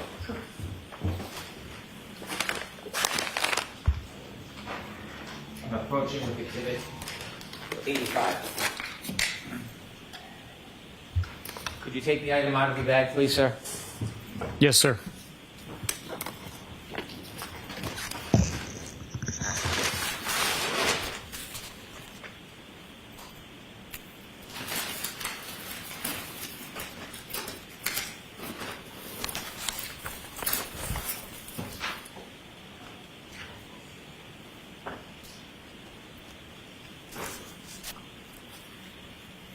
Can you look at the back of the pants, please?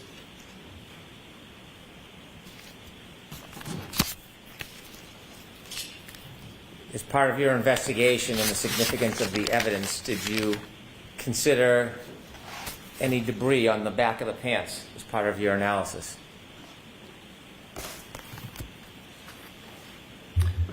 Yes, the grass stains on the left. Objection. The appearance of the Go ahead, I'm sorry. the appearance of the staining that's taken place or had taken place on these jeans was significant in the fact that it appears to be green and grass stain. What did that suggest to you as part of your evaluation of your investigation and the decisions that you made after? It suggests that Mr. O'Keefe impacted the grass area with his left glute, transferring green staining onto his pants. Are you, or do you know from your investigation the amount of snow that was on the ground at about 12:32:09 to 12:32:12 on January 29th of 2022? Yes, based on my investigation and review of video from surveillance footage, it appears to be very little to a coating of snow in some areas. You could repackage that for us, please? Yes, sir. Mr. O'Keefe's pants.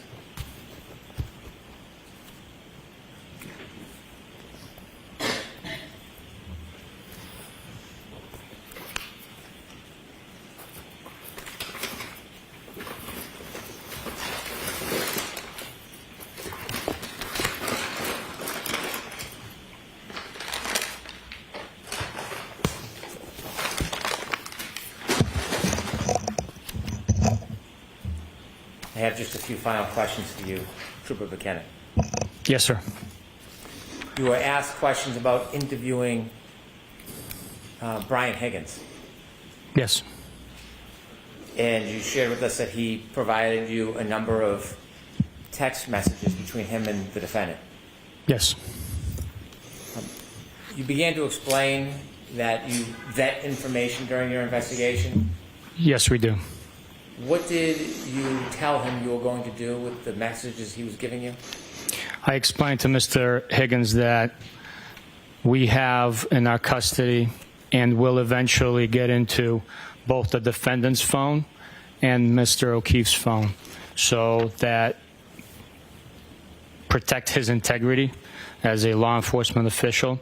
I told him that the information he was providing better be true and accurate, or else he would suffer the consequences of the ulterior. Did you, in fact, vet what he gave you? Yes. And before you vetted it, did he make any changes, additions, or subtractions from that information? No, he did not. And when you vetted that information, was there anything different from the alternative source, that being the defendant's phone, from his phone? Not that I noticed, no. You know, that exhibit or that document has been marked for identification. I'd like to introduce it as an exhibit. The identification number is that?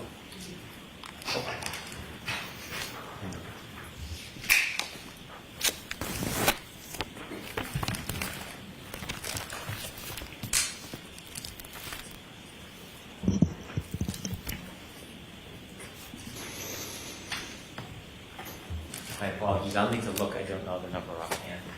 I think the clerks might have it. It's marked for identification. No, it's actually marked. It was EE now. Oh, it was introduced? It was. I didn't realize that this has been introduced as Exhibit 115.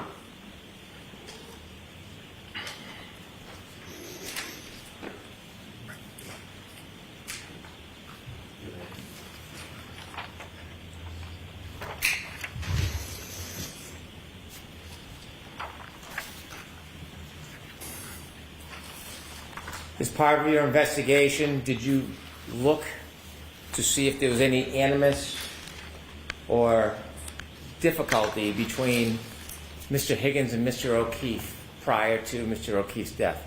Yes. Did you look at text message records to see if there was any motive that was evidenced in those text messages for Mr. Higgins to want to murder Mr. O'Keefe? I did look. May I approach? Yes.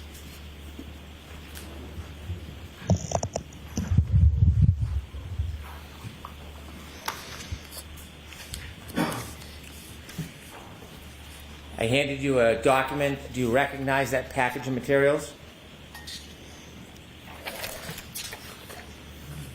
Yes, I do. And what is it? It's the extraction printed out from Brian Higgins' phone, dated 2/3, meaning February 3rd, 2022, and it is a conversation between the defendant and Mr. Higgins. Does it extend a number of different dates? Yes, it does. Did you look through those conversations or text messages to identify whether there was any animus or motive? Yes, I did. I'd move to introduce those documents as the next exhibit. No objection, Your Honor. Did you find any? Hold on.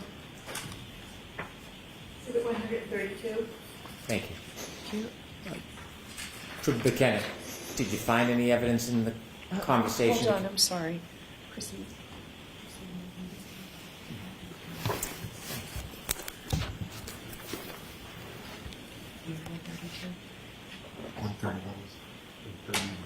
Okay, thank you. Sorry, go ahead. My apologies. No, that's okay. So, Trooper Buchanan, when you studied the materials, the conversation, communications between Brian Higgins and John O'Keefe, did you find any evidence shaping your investigation that there was a motive to harm, hurt, or murder Mr. O'Keefe by Mr. Higgins? No, there was not.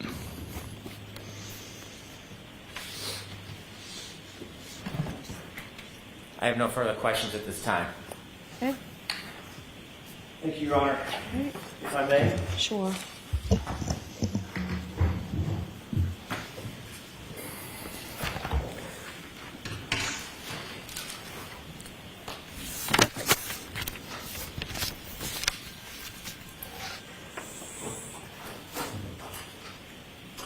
You were just asked about Brian Higgins in your interview with Brian Higgins. Where did that take place? In Sharon at an attorney's office. At his lawyer's house, correct? I'm not sure if he resides there, but it was an office. With his lawyer present, correct? Yes. Did you find that unusual? Objection. Sustained. He wasn't under arrest, correct? No. You hadn't read him his rights. No need to know. No need to, because he wasn't in custody, right? Correct. He was just a witness in a case that you were investigating. That's correct. But he asked that you interview him in his lawyer's presence, correct? Yes. You were asked about any evidence of Brian Higgins having a motive to murder John O'Keefe just a few minutes ago by Mr. Brennan, right? Yes. And you said, no, I didn't find a motive that Brian Higgins would want to murder John O'Keefe. Is that right? That's right. What about a motive to confront him? About a girl he was interested in. Did you see that? I believe the text messages speak for themselves. Everybody heard me read them out loud. Yep, the text messages do, but I'm asking you. You were just asked about your opinion, whether or not there was a motive that you found for Brian Higgins to want to murder John O'Keefe. I'm asking you a different question. Did you, in your mind, in your opinion, after having read those texts, find a motive for Brian Higgins to perhaps want to confront John O'Keefe because of jealousy? If you're asking for my opinion is that he would need to confront Mr. O'Keefe. Mr. O'Keefe was not the one pursuing Mr. Higgins. It was your client that was pursuing Mr. Higgins. Okay, so, well, the text messages, like you said, speak for themselves. You'll agree that it showed that there was a mutual interest, right? It just wasn't one-sided. At times there was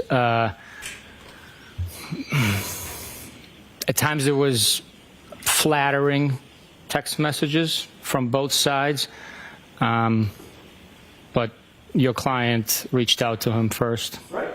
I mean, somebody's got to reach out, right? Everybody's got to reach out to somebody. First, someone's got to do it first, right? Well, it depends. Doesn't mean that there's not mutual affection for one another. Is that right? Or at least perceived mutual affection. I don't understand the question. Did you see in those text messages, in your mind, a motive that might lead to jealousy on the part of Brian Higgins? No, I think Brian Higgins was pretty clear in his request for explanation of what the defendant wanted out of this, and stated that he's friends with Mr. O'Keefe. So he wanted clarity from the defendant about what was going on. Actually, sorry, go ahead. I didn't read it to be that he was jealous as I sit here thinking back on the content. What about after drinking Jameson and ginger all night long and sending a text that said, well? Objection.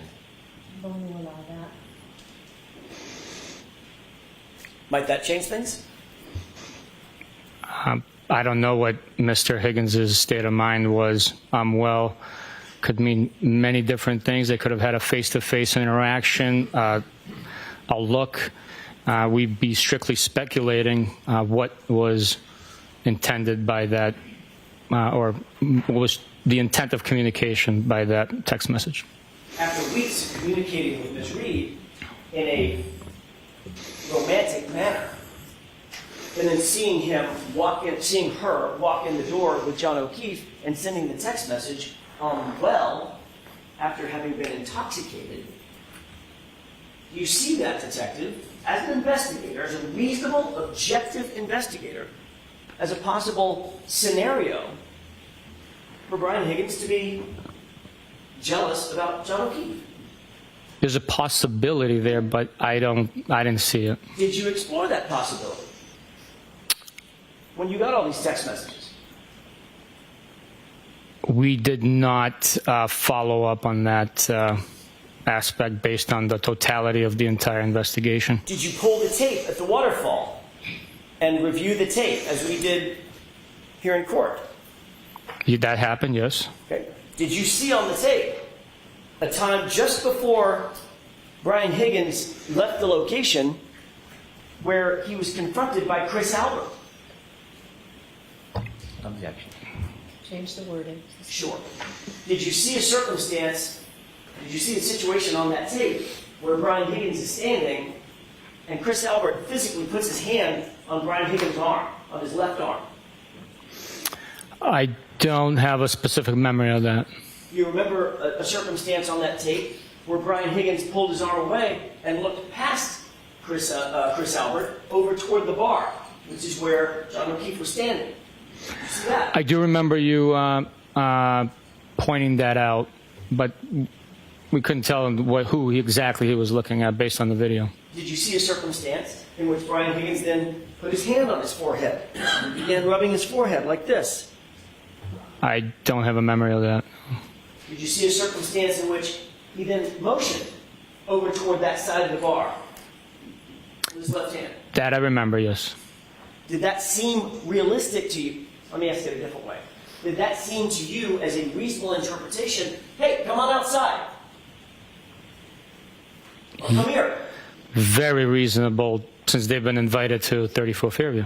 Did it look, in your opinion, that was just a, hey, let's go together? Or did it look more to you like, hey, come outside? Or let's step outside? The totality of the investigation, the fact that when they stepped outside there was no confrontation and they were invited to the address, again, totality of the investigation suggests otherwise. Let's talk about that totality of the investigation. You're aware that Brian Higgins left first. He was the first to arrive at 34 Fairview, even before Brian Albert. I am, yes. And you're also aware that John O'Keefe and Karen Reed were among the last to arrive. So they didn't step outside together, right? They didn't step outside, but once he was invited, according to your narrative, wouldn't they have a discussion outside where he was invited to come out? So, Mr. Jackson, I just want to ask you, how much longer do you think? Not long. I can finish this up if you give me probably 10 minutes. All right. Jurors are saying yes. Is it okay with all the jurors? We usually break at 4. I don't want to overstep. I'm happy to stop now, but I think I can get it finished. I'd like to finish with this witness and not have to bring him back again tomorrow. Thank you. Thank you, Your Honor. I appreciate the accommodation.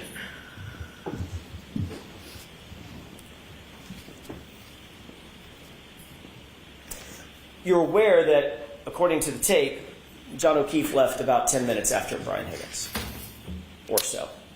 I'll take your word for it. Okay.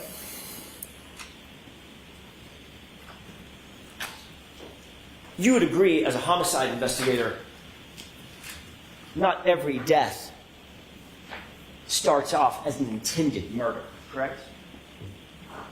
I will agree to that. Sometimes a fight could go wrong, and you intend to fight and duke it out. Something goes wrong, something goes south, someone dies, correct? Objection. Is that something that you, it's beyond the scope, so move along.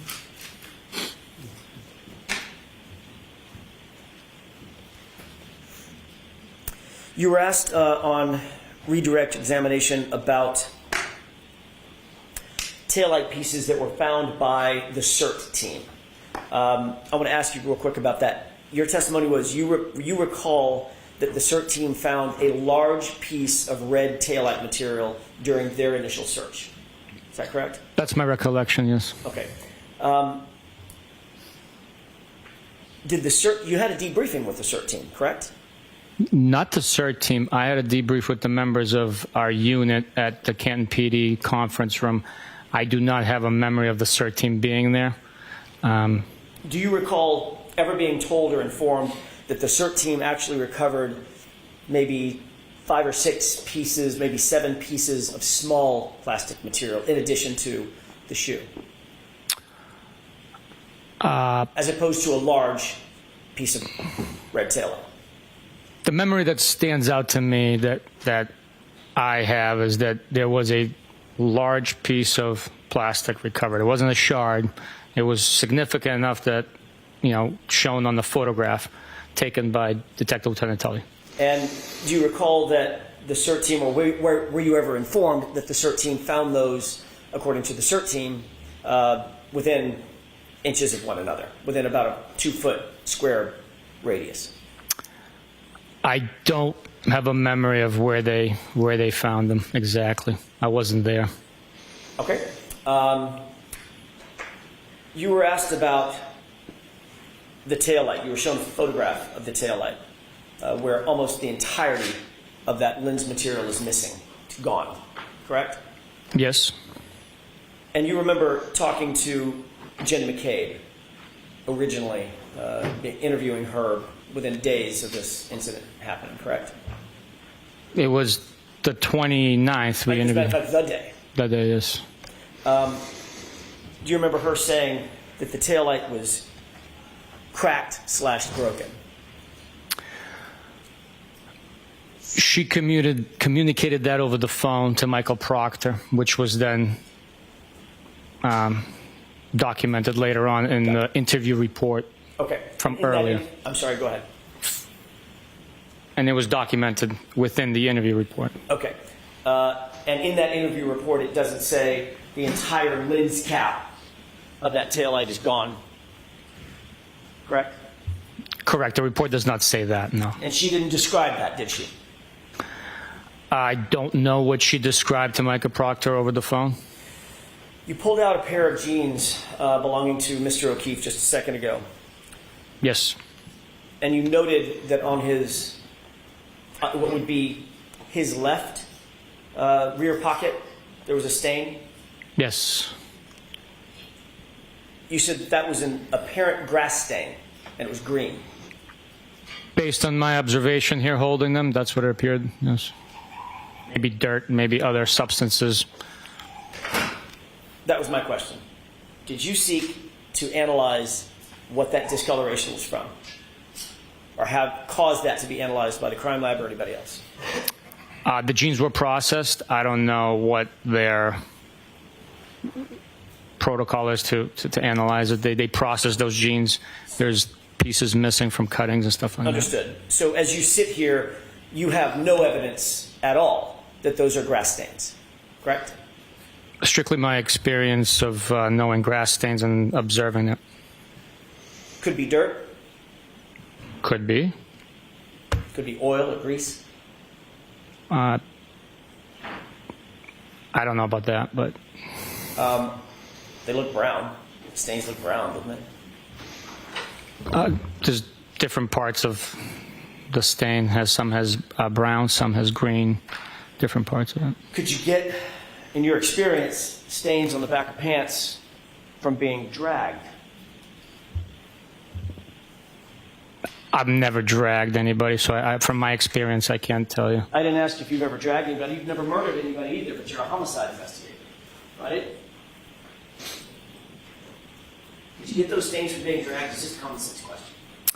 My common sense dictates that it was not a drag, a mark, because it would have linear characterizations, and it would be both buttocks that are engaged in contact with the ground while being dragged. What if he was being dragged and he had something in his pocket, or being dragged at an angle?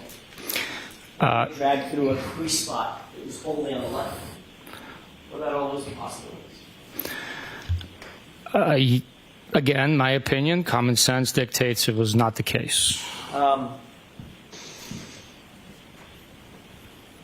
But you certainly didn't take any action to investigate forensically what those stains actually were. I did not know. By the way, can you lose a shoe from being dragged?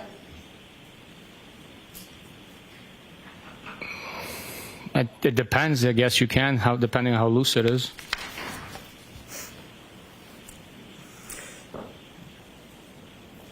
You said that there was no information that you had regarding Brian Higgins and John O'Keefe having any animosity toward each other prior to January 29th, 2022, correct? Correct. But you did, now let's talk about on January 29th, 2022. In your experience, does drinking alcohol increase a likelihood or increase the possibility of getting into an altercation?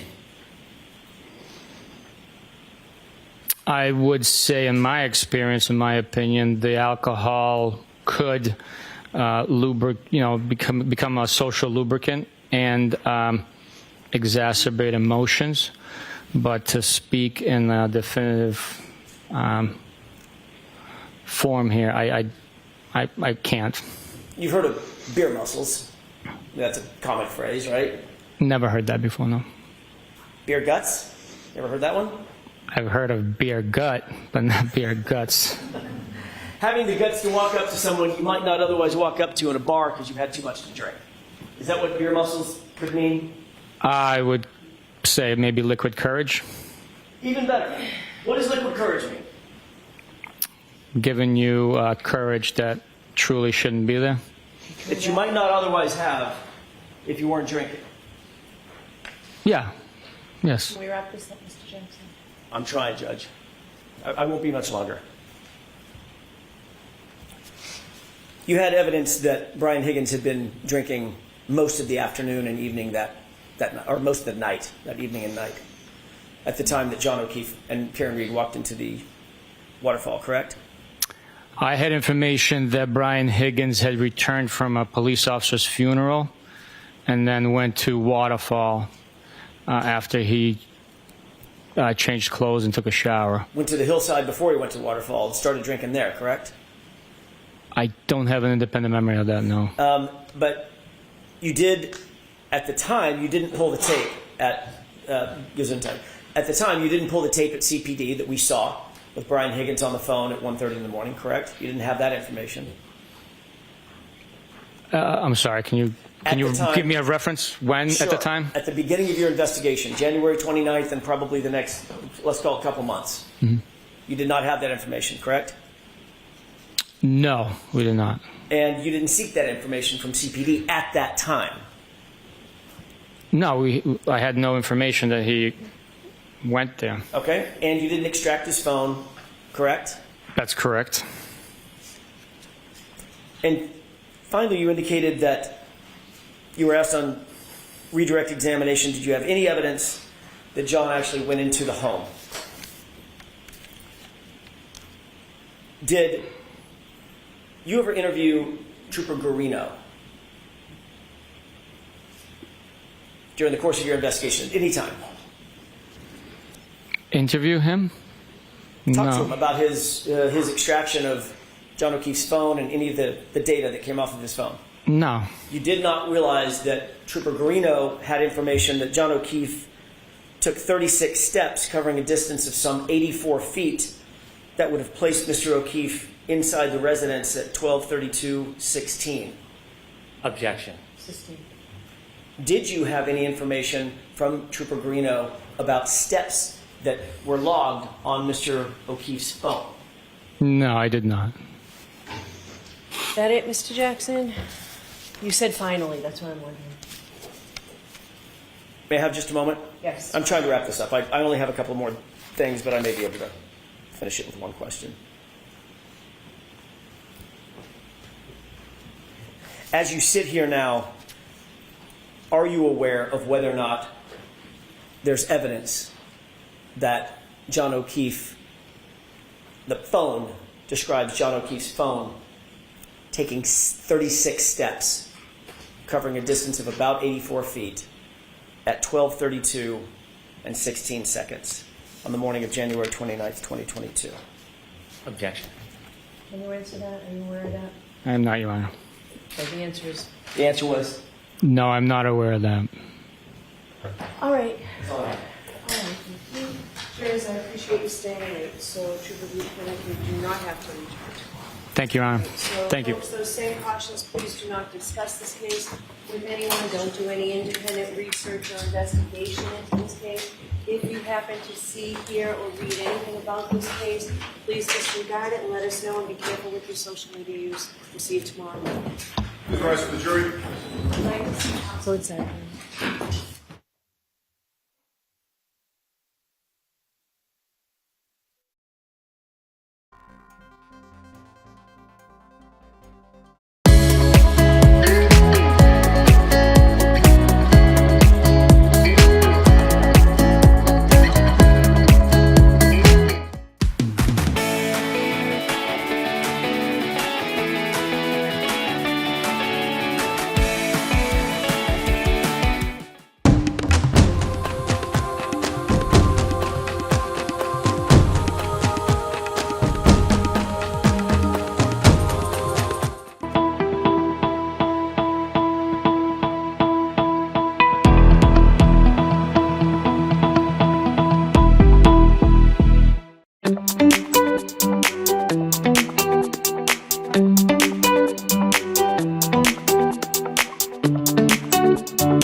You're watching WBZ News.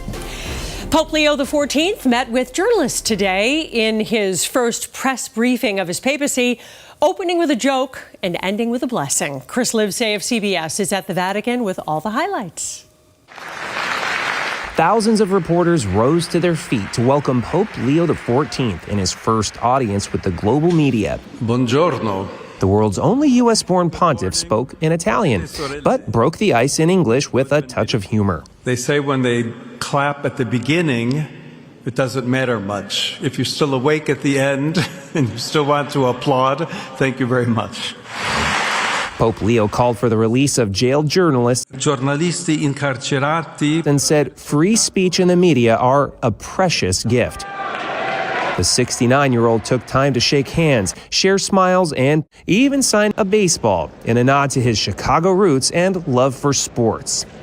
Over the weekend, Pope Leo gave his first Sunday message here in St. Peter's Square, diving straight into global conflicts that he'll face as pontiff. Mai più la guerra. No more war, he said, urging a ceasefire in Gaza, the release of all hostages, and peace in Ukraine. Vatican expert Francis X. Roca says as the new pope navigates world conflicts, he's charting his own course. Pope Francis, for example, said that the Ukrainians needed to wave the white flag. He made it clear that peace, almost at any price, was worth it to stop the war. Leo talked about just enduring an authentic peace. As Pope Leo settles into his papacy, the world is watching to see how his influence will impact the course of history. Chris Livesay, CBS News, Rome. Even the Pope would agree, Jason. This is beautiful baseball weather. And what does the rest of the forecast look like? Yeah, the rest of the forecast is actually not going to be terrible, especially with temperatures, okay? We'll be averaging around the upper 60s to low 70s. We're actually having a mainly dry next 7 days, but there are rain chances in the 7-day forecast. We'll talk about that as well. But let's talk about the second thing that we're tracking here over the next several days. It's going to be tree pollen. It is spiking across the area. Many of my cohorts here at WBZ have also been reporting on allergens bothering them. So we have 3 that we're closely watching, birch, maple, and also poplar. All 3 will actually going to be elevated over the next couple days or so because of the dry weather and also the breezy winds. The burst of blooms we've been dealing with here because of the heavy rain has allowed everything to spike and also become even more green and lush across the region. Temperatures and humidity again will be rising later on this week. No major storms to report. We don't have any sort of next weather alerts in effect. And finally, having a 7-day forecast, well, we don't have any alerts in the forecast, is always a good thumbs up, right? High pressure begins to depart and move on out. That will allow for some unsettled weather to kind of dip their toes back into the region. We'll actually begin to see a little bit more thickening clouds happen late in the day on Tuesday before high pressure up to the north would actually allow for more of a south wind to push back in. So we will have some garden variety type showers between Wednesday morning and likely Wednesday afternoon, and a few more on Thursday as well. The south wind is pulling in elevated temperatures here on this Monday afternoon, roughly about 3 to 5 degrees warmer from 24 hours ago. So we will accept that and also accept it in stride. Temperatures around 70 degrees over in Bedford at this hour. Pristine visibility throughout the course of the afternoon and even the evening hours. But I mentioned before, we will have some spot rain chances back in the forecast, all minimal though, roughly around 20 to 30% chance there. Mainly clear overnight tonight. Temperature scaling back, though, into the 40s for some areas and likely in the low 50s for other areas. And if you missed it earlier this morning, you'll have another chance of experiencing the full flower moon. It is gorgeous, okay? We'll have another night being able to see that.